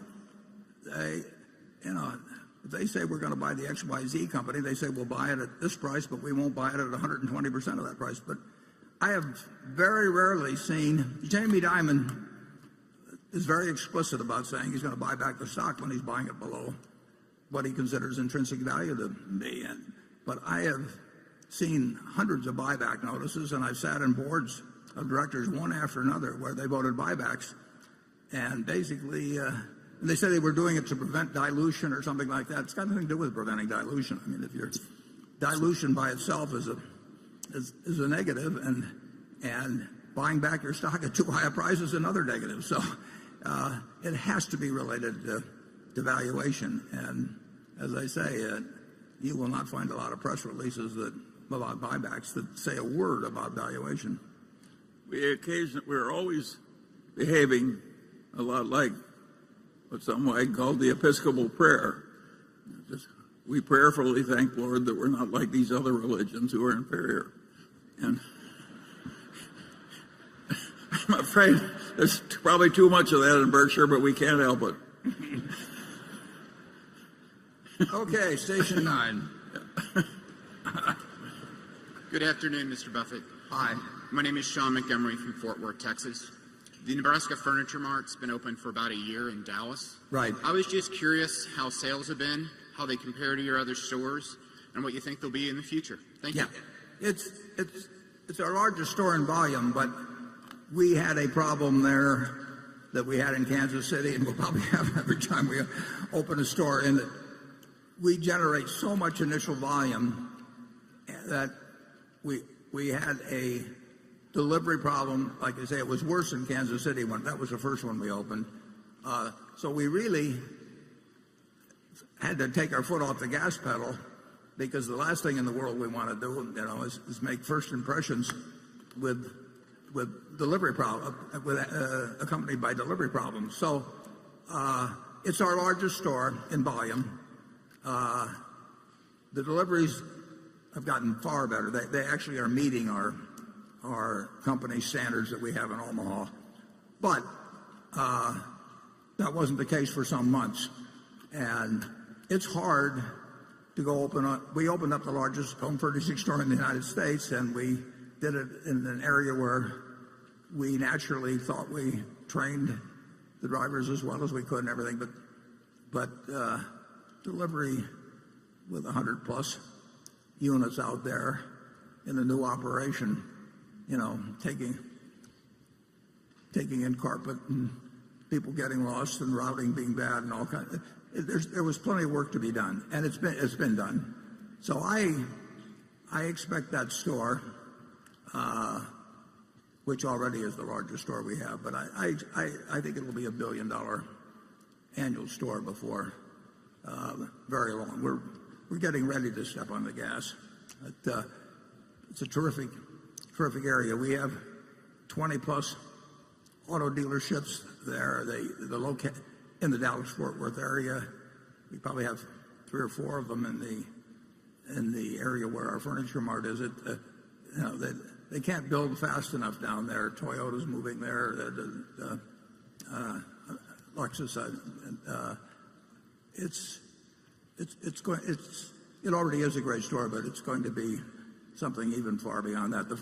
We've opened up about 4 food places so far. We got 4 or 5 more in the works, and they're doing terrific volumes. I'm starting to sound like Donald Trump here, tremendous, terrific, fantastic. I've never seen anything like it. Just wait till next year. I'll come back. I'll really be in shape then. It's doing well. We couldn't have picked a better area. We have over 400 acres that we were very fortunate in corralling a whole bunch of land, and we're bringing prices and variety like nobody's seen, and now we just got to bring delivery like nobody's ever seen. Okay, Carol. This question comes from Chris Gaccio of New York. Mr. Buffett, you have expressed concern about cyber, biological, nuclear, and chemical attacks, but preventing catastrophe is not getting enough attention. For example, a bill passed the House unanimously to harden the electric grid against a high-altitude nuclear explosion. Not too many bills passed unanimously these days, but then the bill got bottled up in the Senate. Have you considered funding? Wouldn't it be a good idea for you to consider funding a lobbying and educational campaign to promote the public good in this area and counteract industry lobbyists who are often more interested in short-term profits? Yeah, well, in my view, there's no problem remotely like the problem of what I call CNBC, cyber, nuclear, chemical, and biological attacks that either by rogue organizations, even possibly individuals, rogue states. I mean, you know, you can think about a lot of things, and it will happen. I think we've been both lucky and, frankly, the people have done a very good job in government, because government is the real protection on this. In not having anything since 1945, we came very, very close during the Cuban Missile Crisis, and I don't know what the odds were, but I do think that if there had been, I can think of many people that if they'd been in place of either Kennedy or Khrushchev, we would have had a very different result. And it's the ultimate problem. It's, as I put in the annual report, it's the only real threat to Berkshire's external threat to Berkshire's economic well-being over time. And I just hope when it'll happen, I hope when it happens that it's minimized. But the desire of psychotics and megalomaniacs and religious fanatics and whatever to do harm on others is a lot more when you have 7 billion people on Earth than when you had 3 billion or so, which is the case when I was born, less than 3 billion. And unfortunately, there are means of doing it. You know, if you were a psychotic back far enough, you threw a stone at the guy in the next cave, and there was a sort of linear relationship of damage to psychosis. But and that went along, you know, through bows and arrows and spears and cannons and various things. And in 1945, we unleashed something like the world had never seen, and that is a pop gun compared to what can be done now. So there are plenty of people that would like to cause us huge damage. And I came to that view when I was in my 20s, and in terms of my philanthropic efforts, I decided that that was one of two issues that I thought should be the main issue. And I got involved with all kinds of things like the concern.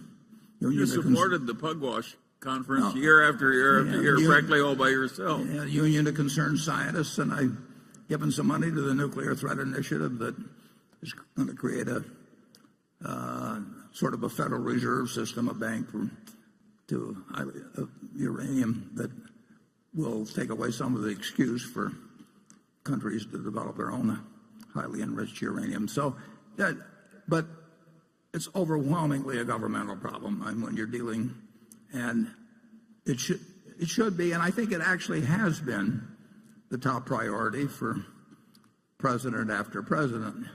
It's not the thing they can go out and talk about every day, and they don't want to scare the hell out of everybody, and they also don't want to tip people's hands as to what they're doing. But being in the insurance business, you don't have to even be in the insurance business. You know that someday somebody will pull off something on a very, very, very big scale that will be harmful. Maybe the United States is probably the most likely place it happens, but it could happen in a lot of other places. And that's the one huge disadvantage to innovation. I mean, people. Warren, I think he also asked, why don't we, Berkshire, spend a lot more time telling the government what it should be doing and thinking? Well, I've tried telling a lot of people. Nobody disagrees with you on it. It seems sort of hopeless to them. I mean, they don't know what to do beyond what they're doing. And incidentally, they've done a lot of things. I mean, not all gets publicized, but and I think Kennedy and Khrushchev.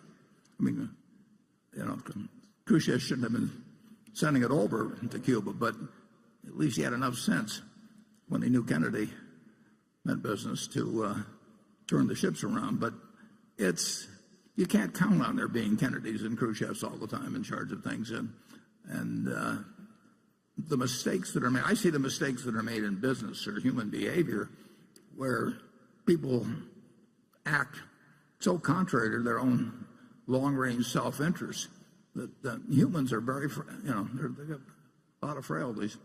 You can argue that if Hitler hadn't been so anti-Semitic, he could have kept a lot of scientists that might have gotten him to the atomic bomb before we did. But he drove out the best of his scientific minds, and fortunately. Imagine a guy stupid enough to think the way to improve science is to kick out all the Jews. No. It was the hero of the 20th century may have been Leo Szilard. I mean, Leo Szilard is the guy that got Einstein to co-sign a letter to Roosevelt and say, one side or the other is going to get this, and we better get it first. Basically, he said it much more elegantly than that. You can go to the internet and look up the letter, but we've both been good and we've been lucky. But if you remember post 9/11, people started getting a few envelopes with anthrax, and they went to like the National Enquirer and Tom Brokaw and Tom Daschle. I can't remember. I mean, who knows what mind when you've got a mind that's going to send anthrax to people, how that decision making is made is just totally beyond comprehension. And that person did not end up doing a lot of damage, but the capability for damage is absolutely incredible. I don't know how Berkshire does anything about that. I don't know how to do it philanthropically. If I knew how to reduce the probabilities of the CNBC type mass attack, if I knew how to reduce the probability by 5%, all my money would go to that. No question about that. Maybe 1%. But hasn't it been true we haven't been very good at getting the government to follow any of our advice? Yeah, but this one's important.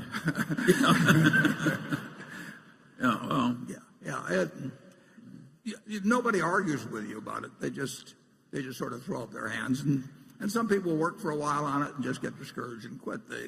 I was involved. I forget the exact name of it, but their idea was a bunch of nuclear scientists. This is long ago, but their idea was to affect elections in small states. The theory being that government was the main instrument, and you would have the maximum impact. And just one after another, people took it up and got discouraged.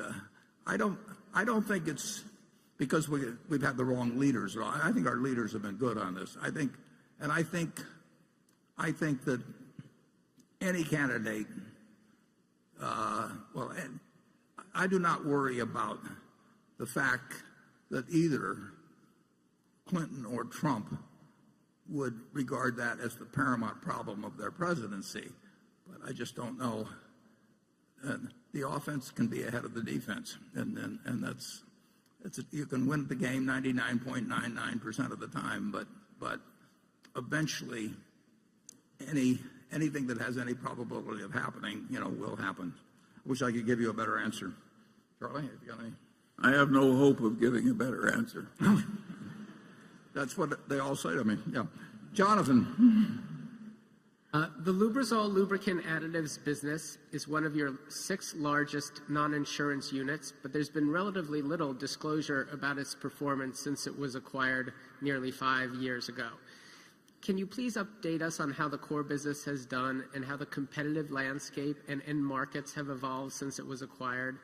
I know the core business is not a growth business, but has the increase in miles driven helped their top line at all?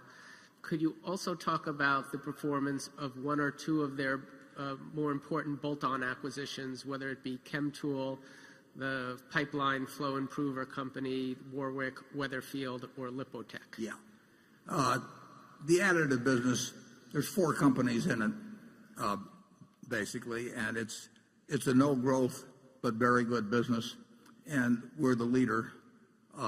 So it has performed almost exactly as you would anticipate since purchase. And other specialty companies have, some of which might have growth possibilities, but they're small. So Lubrizol overall, on an operational basis, has been very much as we anticipated, or you would have anticipated if you looked at the prospectus at the time we bought it. They made one large acquisition, which was a big mistake, and that was in the oil field, especially chemical area, and was made just about the time that, or even a little after that oil took a nosedive. So we've had some decent acquisitions there, but the biggest acquisition should not have been made. We still got the fundamental earning power of the additives business and everything. That has not disappointed us in any way. It's a very well-run operation that way, but it's not a growth operation. Charlie? Nothing to add. Okay. Station 10. Hello. Hello, Mr. Buffett and Mr. Munger. Thank you so much for your insights, teaching, and being great role models. My name is Eric Silberger, a violinist based in New York City. My question for both of you is related to psychological biases. Through Berkshire Hathaway's operations, you get a very good read on macroeconomic factors, yet Berkshire does not make investment decisions based upon macroeconomic factors. How do you control the effect of information, such as knowing macroeconomic factors, or the anchoring effect of knowing stock prices, because after a while, it's hard not to once you've analyzed them before? And how does that influence your rational decision-making, whether you should ignore it or whether you should try to use it in a positive way? Well, Charlie and I are certainly, we read a lot. So and we're interested in economic matters and political matters for that matter. And so we know a lot, or we're familiar a lot, I should say, with almost all the macroeconomic factors. That doesn't mean we know where they're going to lead. We don't know where zero interest rates are going to lead, but we do know what's going on if we don't know what is likely to. Warren, there's a confusion here. It says microeconomic factors. We pay a lot of attention to those. Oh, yeah. If you talk about macro, we don't know any more than anybody else. Yeah, he summed it up. In terms of the businesses we buy, and when we buy stocks, we look at it as buying businesses, so they're very similar decisions. We try to know all, or as many as we can know, of the microeconomic factors. I like looking at the details of a business, whether we buy it or not. I mean, I just find it interesting to study the species, and that's the way you do study it. So I don't think there's any lack of interest in those factors or denying the importance of them. So am I getting at his question or not, Charlie? Well, there hardly could be anything more important than the microeconomics. That is business. Business and microeconomics are sort of the same term. I guess microeconomics is what we do, and macroeconomics is what we put up with. Yeah. The anchoring effect, I mean, how do you deal with that as well? Well, we're not anchored to what we're ignoring. I see. But Charlie and I are the kind that literally find it interesting in every business. Well, we like to look at microfactors. When we buy a See's Candy in 1972, there may have been 140 shops or something.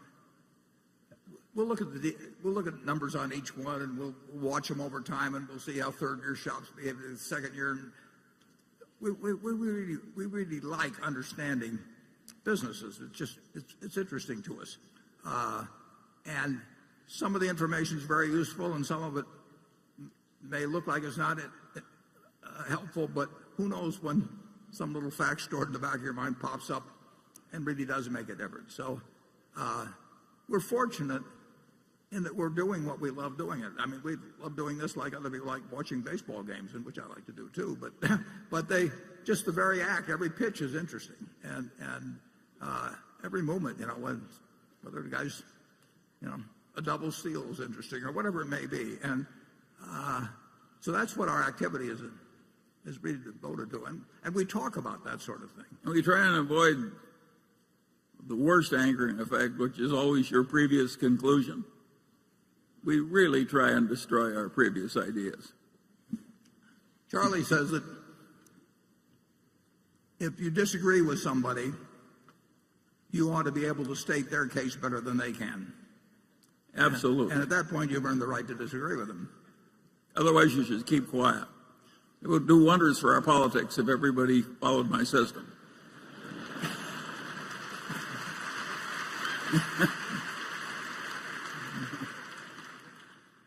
Okay, Becky.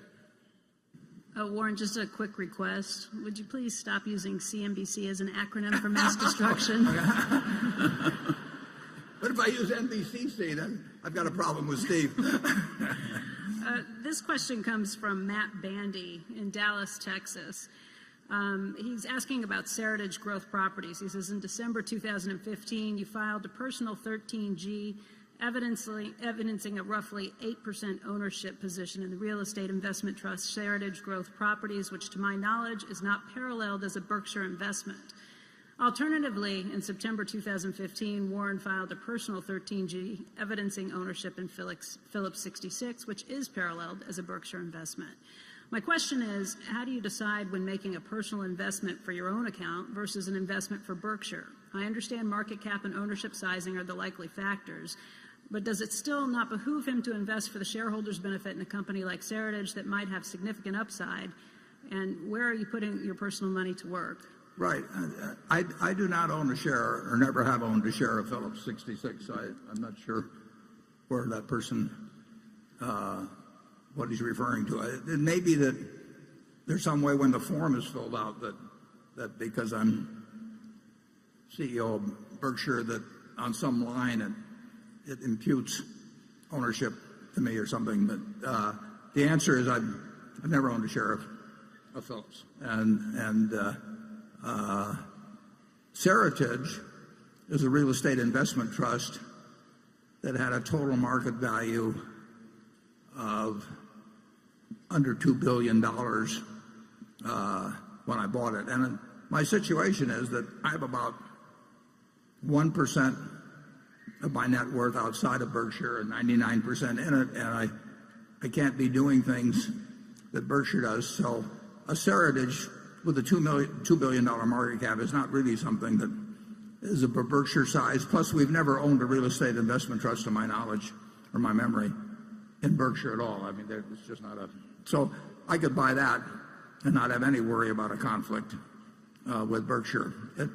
As a practical matter, you know, my best ideas are, I hope they're my best ideas, are off limits for me because they go to Berkshire if they're sizable enough to have a significance to Berkshire.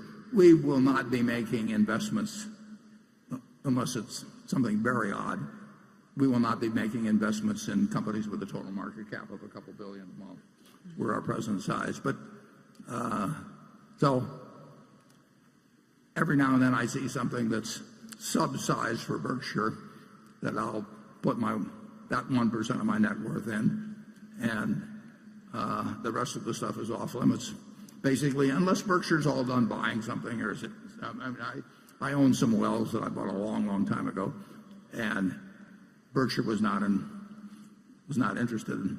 I mean, we bought enough or something at the time, or maybe we didn't have money for investment, but I try to stay away from anything that could conflict with Berkshire. And if I've been buying Phillips when Berkshire was buying Phillips, or prior, or subsequently, there could be a case where it'd be okay when we might have hit some limit. But the answer is I didn't buy any, and I've never owned any. Charlie? Well, part of being in a position like that we occupy, you really don't want conflict of interest or even the appearance of it. And it's been 50 or 60 years. When have we embarrassed Berkshire by some of us side conduct? Both of us have practically nothing of significance in the total picture outside of Berkshire. I got some Costco stock. I'm the director of Costco. Berkshire's got some Costco stock. There are 2 or 3 little overlaps like that, but basically, Berkshire shareholders have more to worry about than some conflict that Warren and I are going to give it. We're not going to do it. It may sound a little crazy, and it's only because I can afford to say this, but I would much rather make money for Berkshire than for myself. I mean, it isn't going to make any difference to me anyway. I've got all the money I could possibly need and way more. And on balance, my personality, everything's more wound up in how Berkshire does than I am myself, because I'm going to give it all away. So I know my end result is 0, and I don't want Berkshire's end result to be 0. So I'm on Berkshire's side. Cliff?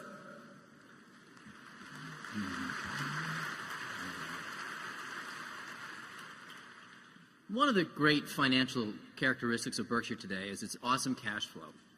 While a simple earnings less capex formula yields an annual free cash flow calculation, I figure of around 10 to 12 billion.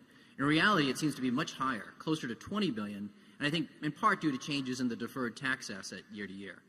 What is the outlook for free cash flow, and can investors continue to expect similar dynamics going forward? Yeah, there's a lot of deferred tax that's attributable to unrealized appreciation in securities. I don't have the figure, but let's just assume that's 60 billion of unrealized appreciation in securities. Well, then there would be 21 billion of deferred tax.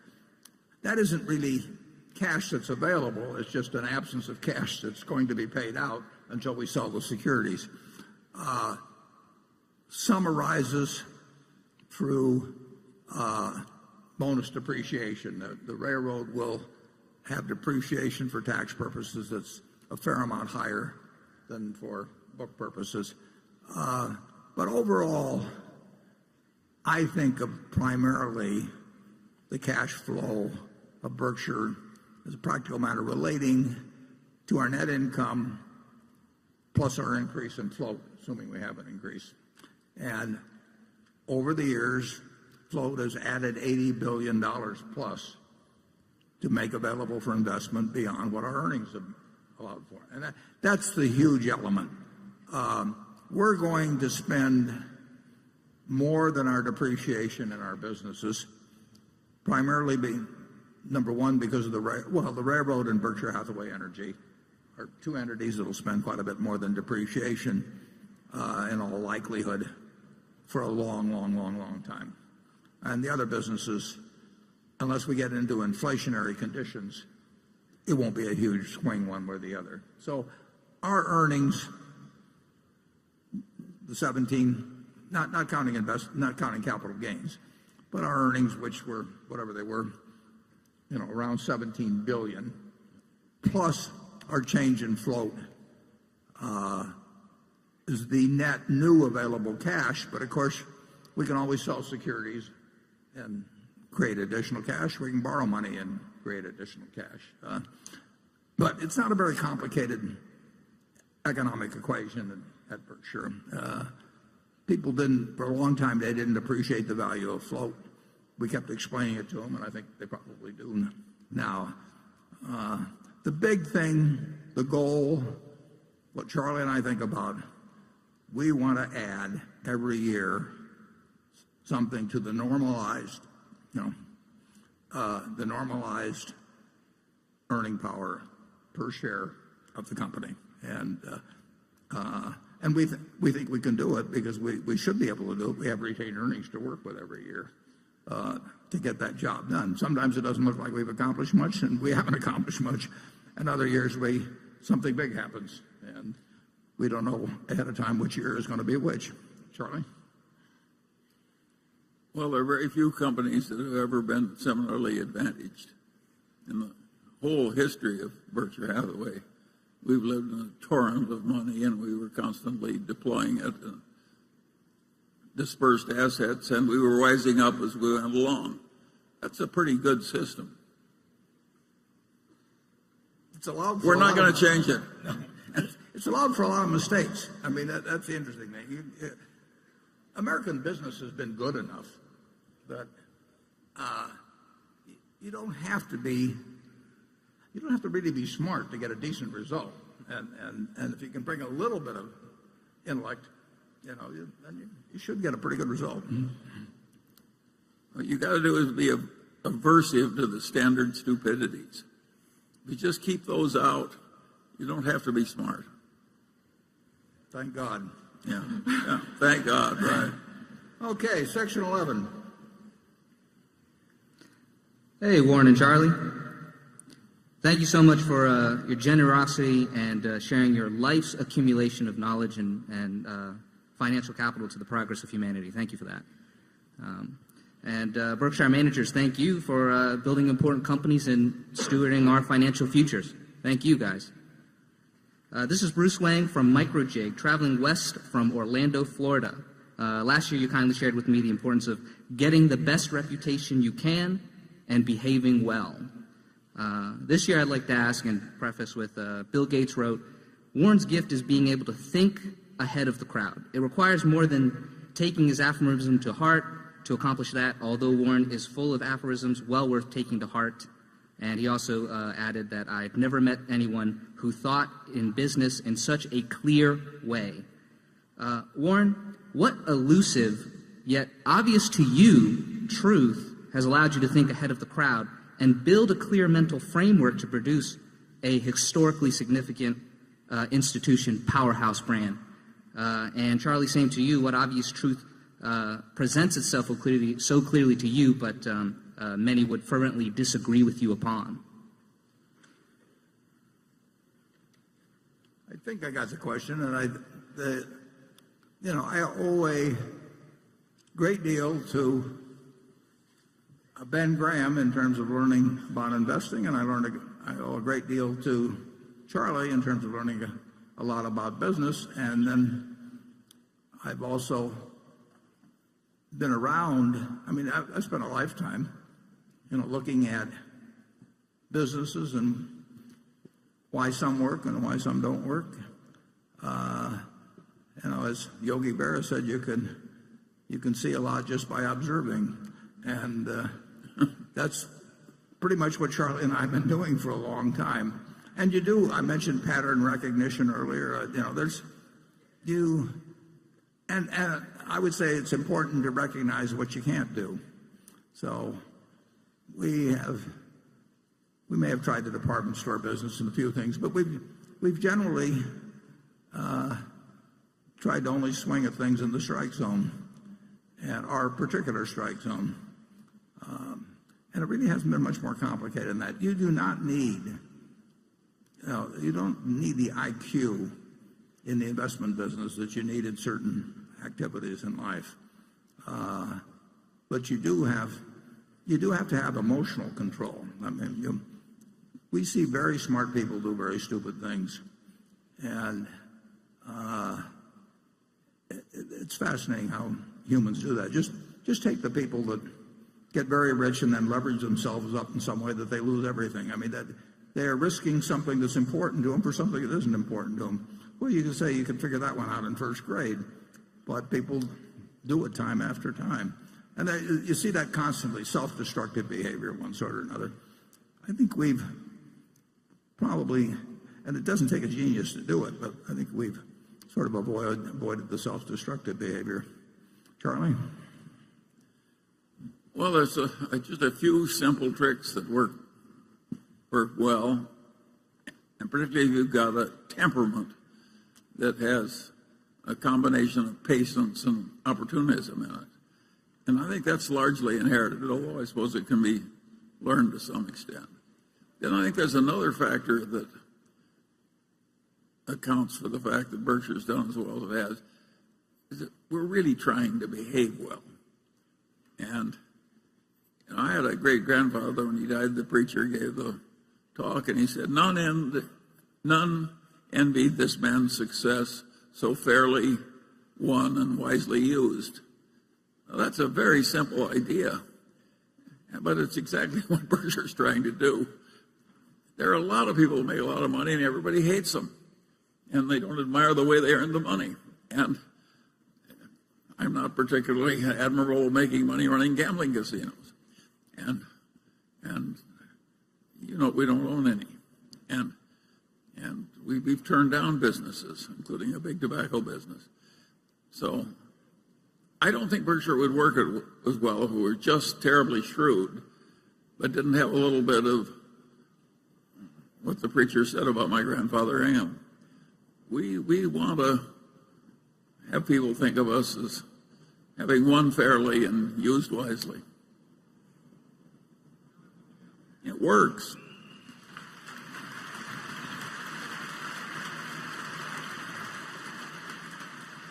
And we were very, very lucky to be born when we were and where we were.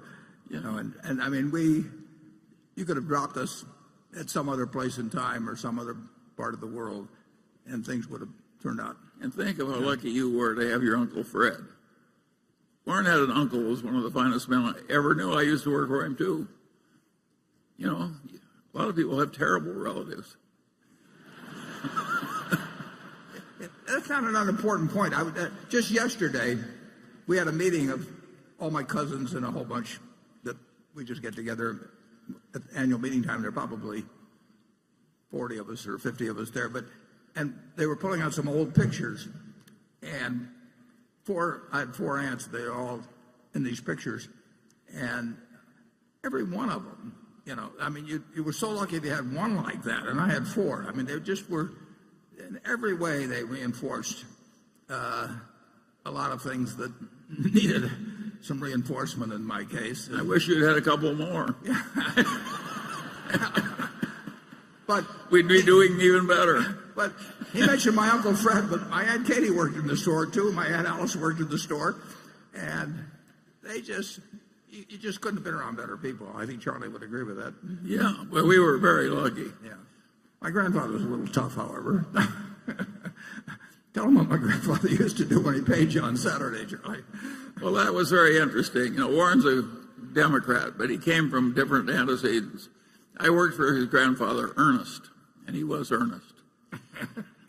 And when they passed Social Security, which he disapproved of because he thought it reduced self-reliance, and he paid me $2 for 10 hours work. There was no minimum wage in those days on Saturday, and it was a hard 10 hours. At the end of the 10 hours, I came in, and he made me give him 2 pennies, which was my contribution to Social Security. And he gave me 2 $1 bills and a long lecture about the evils of Democrats and the welfare state and the lack of self-reliance, and it went on and on and on. So I had the right antecedents, too. I had Ernest Buffett telling me what to do. Okay, enough family history. I haven't overstated that, have I? No, you haven't overstated it at all. No. You can't believe it, people.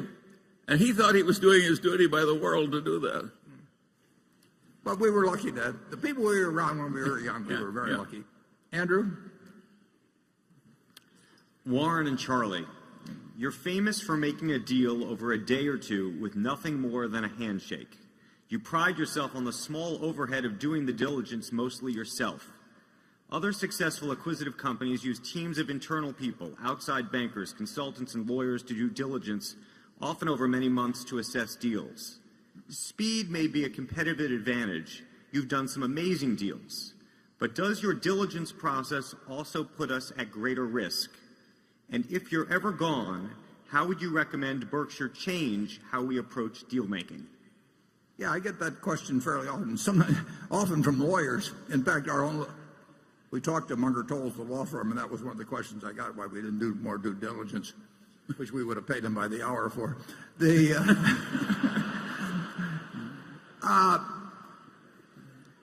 It's interesting. We've made plenty of mistakes in acquisitions, plenty, and we made mistakes in not making acquisition. But the mistakes are always about making an improper assessment of the economic conditions in the future of the industry of the company. They're not a bad lease. They're not a specific labor contract. They're not a questionable patent. they're not the things that are on the checklist, for every acquisition by every major corporation in America. Those are not the things that count. What counts is whether you're wrong about whether you really got a fix on the basic economics and how the industry is likely to develop, or whether Amazon's likely to kill them, in a few years, or that sort of thing. And we have not found a due diligence list that gets at what we think are the real risks when we buy a business. And like I said, we certainly made at least a half a dozen mistakes, and probably a lot more if you get into mistakes of omission. But none of those would have been cured by a lot more due diligence. They might have been cured by us being a little smarter. It just isn't the things that are on the checklist that really count. Assessing whether a manager who I'm going to hand $1 billion to for his business, and he is going to hand me a stock certificate, assessing whether he's going to behave differently in the future in running that business than he has in the past when he owned it, that's incredibly important. But there's no checklist in the world that's going to answer that. So if we thought there were items of due diligence, and incidentally there are a few that get covered. I mean, you want to make sure that they don't have twice as many shares out as you're buying or something of the sort. But if we thought there were things that we were missing that were of importance in assessing the future economic prospects of the business, we would by all means drill down on those. But the question of, when we bought Seas, they probably had 150 leases. When we buy Precision Cast Parts, they have 170 plants. There's going to be pollution problems at some place, and that is not what determines whether a $32 billion acquisition is going to look good 5 years from now or 10 years from now. And we try to focus on those things. And I do think it probably facilitates things with at least certain people that our method of operation does cut down. You get into squabbles on small things. I've seen deals fall apart because people start arguing about some unimportant point, and their egos get involved, and they draw lines in the sand and all of that. I think we gain a lot when we start to make a deal. It usually gets done. Charlie? Well, if you stop to think about it, business quality usually counts on something more than whether you crossed a T in some old lease or something. And the human quality of the management who are going to stay are very important. And how are you going to check that? As by due diligence, And I don't know anybody who's had a generally better record than Berkshire in judging business quality and the human quality of the people who are going to lead the business after it's acquired. And I don't think it would have improved at all by using some different method. So I think the answer is that, for us at least, we're doing it the way we should. Negotiations that drag out have a tendency, they're more likely to blow up for some reason. I mean, people, they can get obstinate about very small points, and it's silly to be obstinate, but people get silly sometimes. So I like to keep things moving. I like to show a certain amount of trust in the other person, because usually trust comes back to you. But the truth is there's some bad apples out there, and spotting them is not going to come from looking at documents. You really have to size up whether that person who's getting a lot of cash from you how they're going to behave in the future, because we're counting on them, and that assessment is as important as anything involved. We know all the figures and everything going in, and we know what we'll pay, and so we don't want things to get gummed up. in negotiations, and I'm perfectly willing to lose small points here and then on a deal. If I have the deal on the right terms, I don't believe in making and Tom Murphy taught me this. I mean, you just don't try and win every point. It's a terrible mistake. But you make a decent deal, and if you find something that bends a little different some way, that's okay. If you think it's bad faith and gives an indication of the character of the person you're dealing with, then you got another problem, and you're lucky if you find that out early. Charlie, any more? How many people in this room who are happily married carefully check their spouse's birth certificate and so on? My guess is that our methods are not so uncommon as they appear.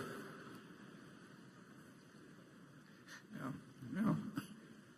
I'll think about that. Okay, Greg. Warren, the announcement earlier this month that Ajit Jain would be taking over responsibility for all of Berkshire's reinsurance efforts once Tad Montrose retires from General Re has raised some questions about not only the change in leadership structure, but succession planning. Given the state of the reinsurance market, it makes sense to have Ajit overseeing both businesses, especially if the pricing environment is expected to be difficult for another 10 years, and there are duplicative efforts that can be streamlined.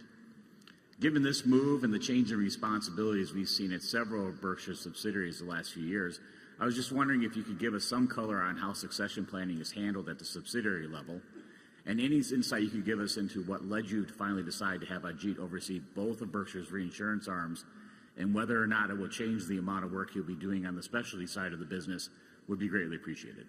Yeah. Well, Tad Montrose, after 39 years, has done an absolutely sensational job for Berkshire.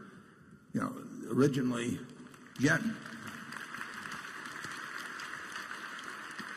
Gen Re was a problem child for a while, as you know, and some brought on by itself and some external. But Tad is, he's sensational. And I tried several times, maybe successfully in terms of months, but not in terms of years, to get him to stay out longer. As you say, it makes sense to have the reinsurance operation under Ajit. Ajit's ability to handle more and more things in insurance. He oversees a company called Guard, which most of you have never heard of, and we bought it a few years ago, and it's doing terrifically. It's based in Wilkes-Barre, Pennsylvania, but it's doing a great job with small business policies, primarily workers' comp, around the country, and it's flourished, being put under Ajit. He started the specialty operation a couple of years ago, and under Peter, that is going gangbusters. And I have found, and this is interesting, but it's true, I have found with really able people, they can handle so much. They almost, well, just take Kerry Soul with it. Put this meeting together. If you have some preconceived notion that an annual meeting that's going to have 40,000 people therefore needs, to spend millions of dollars with all kinds of organizational planning and meetings and meetings and meetings, but really able people, my assistant Debbie Bosanic, she can do anything. There's just no limit to what talented people can accomplish. And if I had something else in insurance tomorrow that needed doing, I'd probably call Ajit on that too.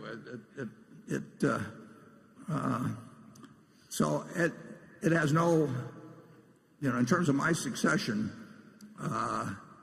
that's something. We'll have a board meeting on Monday, but we'll talk about it as we always do at every meeting. And when we haven't, our thoughts are as one on that, and everybody knows why it makes the most sense.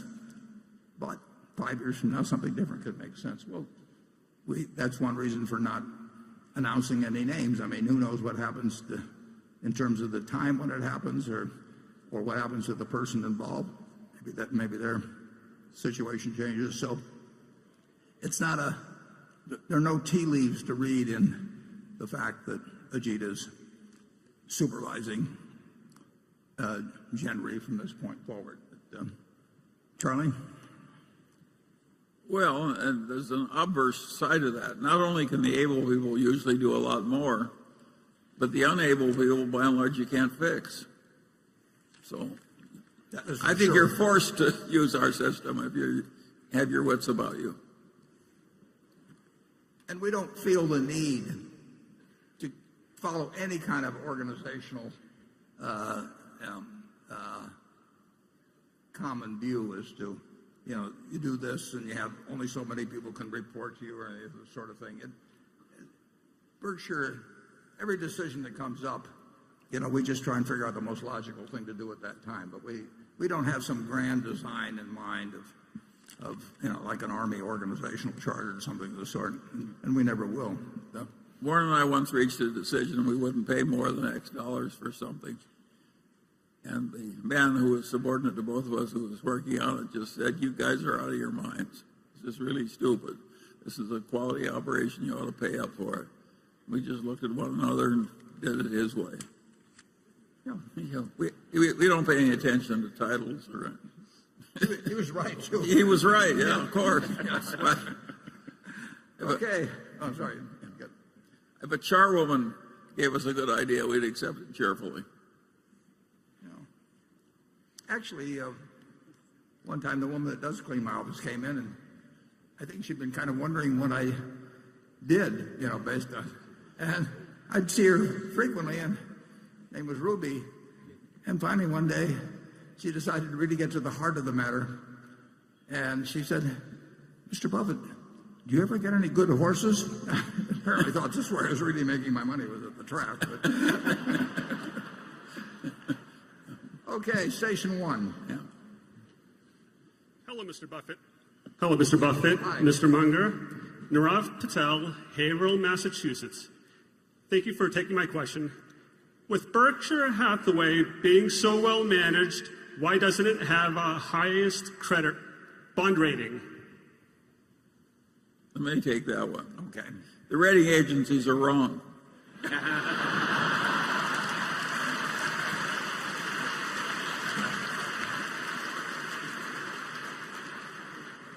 And set in their ways. And we don't fit their model very well. Yeah. Yeah. I mean, we don't look like anything exactly they see otherwise. But that's the answer. Yeah. And I'll say this, though. What I do, when they come in the door, I always say, let's talk quadruple A. I believe in starting to negotiate from that standpoint. I never get any place. Okay, Carol. Questions continue to come in about the financing and working relationship that Berkshire formed with 3G a couple of years ago, and this is one of those questions. While 3G has been very successful in cutting costs and increasing margins at Kraft Heinz, the company has seen volumes and revenues decline. As a long-term investor, how do you judge when a management is cutting muscle as well as fat? Can a business increase revenues while cutting costs? And I forgot to say this came from Rick Smith at New York City. Well, the answer is yes. That sometimes you can cut costs that are a mistake to cut, and sometimes you can keep costs that are a mistake to keep. Tom Murphy had the best approach. I mean, he never hired a person that he didn't need, and therefore they never had layoffs. And you might say that at headquarters at Berkshire, we followed a similar approach. We don't take on anybody. Now, I think it is totally crazy when companies are now if you're in a cyclical business, you may have to cut a workforce because there aren't as many carloads of freight moving or something like that, so you cut back on crane crews and all that. But the idea that you give up your staff, whatever it may be, economist or something like that, because business has slowed down, if you didn't need them if you don't need them now, you didn't need them in the first place. You know, I mean, the people that are there just because somebody started a department and they hired more people and so on. I would argue that, since we've forgotten to insult this group so far, I would suggest that happens in investor relations departments, perhaps, or something of the sort. That, you know, you get people, you get a department going, and they're always going to want to expand. The ideal method is not to do it in the first place, but there are all kinds of American companies that are loaded with people that aren't really doing anything or are doing the wrong thing. And if you cut that out, it should not really have any significant effect on volume. On the other hand, if you cut out the wrong things, you could have a big effect. I mean, it can be done in a dumb way or a smart way. My impression from everything I've seen, and I've seen a fair amount so far, is that 3G, in terms of the cost cuts that they've made, have been extremely intelligent about it and have not done things that will cut volume. It is true that in the packaged goods industry, volume trends for everybody, whether they're fat or lean in their operation, volume trends are not good. And the test will be over time, 3-5 years, are the operations which have had their costs cut, do they do poorer in terms of volume than the ones that, in my judgment, look very fat? So far, I see no evidence of that whatsoever. I do think at Kraft Heinz, for example, we've got certain lines that will decline in volume. I think we've got certain lines that will increase. But I think overall, the packaged goods industry is not going to go anyplace in terms of physical volume, and it may decline just a bit. I've never seen anybody run anything more sensibly than 3G has in terms of taking over operations where costs were unnecessarily high and getting those costs under control in a hurry. And the volume question we'll look at as we go along. But believe me, I look at those figures every month, and I look at everybody else's figures every month. And I'm always looking for any signs of underperformance because of any decisions made, and I've seen none. Charlie? Yeah, and sometimes when you reduce volume, it's very intelligent because you're losing money on the volume you're discarding. It's quite common for a business not only to have more employees than it needs, but it sometimes has 2 or 3 customers that it'd be better off without. And so it's hard to judge from outside whether things are good or bad just because volume is going up or down a little. Generally speaking, I think the leanly staffed companies do better at everything than the ones that are overstaffed. I think overstaffing is like getting to weigh 400 pounds when you're a normal person. It's not a plus. Yeah, sloppy thinking in one area probably indicates there may well be sloppy thinking elsewhere. And I have been a director of 19 public corporations, and I've seen some very sloppy operations, and I've seen a few really outstanding business operators, and there's a huge difference. If you have a wonderful business, you can get away with being sloppy. We could be wasting $1 billion a year at Berkshire, you know, be $650 million after tax, that'd be 4% of earnings, and maybe you wouldn't notice it. But I would. It grows. And Charlie would notice it. So, but it's the really prosperous companies that, you know, the classic case, I think, were the tobacco companies many years ago. I mean, they went off into this thing and that thing, and you know, it was practically play money because it was so easy to make, and it didn't require, you know, it didn't require good management, and they took advantage of that fact. You can read about some of that in Barbarians at the Gate. Okay, Jonathan. Berkshire paid $4.1 billion for Van Tile's auto retailing business and consolidated its earnings for nearly 10 months last year. Given prevailing acquisition multiples in the industry and margins, and the record level of retail auto sales, it seems that the acquisition should have contributed more to Berkshire's bottom line in 2015 than it seemed to, although it's hard to tell for sure since its results were lumped in with those of the German motorcycle apparel acquisition, which was only owned for a part of the year also. I understand the tax-deductible intangibles reduce the effective purchase price of Van Tuyl, but I still wonder whether there were any one-time charges or whether profits from insurance and finance operations could have been reported somewhere other than in the retail segment. Yeah. I imagine Berkshire is earning a better return on the acquisition than is so far apparent, but I wonder if you could explain the difference between the likely economics of the deal and what I infer from the annual report figures. Yeah, well, you're right about it. It is better than it looks. For one thing, we got $1 billion of securities, roughly, with the 4.1, and those securities we're basically carrying at 0.25%. So, but that billion is available to us, and that came with the deal. There are some very significant acquisition accounting charges that will continue for a couple of years, and that I'm happy to have taken that way. The economics of Van Tuyl, I would say, have worked out almost exactly as I would. If you had me a year ago lay out a projection, I don't do it, but if I had, it would look very much like things have turned out. And Jeff Rocker, who runs that operation, really fits the Berkshire mold. I mean, we've got a first-class CEO there. But take $1 billion off the purchase prices for openers, and then there are some amortization charges of items that are allowable that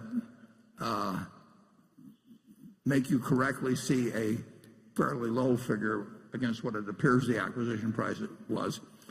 So far, it's exactly on schedule, and the schedule was perfectly satisfactory. Okay, station 2. We haven't, incidentally, we haven't had much luck so far in acquiring other auto dealerships based on the same metrics that we bought Van Tuyl. And I think to a small degree, that's because people think we paid more for Van Tuyl than we did. They're not seeing certain factors in it, so they think we paid X, and therefore they're entitled to X, and we didn't pay X, so we haven't made. We've bought very little so far. I hope that changes in the future, but we're not going to change. We're not going to change our metrics in terms of how we value auto dealerships. Okay, station 2. Good afternoon, Mr. Buffett and Mr. Munger. I'm John Gorey from Iowa City, Iowa. When interest rates go from zero to negative in a country, how does that change the way that you value a company or a stock? Do you choose a high valuation because the discount rate is low? Or on the other hand, do you choose a low valuation because the cash flow is likely to be poor? Well, going from, which we haven't done in this country yet, but going from 0 to -0.5 is really no different than going from 4 to 3.5. I mean, it has a different feel to it. Obviously, if you have to pay 0.5 point to somebody, but if you have your yield or your base rate reduced by 0.5 point, it's of some significance, but it isn't dramatic. What's dramatic is interest rates being where they are generally. I mean, whether it's 0, +0.25, -0.25, +0.5, -0.5, we are dealing with a situation of essentially very close to 0 interest rates, and we have been for a long time and longer than I would have anticipated.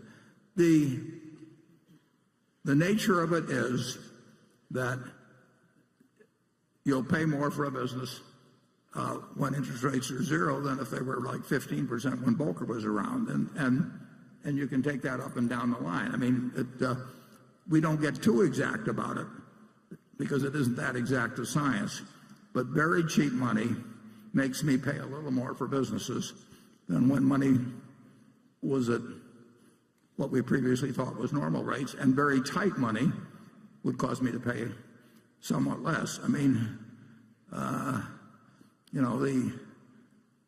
we had a rule for 2,600 years that Aesop lived around 600 BC, but he didn't happen to know it was BC, but, you know, you can't know everything. And it was that a bird in the hand is worth two in the bush, but a bird in the hand now is worth about 9/10 of a bird in the bush in Europe, you know, because it depends on how far out the bush is, but it keeps getting worth less as you go along. So these are very unusual times that way. And if you ask me whether I paid a little more for precision cast parts because interest rates were around zero than if they'd been 6%, the answer is yes. I try not to pay too much more, but it has an effect. If interest rates continue at this rate for a long time, if people ever really start thinking something close to this is normal, that will have an enormous effect on asset values. It already has some effect. Charlie? Yeah, but I don't think anybody really knows much about negative interest rates. We never had them before. And we never had periods of stasis like 20, except for the Great Depression.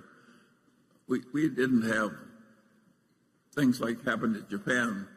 Great modern nation playing all the monetary tricks, Keynesian tricks, stimulus tricks, and mired in stasis for 25 years.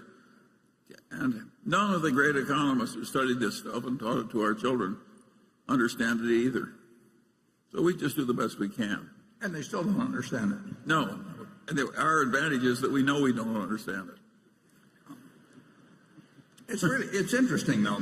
I mean, we are, you know, it makes for an interesting movie. And it does modestly affect what we pay for businesses. I don't think anybody expected it to last this long, do you, Charlie? Personally? I don't think everybody, if you're not confused, you haven't thought about it correctly. Yeah. I thought about it correctly then. Becky? Warren, in the past, you've talked about GEICO working with IBM's Watson. Yeah. And this shareholder, Guillermo Bermudez, writes in and wants to know, would IBM be able to offer insurance industry competitors of GEICO the solutions developed with GEICO help and expense? I would think that there would be confidentiality provisions to protect GEICO because inasmuch as GEICO educates IBM as to insurance issues, GEICO could be at jeopardy of competitors gaining or equaling its advantage if they purchase solutions jointly developed by GEICO and IBM. Yeah, I would say the answer to that is that both parties have thought about that matter and very intensively and extensively, and neither would be in a position to talk about it. I don't like to not answer any question, but there's some things that it doesn't pay to answer. Am I right, Charlie? Yes, of course you're right. I like that. Cliff? You've long stressed the importance of taking a long-term view when investing, and over the decades, your substantial returns in American Express seem to support your point. Now, you've talked in the past about the ability of American Express to reinvent itself over time, but today it seems to be a company that doesn't have alternative businesses, and its brand doesn't seem to have the same cachet as it once did. Shouldn't a prudent investor, shouldn't Berkshire periodically reassess its reasons for owning an investment? Well, we reassess our reasons for owning all investments on almost a continuous basis, and both Charlie and I do that, and we're usually in a general range of agreement, but sometimes we are a fair distance apart, perhaps. There's no question that payments are an area of intense interest to a lot of very smart people who've got a lot of resources, and rapid change. Yeah, and rapid change, and it will change. And I personally feel okay about American Express. And I'm happy to own it. I think, but their position, and it has been under attack for decades, more intensively lately, and it will continue to be under attack. I mean, it's too big a business, and it's too interesting a business, and it could be too attractive a business for people to ignore it. And it plays to the talents of some very smart people. I mean, it's a natural that a great many organizations that are really quite able think about it. And it's big. So a lot of great businesses aren't quite so great as they used to be. The packaged good business for the Procter and Gamble's and so forth of the world, General Mills, they're all weaker than they used to be at their peak. And the auto companies. I mean, when auto companies. Oh my God! Yeah.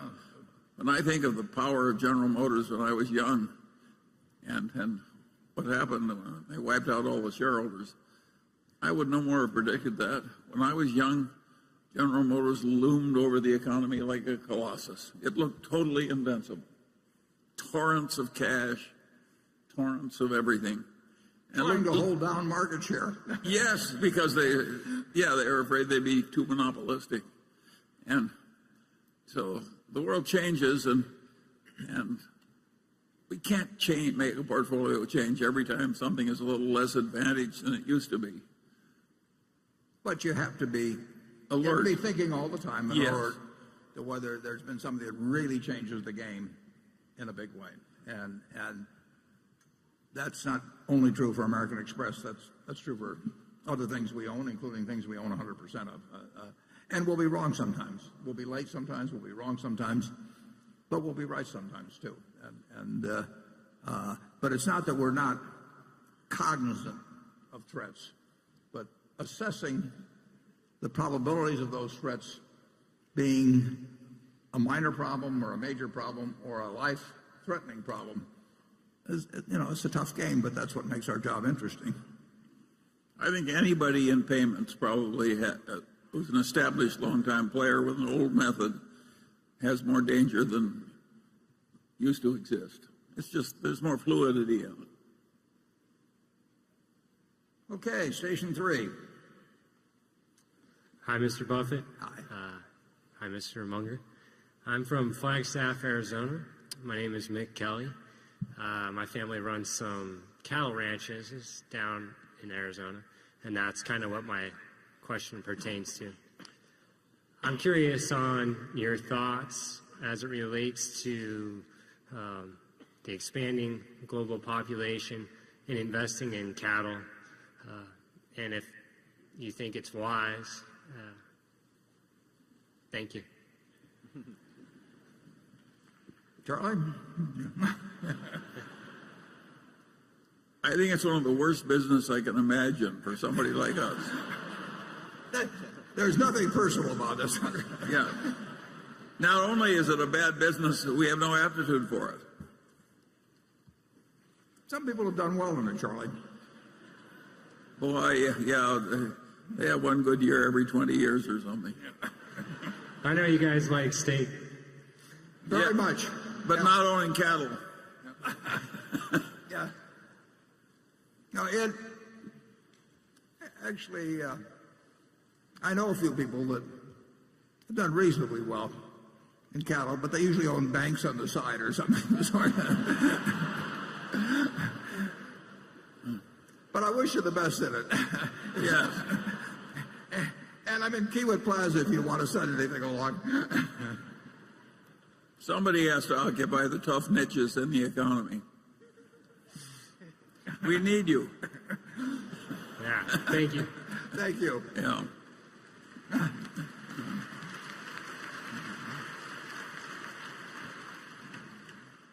Andrew? Warren and Charlie. Well, the first part's for Charlie, the second part's for Warren. Charlie, you clearly understand the power of incentives. How do you apply this at Berkshire when designing compensation formula? Without naming names or dollar amounts, please illustrate for us with examples of a couple of examples of how Berkshire's operating managers get paid for performance in different industries. The second part is for Warren, which is you once said you'd write about how we should compensate the next Berkshire CEO. Can you describe exactly how we should do it now? Well, I'll let Warren worry about the next CEO. But when it comes to the system, our incentive systems are different, and what they try and adapt to is the reality of each situation. And the basic rule on incentives is you get what you reward for. So if you have a dumb incentive system, you get dumb outcomes. And one of our really interesting incentive systems is at Geico, and I'll let Warren explain it. to you because we don't have a normal profits type incentive for the people at GEICO. Warren, tell them because it's really interesting. Yeah, well, at GEICO, we have two variables, and they apply to well over 20,000 people. I think you have to be there a year, but beyond that point, anybody's been there a year or more, and I could be wrong on the exact period, is subject and understands that these two variables will determine bonus compensation.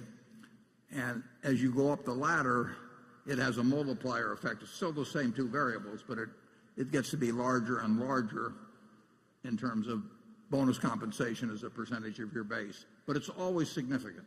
It's always significant. And those two variables are very simple. I care about growing the business, and I care about growing it with profitable business. So we have a grid which consists of growth in policies in force on one axis, not growth in dollars, because that's reflected by average premiums, which are outside their control, but growth in policies in force. And then on the other grid, we have the profitability of seasoned business. It costs a lot of money to put business on the books. I mean, we spend a lot of money on advertising and all of that. So the first year, any business we put on the books is going to reduce profit significantly. And I don't want people to be worried about the profit if it's going that might be impaired by growing the business fast. So profit of seasoned business, growth of policies in force. Very simple. We've used it since 1995. We put a tiny little tweak or two in for new businesses or something, but it's overwhelmingly a simple system. Everybody understands it. In February or so, it's a big day when the two variables are announced and people figure out how they come out on it. And it totally aligns the goals of the organization in terms of compensation with the goals of the owner. And that's a simple one. The interesting thing about it's simple, but other people might reward something like just profits. And so the people don't take on new business that should take it on because it hurts profits. So you got to think these things through, and of course Warren's good at that, and so is Tony nicely. Yeah, and just thinking about, somebody comes and says, well, you reward profits. You don't want to reward profits. Alone, it'd be the dumbest thing you could do. You just quit advertising and start shrinking the business a little. And like I say, that people there know that the very top person is getting paid based on those same two variables, so that they don't think that the guys at the top have got a cushy deal compared to them and all of that. It's just a very logical system. The interesting thing, and I'll get to your second thing and then the second question in a minute, but the interesting thing is that if we brought in a compensation consultant, they would start coming up with plans that would be designed for all of Berkshire and get us all pulling together. Or maybe an undertaking parlor. Yeah, God knows where they'd get the plan. The idea of having a sort of a coordinated arrangement for incentive compensation across 70 or 80 businesses or whatever is just totally nuts. And yet, I would almost guarantee you that if we brought in somebody, they would be thinking in terms of some master plan and little sub-plans and all this kind of thing, and explain it with all kinds of objectives. We try to figure out what makes sense in each business we're in. There's some businesses where the top person is enormously important. There's some businesses where the business itself dominates the nature, the result. We try to design plans that make sense. In certain cases, I asked one fellow that came to work for us, or that was selling me his business. The day I met him, he came to the office, and he had a business he wanted to sell, but he also wanted to keep running it. And I made a deal with him on it. And then I said, tell me what the compensation plan should be. And he said, I thought you told me that. I said, no. I said, I don't want a guy working for me that has a plan that he thinks doesn't make sense or that he's unhappy with or chewing at him or he's complaining to his wife about it or whatever it may be. You tell me what makes sense. And he told me what made sense, and it made sense. And we've been using it ever since. Never changed a word. We have so many different kinds of businesses. Some of them are very tough businesses. Some of them are very easy businesses. Some of them are capital intensive. Some of them don't take capital. You just go up and down the line, and to think that you'll have a simple formula that can be sort of stamped out for the whole place, and then with some overall stuff for corporate results on top of it, you'd be wasting a lot of money and you'd be misdirecting incentives. So we think it through one at a time, and it seems to work out pretty well. In terms of the person that succeeds me, it's true. I have sent a memo in fact, I sent 2 memos to the board with some thoughts on that. Maybe I'll send a third one, but I don't think it would be wise to disclose exactly what's in those letters. But it's the same principle as I've just gotten through describing. And he wanted more bad examples. A lot of the bad examples of incentives come from banking and investment banking. And if you reward somebody with some share of the profits, and the profits are being reported using accounting practices that cause profits to exist on paper that are not really happening in terms of underlying economics, then people are doing the wrong thing, and it's endangering the bank and hurting the country and everything else. And that was a major part of the cause of the great financial crisis, is that the banks were reporting a lot of income they weren't making, and the investment banks were too. The accounting allowed for a long time a lender to use his bad debt provision his previous historical loss rate. So an idiot could make a lot of money by just making way gamier loans at high interest and accruing a lot of interest and saying, I'm not going to lose any more money on these because I didn't lose money on different loans in the past. That was insane for the accountants to allow that.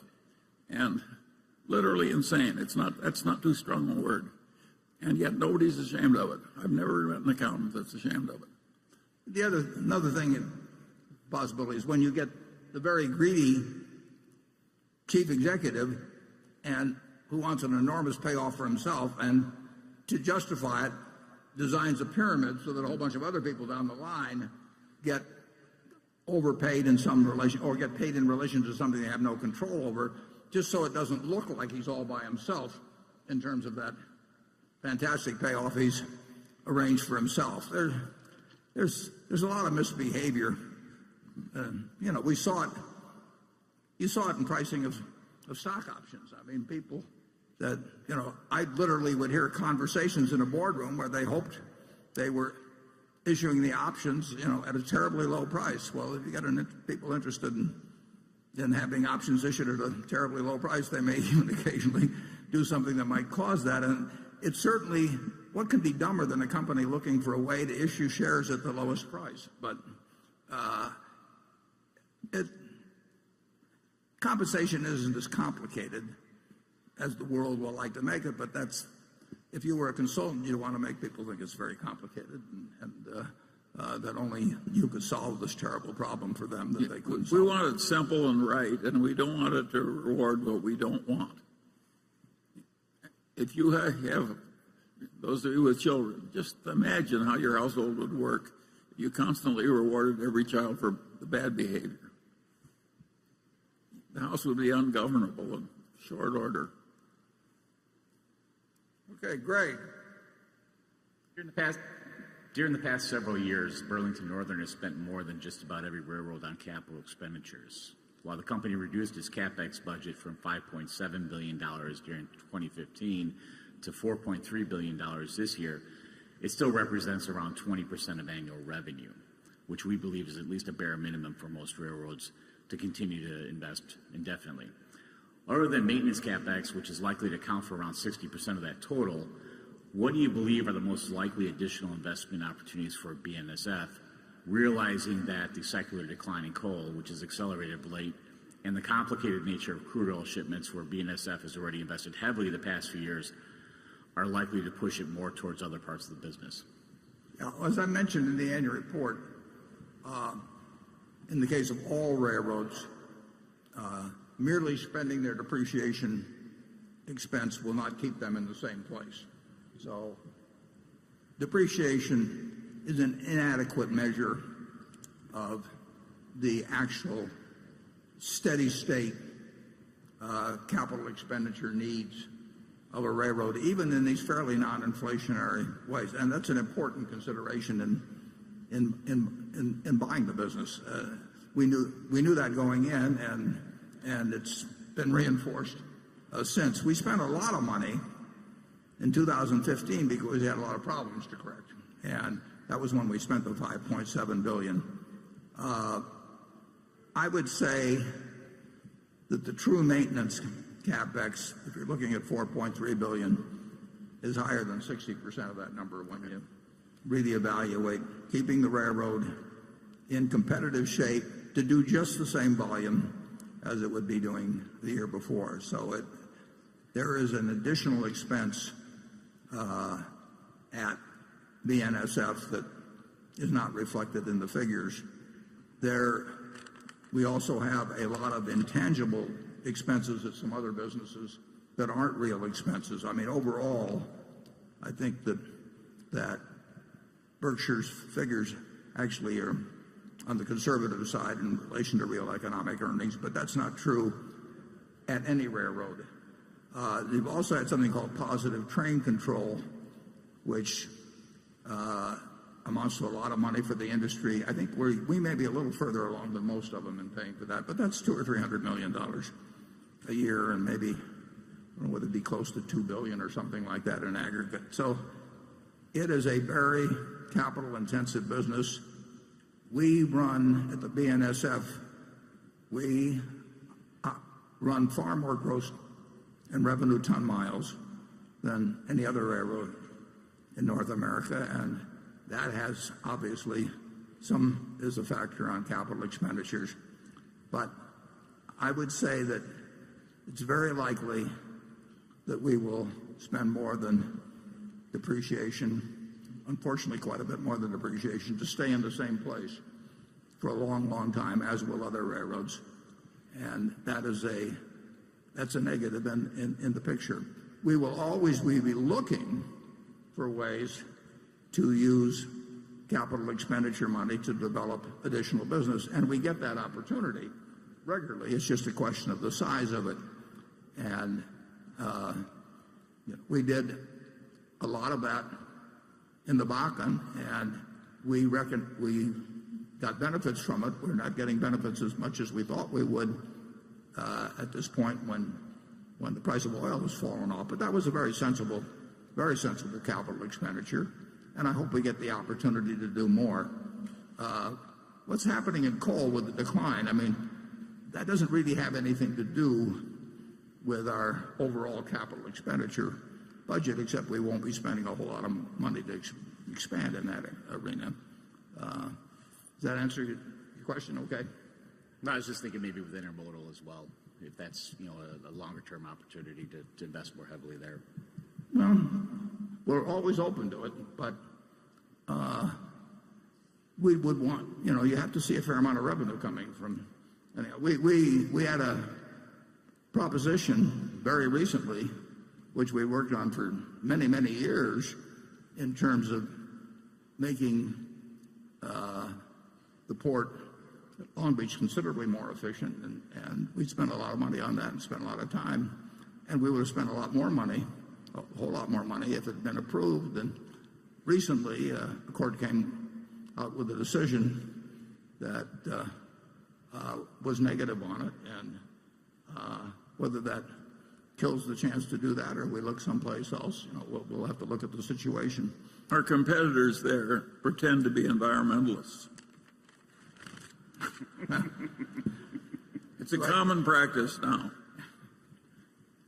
Yeah, in any event, we thought we had something that made a lot of sense for both the area and for the transportation system of the country, but we're trying to do the right thing, and so far we've lost. But we're still willing to spend a lot of money if we can find things that make the railroad more efficient or make it larger. I mean, either way. Okay, section 4. Good afternoon, Mr. Buffett and Mr. Munger. My name is Marcus Douglas. I'm an investment advisor from Houston, Texas. Where I'm from, there are a lot of people losing their jobs, mostly due to the sharp decline of crude oil prices. My question pertains to the overall state of the union, more so than my dear city. Keeping in mind that crude oil is primarily bought and sold in American dollars, do either of you believe the major fluctuations in the supply of crude oil influence the future monetary policy decisions? Sorry. Well, that's yours, Charlie. Well, my answer would be not much. Yeah, it's an important industry, obviously, and the decline in the price of oil has had a lot of effects. Very good for the consumer, hundreds of millions of consumers, and very bad for certain of the businesses, like the one we bought in Lubrizol, and some others to a degree. Net, it should be good for the United States overall to have low prices for oil. We're a net oil importer. I mean, just like it's good for the United States to have low prices for bananas. We're a banana importer.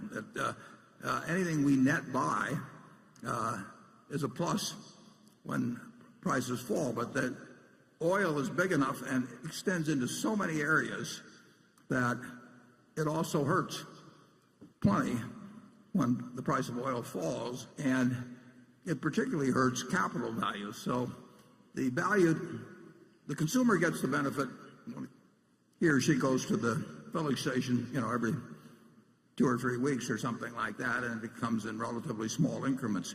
The capital value contraction, which is huge if you project out lower price oil for a while, hits immediately. I mean, an oil field that was worth X may be worth half X or a third of X or no X overnight. And so there are certain big factors. Well, in terms of our chemical operation, people just stop ordering. So you have this big impact on capital values immediately, and you have the benefits move in over time. But net, the United States is better off, and Saudi Arabia is worse off when prices of oil are lower. Oil is a big part of the economy, but our economy has continued to make progress overall during the oil price decline. But obviously, given regions suffer disproportionately, just as like they boomed, they got a real boom during the period when it was at $100 and when fracking came in big time. Charlie? Well, I think that will do it for this subject. Okay, Carol. Thank you.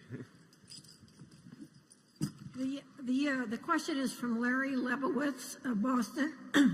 The year-end balance sheet for our manufacturing, service, and retailing operations shows total current assets of $28.6 billion, of which cash and equivalents are $6.8 billion. Meanwhile, total current liabilities are $12.7 billion, implying net working capital of $15.9 billion. It has become increasingly common for companies like Apple and Dell to finance their business via their suppliers, in some cases with negative working capital. Why is it necessary for these Berkshire businesses to have so much working capital, particularly so much cash? More generally, how do you think about efficiently managing the working capital of a business segment so large, sprawling, and decentralized as this one? Yeah, well, we have excess cash every place at Berkshire. So we don't, at present, it really doesn't make any difference whether we have it at certain subsidiaries or other subsidiaries. So we have excess cash. As I've pointed out in the past, we'll never go below $20 billion of cash, and we'll actually stay comfortably above it. But allowing for the preferred that's going to, of Kraft Heinz, will be, again, over $60 billion of consolidated cash. We don't really worry much about what pocket it's in.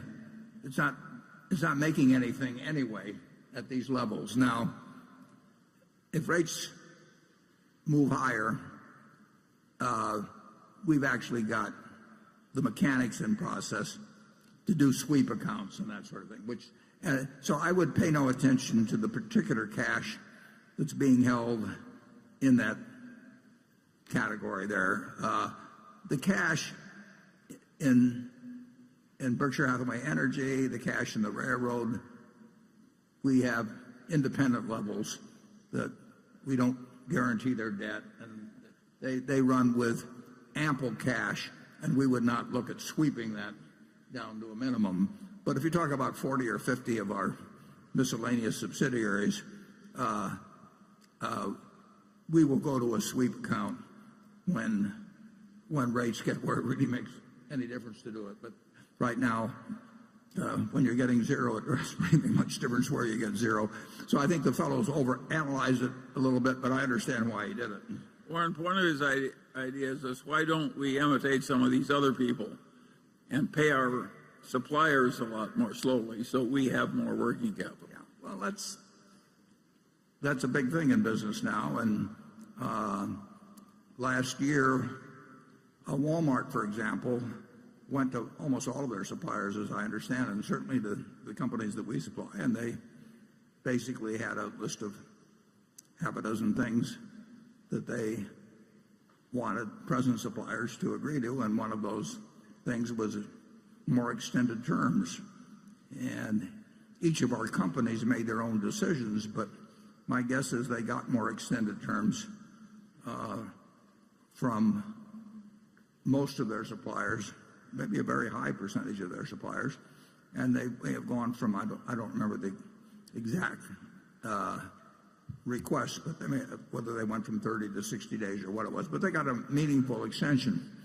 So you will, in a couple of years or a year, it takes time to implement, you'll see higher payables relative to sales at Walmart than you saw a year or two ago. And, they are under a lot of pressure competing with Amazon and others, and that's one of the ways that they expressed it. And I've seen it done other places, and it's conceivable that one of our subsidiaries might deem it wise to do it, but I don't think they will. I mean, I think that the pressure for cash at Berkshire is not that high, and I think that the pressure or the desire for great relations with suppliers would probably overcome, in most of our managers' minds, any desire to start extending terms. Yeah, I think it's hard to do that brutally when you're rich and your supplier isn't, and think that your supplier is going to love you. And so I think there's something to be said for leaning over backward to have a win-win relationship with both suppliers and customers, always. It's never been pushed at Berkshire. You can argue we got a pretty good thing going in float anyway, so. Yeah, and we don't need it. Let somebody else set the record on that one. Okay, Johnny. Most American corporations separate out supposedly one-time restructuring costs, whereas Berkshire doesn't. Berkshire's reported operating earnings are therefore, in my opinion, of higher quality. Have you ever calculated how much higher operating earnings on average would be if Berkshire separated out plant closing costs, product line exits, severance pay, and similar items? Is it a material number, or does Berkshire not incur much in the way of these types of costs typically because most of your acquisitions are standalone? Let me take that one. That's a question like asking, why don't you kill your mother to get the insurance money? We don't do it. We're not interested in manipulating those numbers, and we haven't had a restructuring charge ever, and I don't think we're about to start. Yeah. I would say this too, Johnny. We don't do that. The numbers would not be huge. There could be a year, I suppose, when they might be for some reason, but they are more conservatively stated than most companies, and I think they're of higher quality. And but I pointed out also that I think that our depreciation expense at the railroad, which is standard and which all the other railroads use, is inadequate as a measure of true operating earnings. But that's... And you're talking about, we like to advertise our defects. Not all of them. There's no question that I think we will have more amortization of certain intangibles which reduce earnings and reported earnings, but which in reality are not expenses.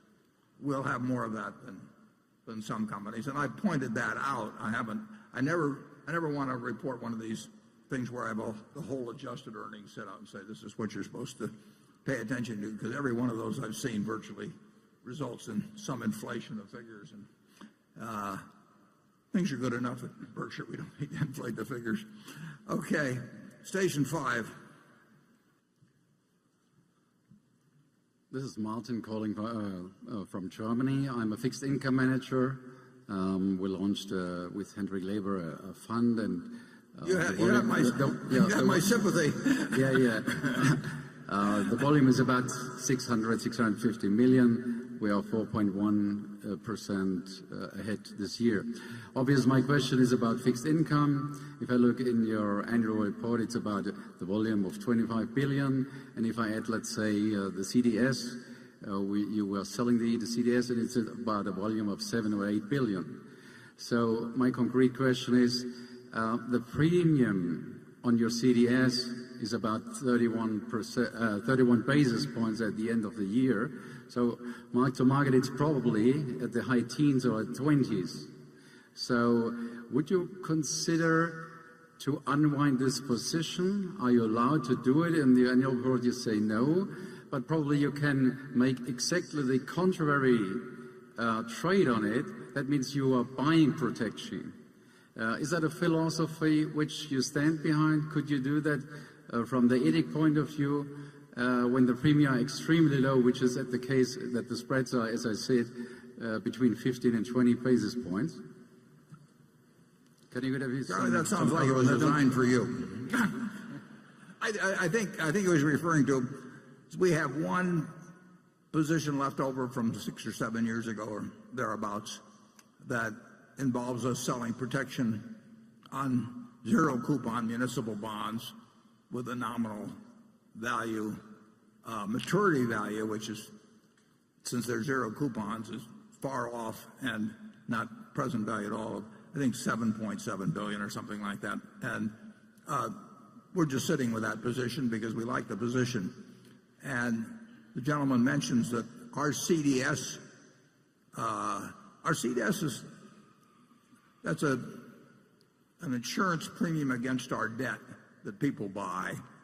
There's a fair amount of activity in it from time to time, and I think that's partially caused by the fact that we neither collateralize that municipal contract that he refers to, but we don't collateralize, with minor exceptions, the equity puts that are still out there. So the counterparties have to buy. I believe this is the case. I think the counterparties have to buy protection on Berkshire's credit through CDSs. Now, the people they buy it from, their credit probably isn't as good as Berkshire. So, I mean, I think but it's probably in an internal rule at some of these firms that are on the other side of the contract. And so, but that really doesn't make any difference to us. Back in 2008 and 9, our CDS prices went up to a crazy level. And I even commented here at the annual meeting that I would love to be selling them myself, except I wasn't allowed to. But what goes on in the CDS market really isn't of any particular interest to us. And it's too bad for the other guys. They didn't get collateral from us, and we wouldn't have given it to them. And so they have to buy these things that, like I say, from our standpoint, they're wasting their money. But they probably have internal rules that make them. I think I've addressed your question, but Charlie, do you think I've addressed his question? Well, the truth of the matter is that we don't pay much attention to trying to get an extra 2 basis points by being gamey on our short-term things, and that credit default position is a weird historical accident, and we don't pay much attention to it either. It'll go away in due course. Yeah, all of our contracts are just going to expire. We're not now we do a few operational contracts in our energy company. I mean, there's a couple of places where they, for their own reasons, and sometimes because the utility commissions want them to, they do certain things. But it's peanuts. And the positions that I instituted 6 or 7 years ago are basically all in a runoff position. And the first big runoffs will be in 2018, in a couple of years. We're basically not in that. We don't fool around with our own credit default swaps at all. No, never. No. But I would have liked to have sold them in 2008. They actually got up. People were paying. I know, it was crazy. 500 basis, about 5% in terms of betting that Berkshire would go broke, which was totally crazy. But I couldn't take advantage of it. I wanted to, though. Becky. This question comes from Tom Hensley, a longtime shareholder from Houston, Texas, who says, over the years, you've been effusive in your praise of Ajit Jain and his contributions to Berkshire. In the 2009 chairman's letter, you wrote, if Charlie, Ajit, and I are ever sinking in a boat and you can only save one of us, swim to Ajit. My question is, what if we don't get to Ajit in time? Please comment on the impact on national indemnity in Berkshire and whether or not there's another Ajit in the house. There's not another Ajit in the house. I didn't hear the part immediately before when you were, but there's not another Ajit in the house. The impact on national indemnity, I guess the impact on the insurance companies as a result. If we lost him, yeah, it would be very significant, and that would be true of some other managers at some other subsidiaries. But it's quite dramatic with Ajit's operation, because literally there were a few years when we had like 25 or so, or 30 people where that operation, it was an unusual period to be in, but where its earning potential under Ajit was fantastic. That probably won't happen to that degree again, and wish it would, but he's done a tremendous amount for Berkshire. But I could, start with Tony. You go to there have been a lot of managers that have created billions and billions of dollars of value for Berkshire. I mean, and maybe you can get into the tens of billions.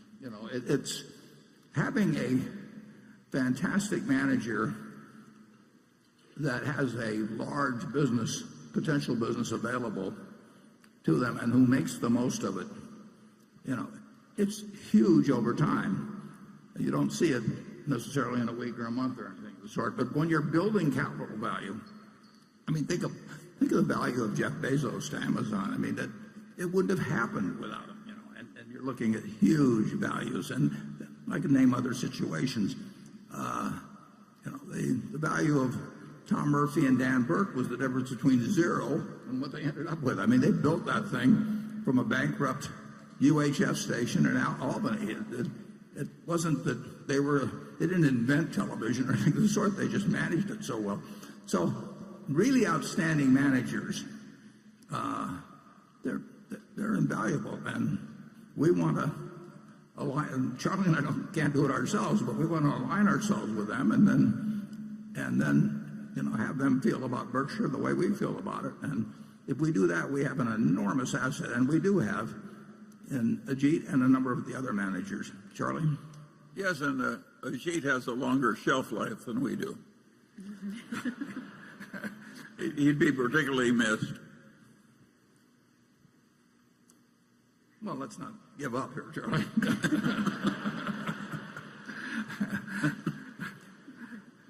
I reject such defeatism. Cliff. Thank you. Low to negative interest rates is something that's been discussed a few times today, and you've mentioned its implications for return on float. I was wondering, how should shareholders value the 25% of the float that's been created by retrocessional reinsurance, where the business is booked at an underwriting loss and at times has adversely developed?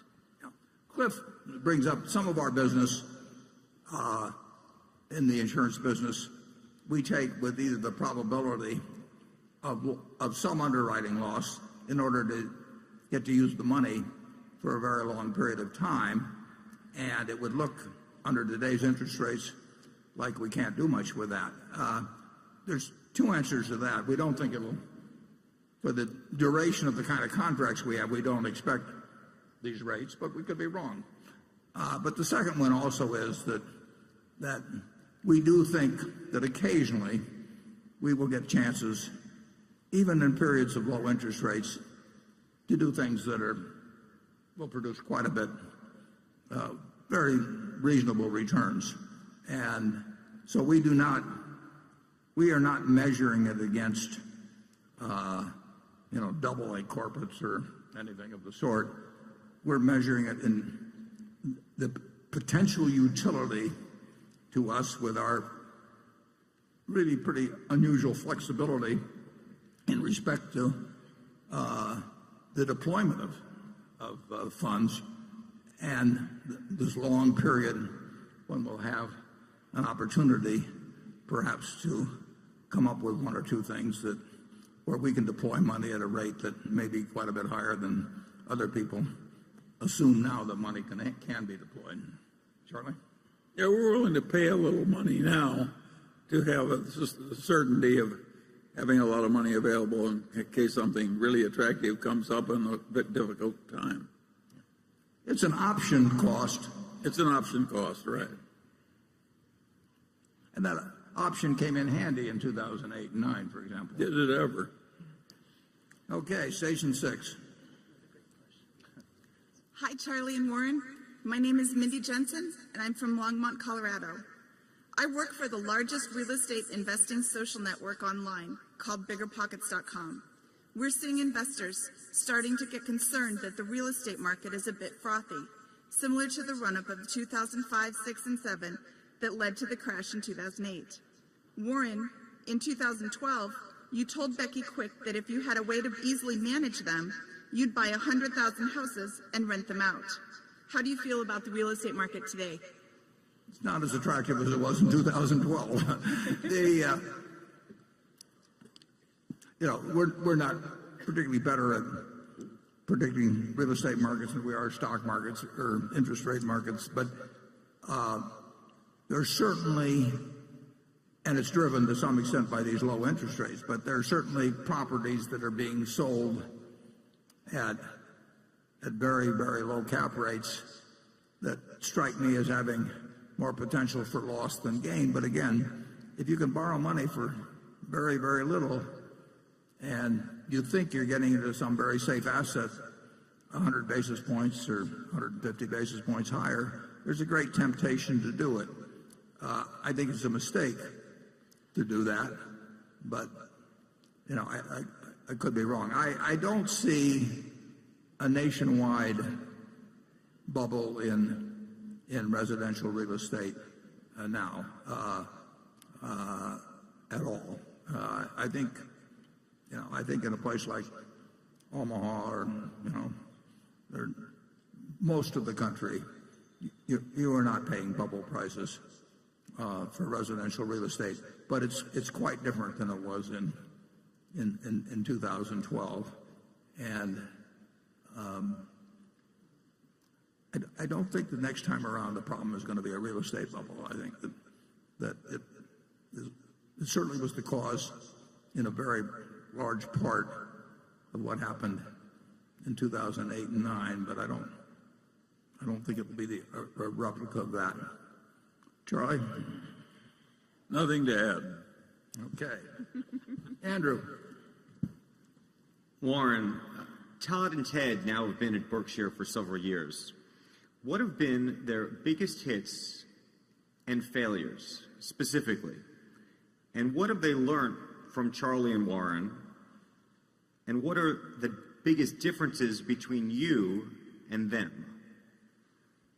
Well, I'll answer the last part, the easiest. I am trying to think of very big deals that we can do something in investments or in business, preferably just in operating businesses, I mean, they still are, their primary job is working on each has a $9 billion portfolio, and one of them has, I don't know, perhaps 7 or 8 positions, and the other one has maybe 13 or 14. But they have a very similar approach to investing. They've both been enormously helpful in doing several things, including important things, for which they don't get paid a dime, and which they're just as happy working on the things as they are when they're working on things that do pay off for them financially. They're perfect cultural fits for Berkshire. They're smart at what they do, and they're a big addition to Berkshire. Charlie?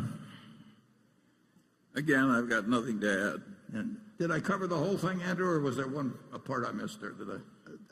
Biggest hits and failures. I think they specifically wanted to know in terms of investments and trying to understand the way you think. Perhaps I think the question was more focused. I think the implication was the way they think and the way you think. Are there differences? Yeah, I would say they have a bigger universe to work with, because they can look at ideas in which they can put $500 million, and I'm trying to think of ways to put not sums into billions, and they certainly have a more extensive knowledge of certain industries and activities in business that have developed in the last 10 or 15 years. They'd be smarter on that than I am.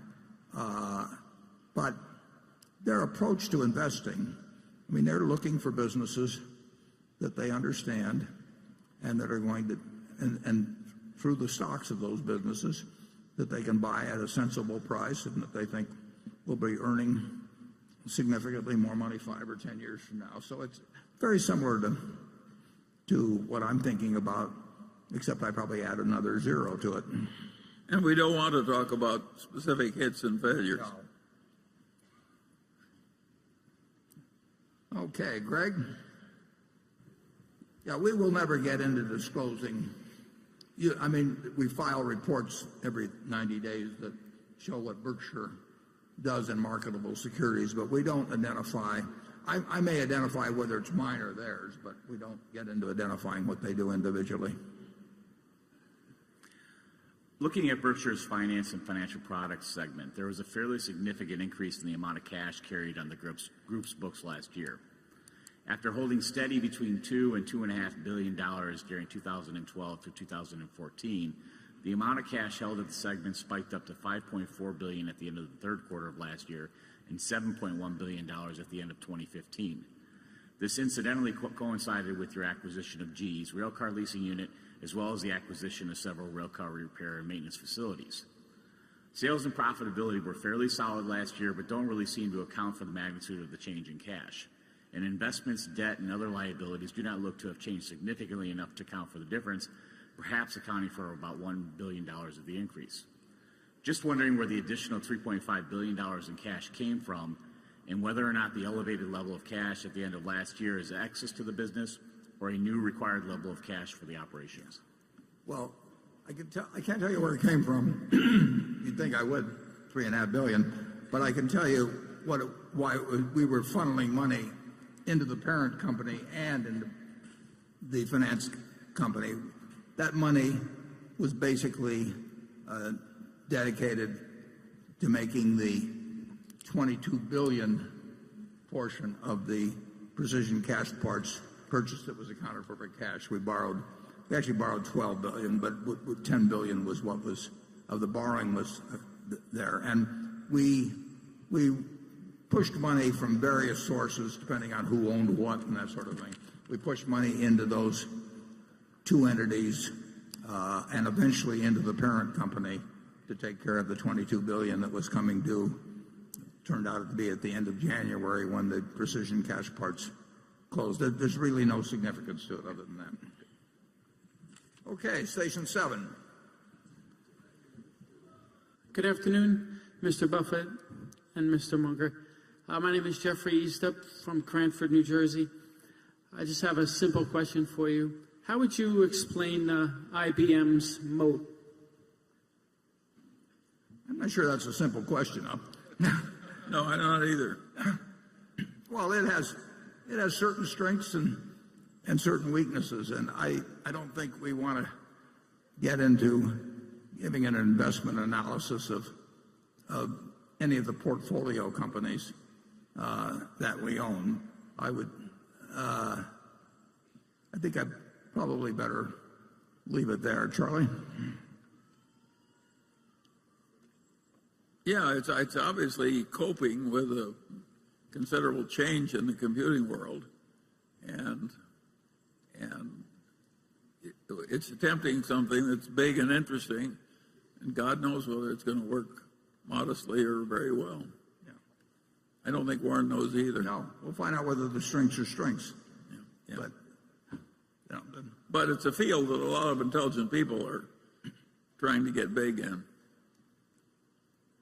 okay, we're going to go to section 8, and then we will adjourn for 15 minutes prior to the formal meeting of the company.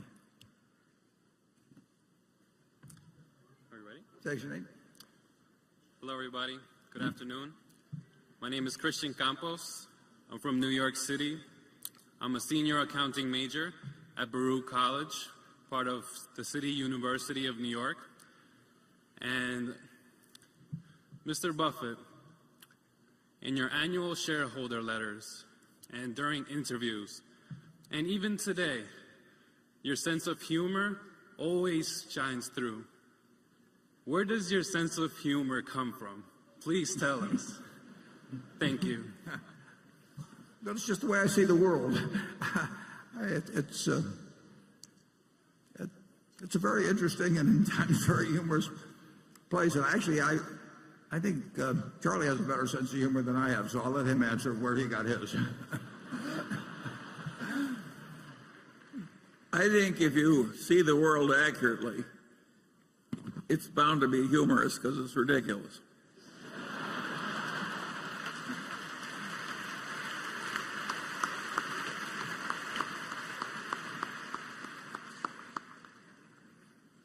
Well, I think that's a good note to close on. We will reconvene in 15 minutes for the formal part of the meeting. We have one proxy item to act on, and so I hope that those of you who are interested in learning more about actually the insurance aspects of climate change will stick around and we'll have a discussion on that, and I'll see you at 3:45. Thank you.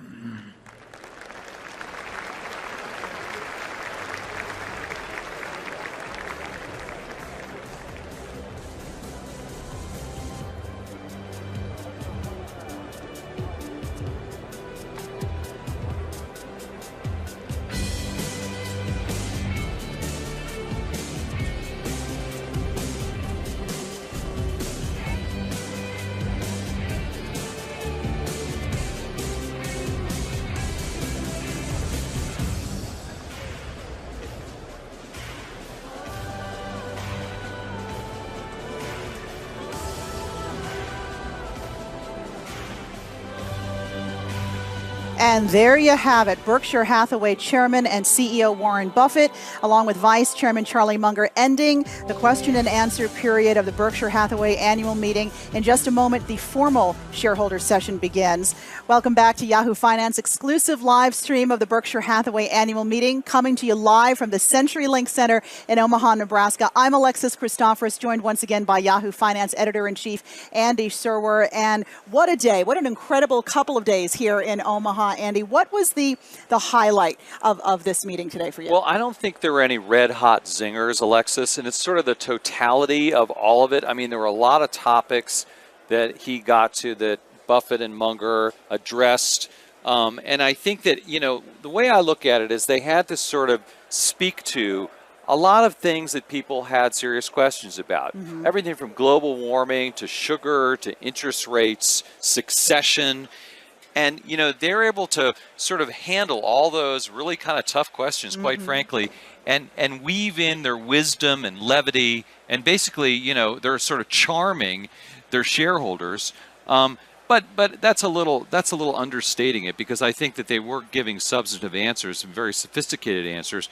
But I think it was a kind of low risk, low return meeting overall. That's a good way to describe it. Yeah, and towards the end there, we heard that somebody asked about IBM, and he stuck with his policy of not really talking about individual investments, individual subsidiaries of Berkshire. So I guess we couldn't have expected much more out of that. Yeah, I think that's right. And, you know, with IBM in particular, I mean, they said, both Munger and Buffett said, the jury's out. They've got this big bet, and we don't know whether it's going to work modestly or very well. Right. I mean, that's optimistic. Similar things about American Express, another big investment, that it's very attractive. It's a very attractive business.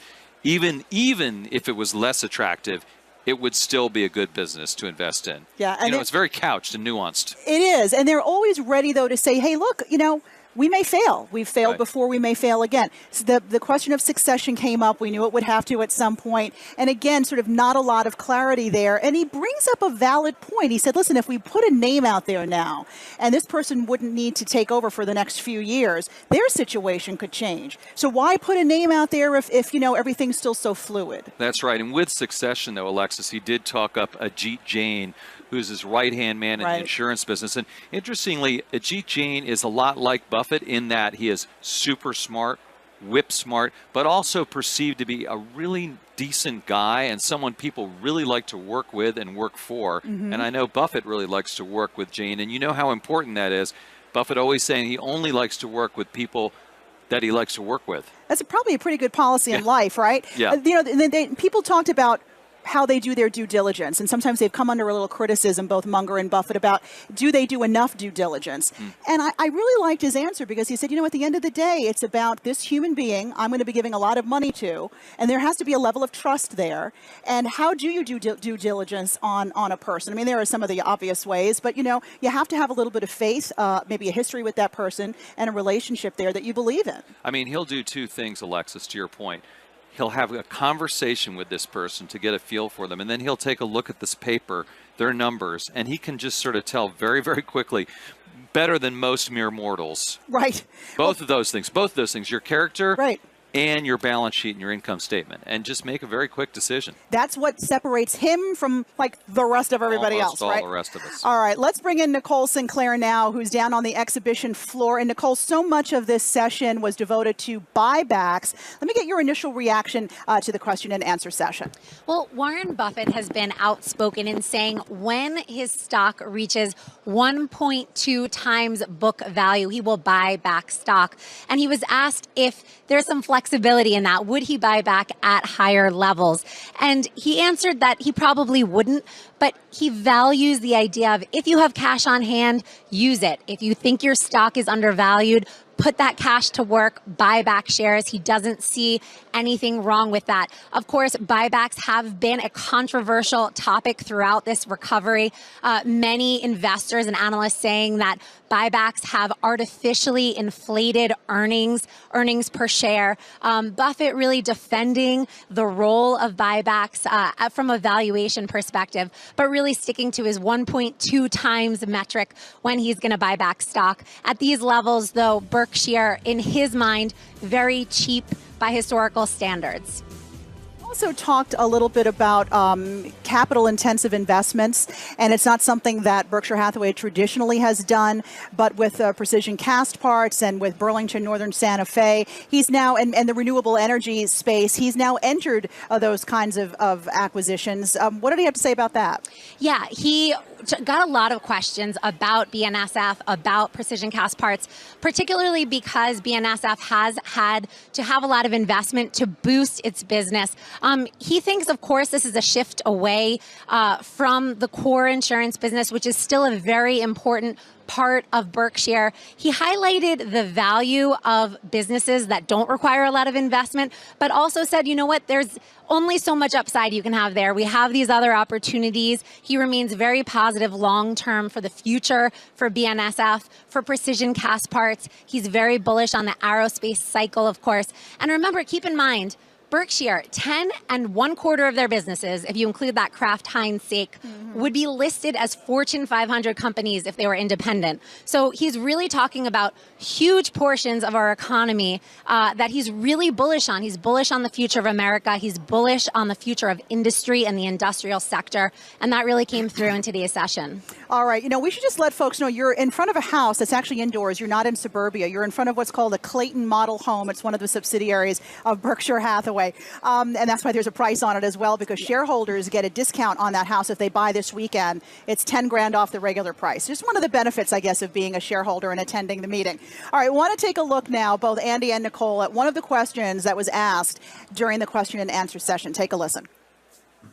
Because if it's true that we will, and are eager even from a financial standpoint to buy it at that price, it's really like having a savings account where if you take your money out as a dividend or as an interest payment on a savings account, you know, you get $1, but if you leave it in, you're almost guaranteed that we'll pay you $1.20. I mean, why would anybody want to take money out of a savings account if they could cash it in what they left at 120%? So it acts as a backstop for ensuring that a no dividend policy results in greater returns than it would be if we paid out $1 and people got $1. If they leave $1 in, they're going to get at least $1.20 in my view. At least it's not a total guarantee, but it's a pretty strong probability. So would we increase that number? Perhaps if we run out of ideas, and I don't mean, you know, day by day, but if it really becomes apparent that we can't use capital effectively within the company in the quantities with which it's being generated, then at some point the threshold might be moved up a little because it could still be attractive to buy it. And you don't want to keep accumulating so much money that it burns a hole in your pocket. And it's been said actually that a full wallet's a little like a full bladder, that you may get an urge very quickly to pee it away, and we don't want that to happen. Speaking, Alrighty. the everyman speak. That's why we love Warren Buffett, Right. because he's able to give us analogies like that. And again, speaking to the issue of buybacks, and that he's ready to buy back if he feels he needs to. Yeah, and he's also talking about cash and a propensity to spend it, Alexis. And these are some sort of old chestnuts for Buffett. He loves cash. He loves businesses that throw off cash. He's always buying them, always looking to acquire more. He gets a ton of cash from these businesses, but he's very disciplined about not just spending it. On the other hand, when he sees something, he will just pounce. I mean, he will make an investment right away with all that cash, but he doesn't let it burn a hole in his pocket. Now, and he also said that when he and Munger begin negotiations with a company, more times than not, it ends with them buying that company, or that a deal happens. Right. More than often, the deal happens as opposed to falling apart. Nicole, I don't know if you were able to hear what we were just talking about and that soundbite from the session, but just wanted to get your quick thoughts on his analogy there about a full wallet is like a full bladder. You want to pee it out right away. Yeah, I'm quoting Mr. Buffett. Total agreement. He takes very complex issues, financial issues, and makes them very understandable for everyday investors, for everyday people. And that's one of the reasons he's so beloved. And, his stocks are real companies with real products that you can eat, feel, touch, live in, like this house behind me. So his analogy there, just really on point. And really to add on to that, that 1.2 times bottom there for the stock, really providing a floor from a valuation perspective, is something that many investors have pointed to as one of the attractive elements for the stock. I spoke with Whitney Tilson before this meeting. He's a very well-known investor, very bullish on Berkshire, and he really believes that that's one of the reasons that Berkshire is such a buy here. The upside versus the downside is really attractive, and he's really interested in it right here.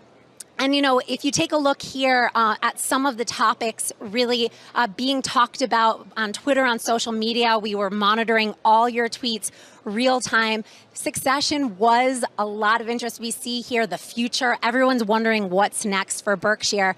And really, from a valuation perspective, again, many analysts, many investors saying that the stock already discounting Buffett's age, already factoring in the bench that he's really developed over the years, the way that he's really had the culture permeate throughout all of the different businesses.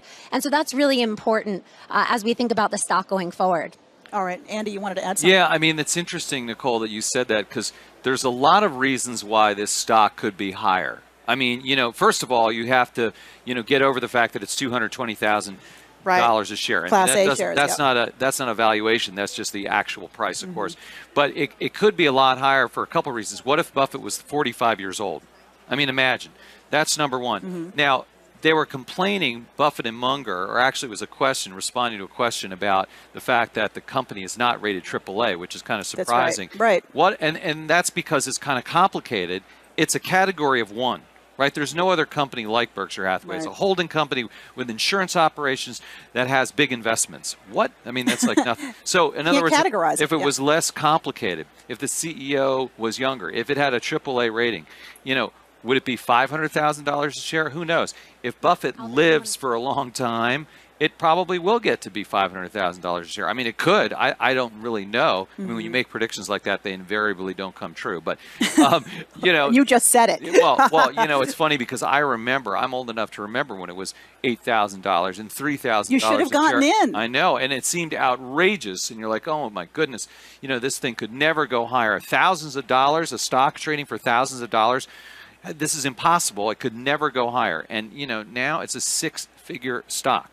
I know. It is hard to believe, but with Warren Buffett at the helm, maybe not so hard to believe. Yeah, I guess that's it. All right, want to send it back down to Nicole because she's got a special guest, I understand. Who's with you, Nicole? Yeah, you know, a lot of the shareholders slowly coming out from the stadium as the main event is wrapping up. And I'm here with John. He's from Pittsburgh, Pennsylvania. You've been a shareholder for many years, I hear. When did you first buy Berkshire stock? Approximately 1995. And how many years have you been coming here to the shareholder meeting? This will be my 6th meeting. Got it. So 1995, pretty good return there. What's your favorite thing about this event? What do you learn from Warren, and what did you learn from today? Well, they have so much wisdom in investing and finance, and the way they portray it, and their meetings seem to be very open, and when they have their annual report, they seem to have everything in it that you want to know about the companies, and when you read about it, it's just very consistent in what it's produced for the shareholder. It was a very animated stadium, a lot of laughter, a lot of fun. Were you here early in the morning, and what was the environment like among all the shareholders? Did you meet new people? You always meet new people, and what to me is interesting to meet people from other countries and their involvement and how strongly they believe in Berkshire Hathaway and their performance and what they've past and what they, you know, feel it's going to do in the future. All right. With Warren Back Buffett to you, and Alexis. Charlie Munger once again.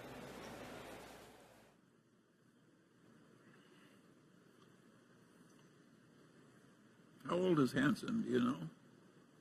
Yeah, I think the feeling is around 60. Yeah, I think he's been around a long time. He's a professor at Columbia. Came from Denison, Iowa, University of Iowa.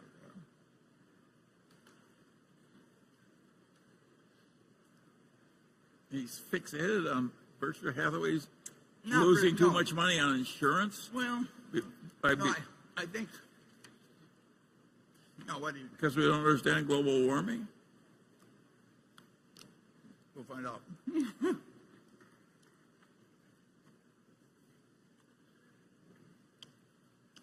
Somewhere here. Here we are.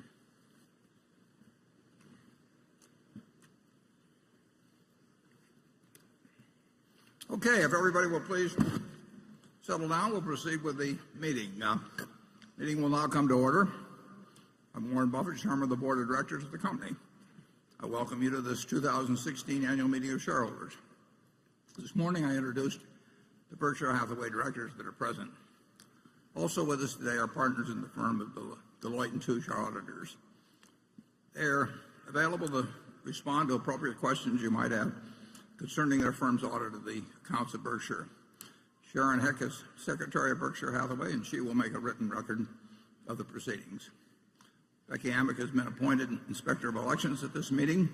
She will certify to the count of votes cast in the election for directors and the motion be voted upon at this meeting. The named proxy holders for this meeting are Walter Scott and Mark Hamburg. Does the Secretary have a report of the number of Berkshire shares outstanding? Turned off the lights on me. Entitled to vote and represented at the meeting? Yes, I do.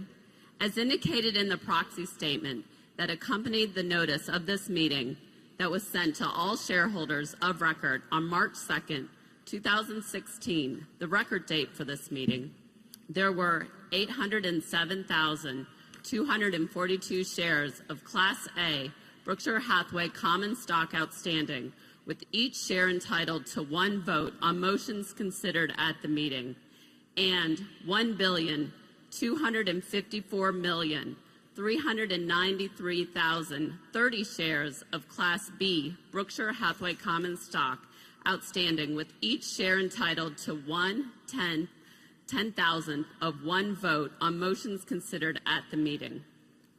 Of that number, 575,608 Class A shares and 772,724,950 Class B shares are represented at this meeting by proxies returned through Thursday evening, April 28th. Thank you. That number represents a quorum, and we will therefore directly proceed with the meeting. The first order of business will be a reading of the minutes of the last meeting of shareholders. I recognize Mr. Walter Scott, who will place a motion before the meeting.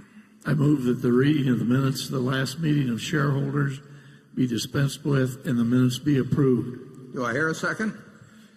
I second the motion. The motion has been moved and seconded. We will vote on the motion by voice vote. All those in favor say aye. Opposed? The motion is carried. The next item of business is to elect directors. If a shareholder is present who did not send in a proxy or wishes to withdraw a proxy previously sent in, you may vote in person on the election of directors and other matters to be considered at this meeting. Please identify yourself to one of the meeting officials in the aisle so that you can receive a ballot. I recognize Mr. Walter Scott to place a motion before the meeting with respect to election of directors.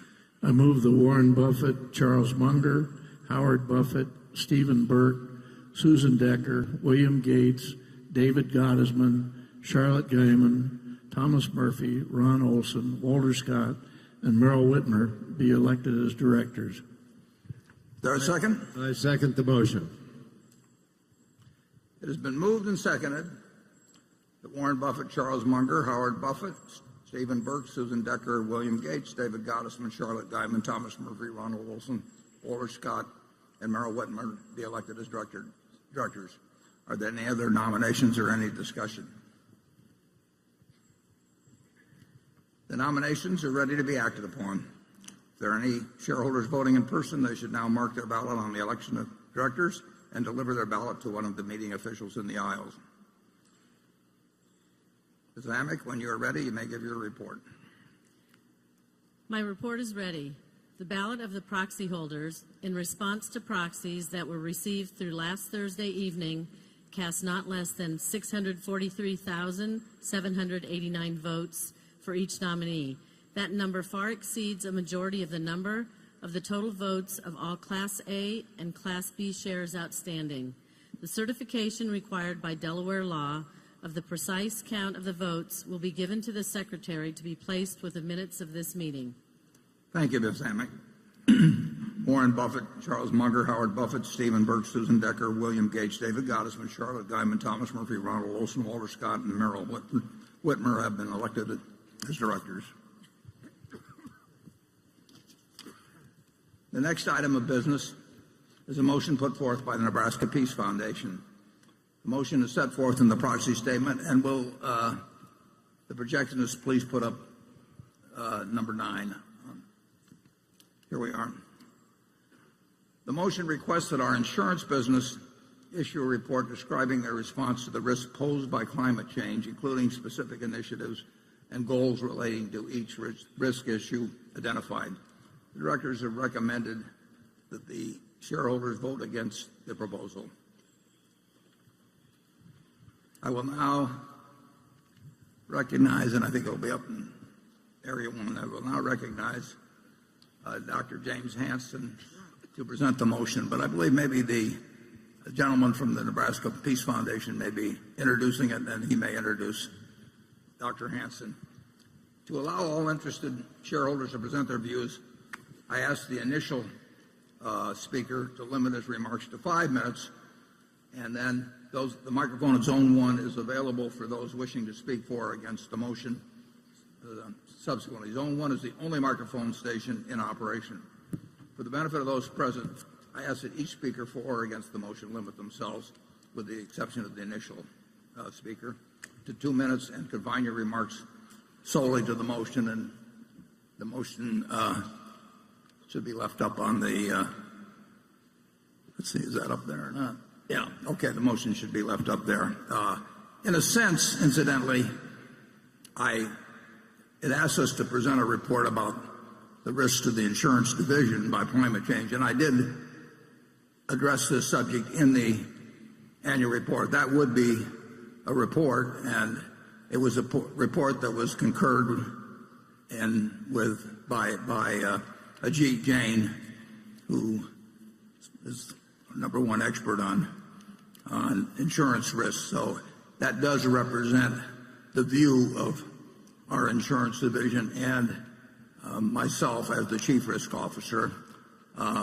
But the subject now is open, and we welcome the initial speaker's comments. And if you're just going to introduce Dr. Hansen, I can't see who's who up there, then I presume he will have the 5 minutes, and then subsequent speakers will have 2 minutes. So go to it. You're on. Thank you. My name is Mark Vecina. I'm the treasurer of the Nebraska Peace Foundation, the owner of 1A share of Berkshire Hathaway. We are the sponsor of the shareholder resolution, which Mr. Buffett has described.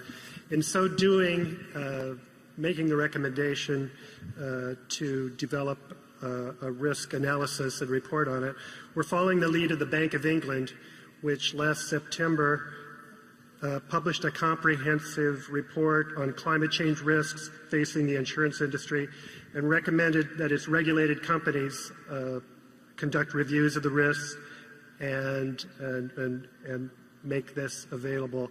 The Bank of England regulates the UK insurance industry, which is the third largest global insurance market. I'll turn the rest of my time over to world-renowned climate scientist, Dr. James Hansen. Thank you for this opportunity. I want to make a suggestion that I hope you will ponder. Some aspects of climate have become clear. Humans are changing the atmosphere, and we can measure how this is changing Earth's energy balance. More energy is coming in than going out. So the ocean is warming, ice sheets are melting, and sea level is beginning to rise. We are now close to a point of handing young people a situation that will be out of control, with ice sheet disintegration and multi-meter sea level rise during the lifetime of today's young people, which would mean loss of coastal cities and economic devastation. Sea level rise would be irreversible on any time scale of interest to humanity. The other irreversible effect of rapid climate change would be extinction of a substantial fraction of the species on Earth. The bottom line is that we cannot burn all fossil fuels. And the economic law of gravity is that as long as fossil fuels appear to be the cheapest energy, we will keep burning them. So my request, given the respect and the trust the public has in you, is that you reflect upon the possibility of a public statement in favor of a revenue-neutral, gradually rising carbon fee. A carbon fee is needed to make the price of fossil fuels honest, to include the costs to humanity of their air pollution, water pollution, and climate change. A rising carbon fee is needed to spur effective investments by the private sector in clean energies and energy efficiency. Most important, it will steadily phase down fossil fuel use. So I'm not asking you to endorse a carbon fee on the spot, but I hope that you will reflect upon it and perhaps provide a clear statement in your next report. It could be your greatest legacy. It could affect everything, even the course of our future climate. Thanks. Thank you, Dr. Hansen. I might say that although we may differ on some specifics, and I don't know, I am no expert on this subject whatsoever.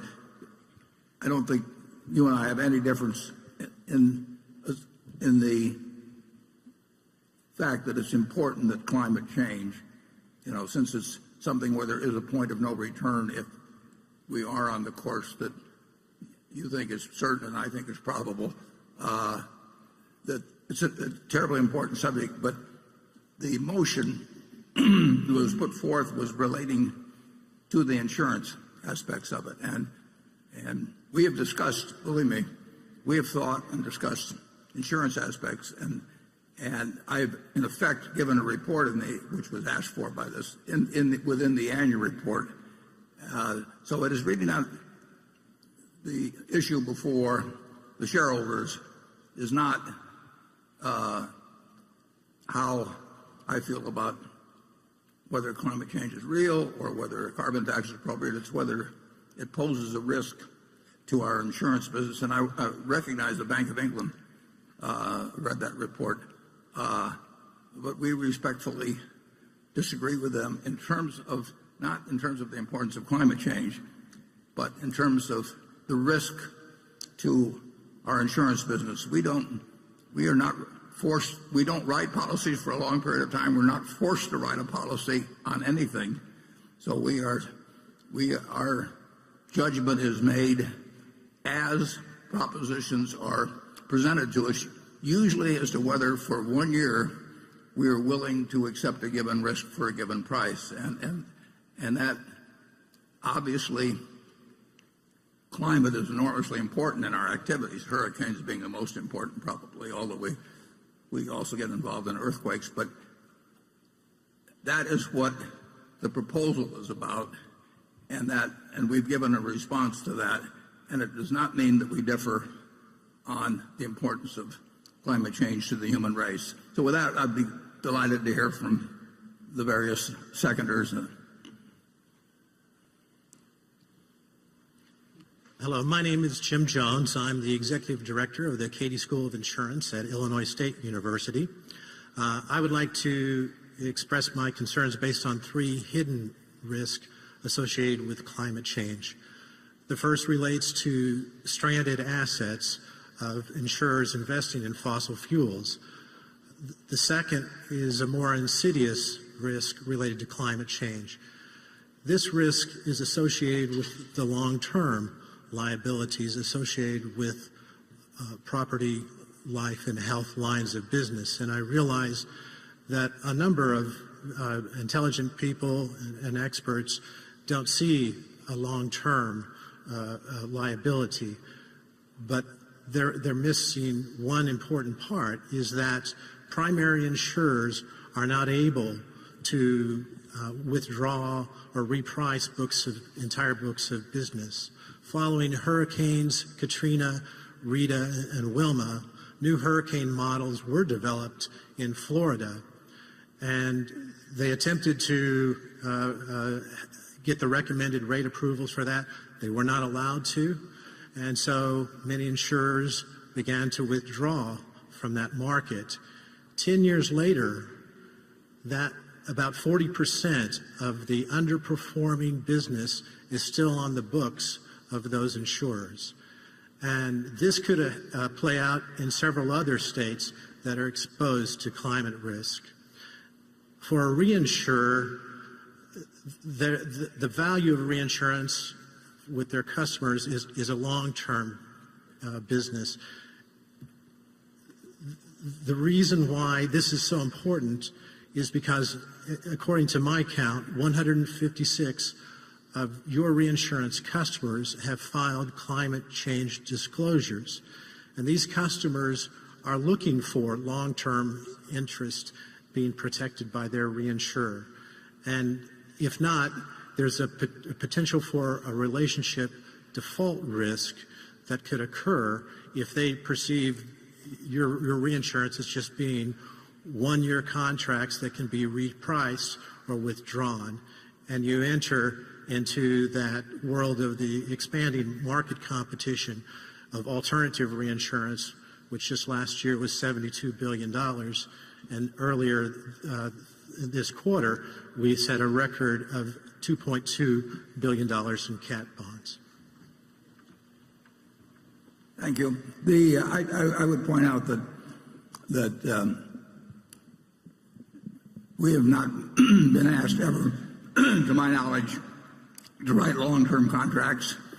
Our primary insurers know that we look at it 1 year at a time, and we will not write business that we think has a major negative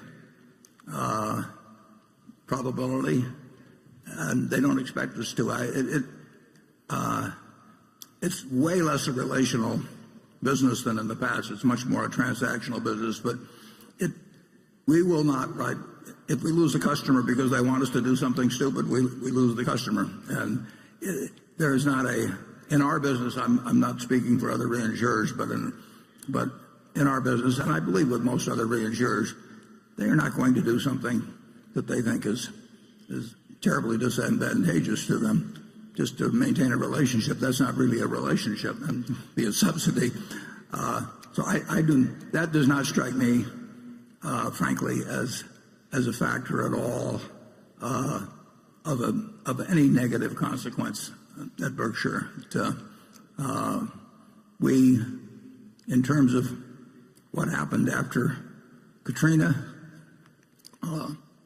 rates went up, and actually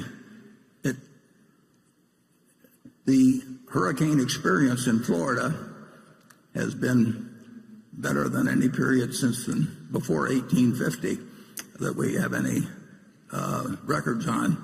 That's been a surprise to us, incidentally, but we have not written business, catastrophe business in Florida during that period because we didn't think the rates were adequate. They were adequate. We just were wrong about it. And incidentally, that is not the fact that we walked away from cat business in Florida that we thought was mispriced does not hurt us in the business. It's really it's much more of a transactional business, and there may have been a time when relationships were very big in reinsurance, but with so many entrants in it is very much a transactional business, and no one expects you to do something that's very stupid. If they do, that's the wrong kind of a relationship. But glad to hear the next speaker. Hello, Mr. Buffett. My name is Jane Klebb. I run a group called Bold, Nebraska, which was part of an unlikely alliance who beat Keystone XL to protect the aquifer in our state as well as property rights. And I met you several years ago at Senator Nelson's home, and I had pulled you aside and asked, how could we get health care reform passed? And you told me two things. You said the polling numbers matter and that we have to keep on applying public pressure. And we feel the same way about climate change and climate action. The most recent Yale study said that even 47% of conservatives believe in climate change and want to start seeing corporate and government action. And your response to this resolution struck me because one of the sentences said that if you live in a low-lying area, you should probably move. Well, we work with Native brothers and sisters who live in coastal communities, and one of those tribes is now the first United States climate refugees. They didn't have the option to move. They were forced to move. And so we're turning to you and we're turning to ourselves to continue to apply public pressure and hope that both you and Charlie stand with us And maybe it's not this year, and maybe it's not the year after, but we really look forward to you doing full climate risk analysis, as well as divesting from all the fossil fuels that you own. And lastly, it takes both small and mighty, as well as big and powerful, to solve this problem of climate change. So you blocking small solar in Nevada is the wrong road to go down. Thank you. Okay.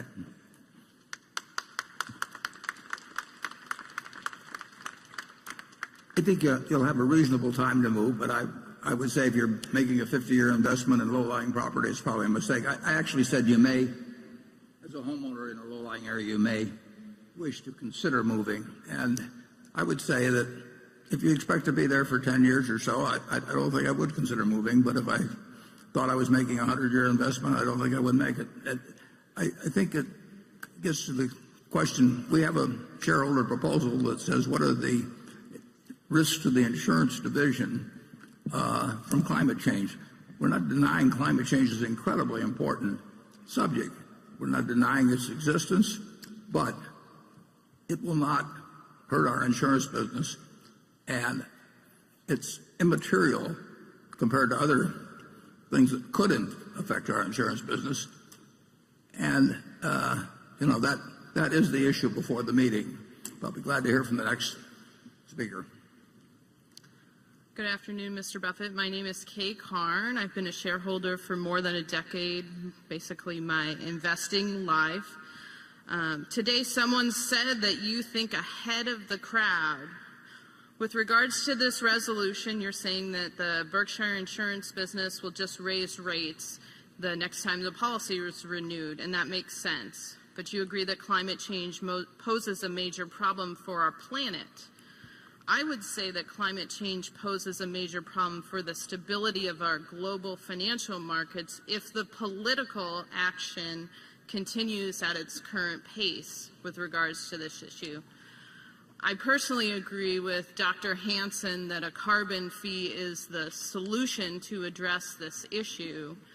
I'm wondering if you can tell us what you think the solution to address this issue is, and whether you think the Berkshire businesses more broadly than just insurance will be impacted by this issue in the next decade or two. Yeah, I would doubt if it's affected in the next decade or two, but I won't argue with you at all that it's likely, not certain, that unless various techniques are designed for reducing, for sequestration, different things of that sort, that plenty of people will be working on, or unless the emissions, greenhouse gas emissions are reduced significantly, that it's a terribly important problem for civilization. And there have been there's certainly going to be some very smart people working on ways to change the balance in some way, either through less being released into the atmosphere or by various techniques that might diminish the impact. But no one here will deny that it's important. I don't think it will impact. I don't think it will impact in a serious way the climate or insurance, for that matter, in the next decade or two. But as I pointed out in the report, if you're dealing with something where you pass a point of no return, the time to do something isn't to wait till you get 10 minutes away from the point of no return. So that there are policies which we subscribe to very strongly in terms of renewables and that sort of thing. But I think there's also possibilities that within the scientific community that there will be solutions that are beyond my limited knowledge of physics to conjure up myself. But there are a lot of people out there that are a lot smarter, and I think that a basic problem on the reduction if those things don't come to pass is the fact that it's a planetary problem, and it requires cooperation by very important countries. And I think President Obama has made a good start in working with leaders of other countries, but it can't be solved by the United States alone, as you know better than I. But, be glad to hear from the next speaker. Hello, my name is Nancy Meyer, and I've been a shareholder for 15 years with my husband. We have great faith in Berkshire Hathaway. That's why we invested. So I'm just here to say that as a shareholder, I'd like to ask my fellow shareholders to consider the economic costs of climate change and urge Berkshire Hathaway to adopt this resolution to show leadership in the insurance industry. Thank you. Thank you. And I appreciate the fact you've been a shareholder, but I do think, for reasons I laid out, I don't really think that I think the resolution is in a sense inapplicable to our insurance business. I mean, insurance, global climate is not a risk to our insurance business. It may be a risk to the planet over time, but that's a different thing. I mean, we can adopt all kinds of resolutions about saying that obviously nuclear proliferation is a threat to the planet, and you can say, well, then it's a threat to Berkshire. But in terms of being Berkshire specific, you can read the resolution, and then, like I say, our answer with Ajit Jain is probably the smartest person I know in insurance, and I have 99% of my net worth in Berkshire that's all destined to go to philanthropic institutions, and I'm not eager to see that disappear. And I do regard myself as the chief risk officer of Berkshire, and I worry about things that can hurt Berkshire, and I do not see it in our insurance division in relation to climate change. But thank you. Good afternoon, Mr. Buffett. I am Richard Miller in the Creighton Theology Department here in Omaha, and I study and teach climate change and its social effects. I just wanted to make you aware that Berkshire is operating within a larger economy, and that the most important climate analysis, economic analysis from Nicholas Stern, indicates that on our current path, by the end of this century, 30% loss in global GDP is possible. The other issue is, when we talk about doing something about climate change, doing something means to avoid major sea level rise, we need to reduce emissions globally, starting today, 7% per year. The only time we've ever reduced emissions over a 10-year period in a growing economy was in the 1990s in England, and we reduced them 1% per year. So we're talking about a completely different thing than President Obama's gradual move, and we need to do something. No, we need to do massive transformation immediately. And with your large global holdings, you are a world significant figure on this, not just about this particular shareholder resolution. Thank you for your time. Thank you.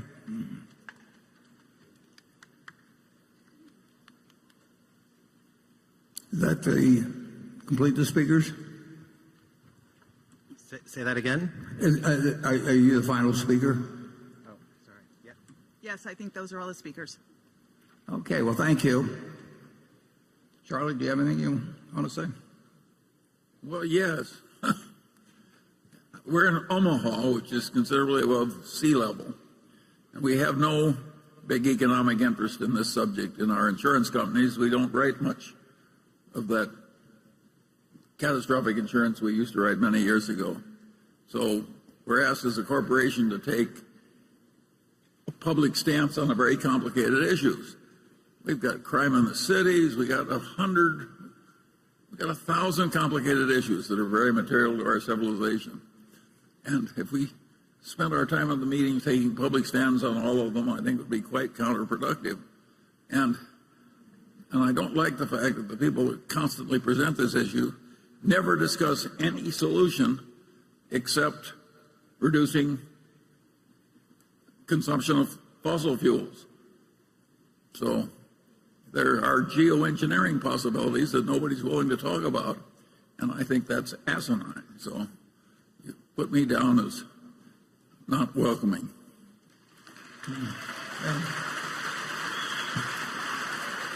You don't want to have a political rally. Yeah.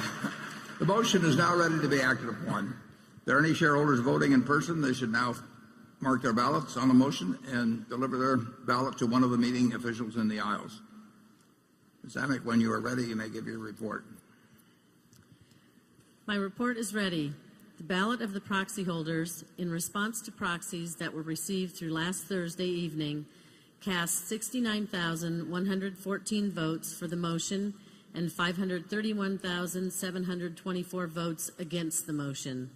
As the number of votes against the motion exceeds a majority of the number of votes of all Class A and Class B shares properly cast on the matter, as well as all votes outstanding, the motion has failed. The certification required by Delaware law of the precise count of the votes will be given to the Secretary to be placed with the minutes of this meeting. Thank you, Ms. Amick. The proposal fails. Does anyone have any questions for our audit firm before we adjourn? If not, I recognize Mr. Scott to place a motion before the meeting. I move this meeting be adjourned. Mr. Olson? And I second it. Motion to adjourn has been made and seconded. We will vote by voice. Is there any discussion? If not, all in favor say aye. All opposed say no. The meeting is adjourned. Thank you.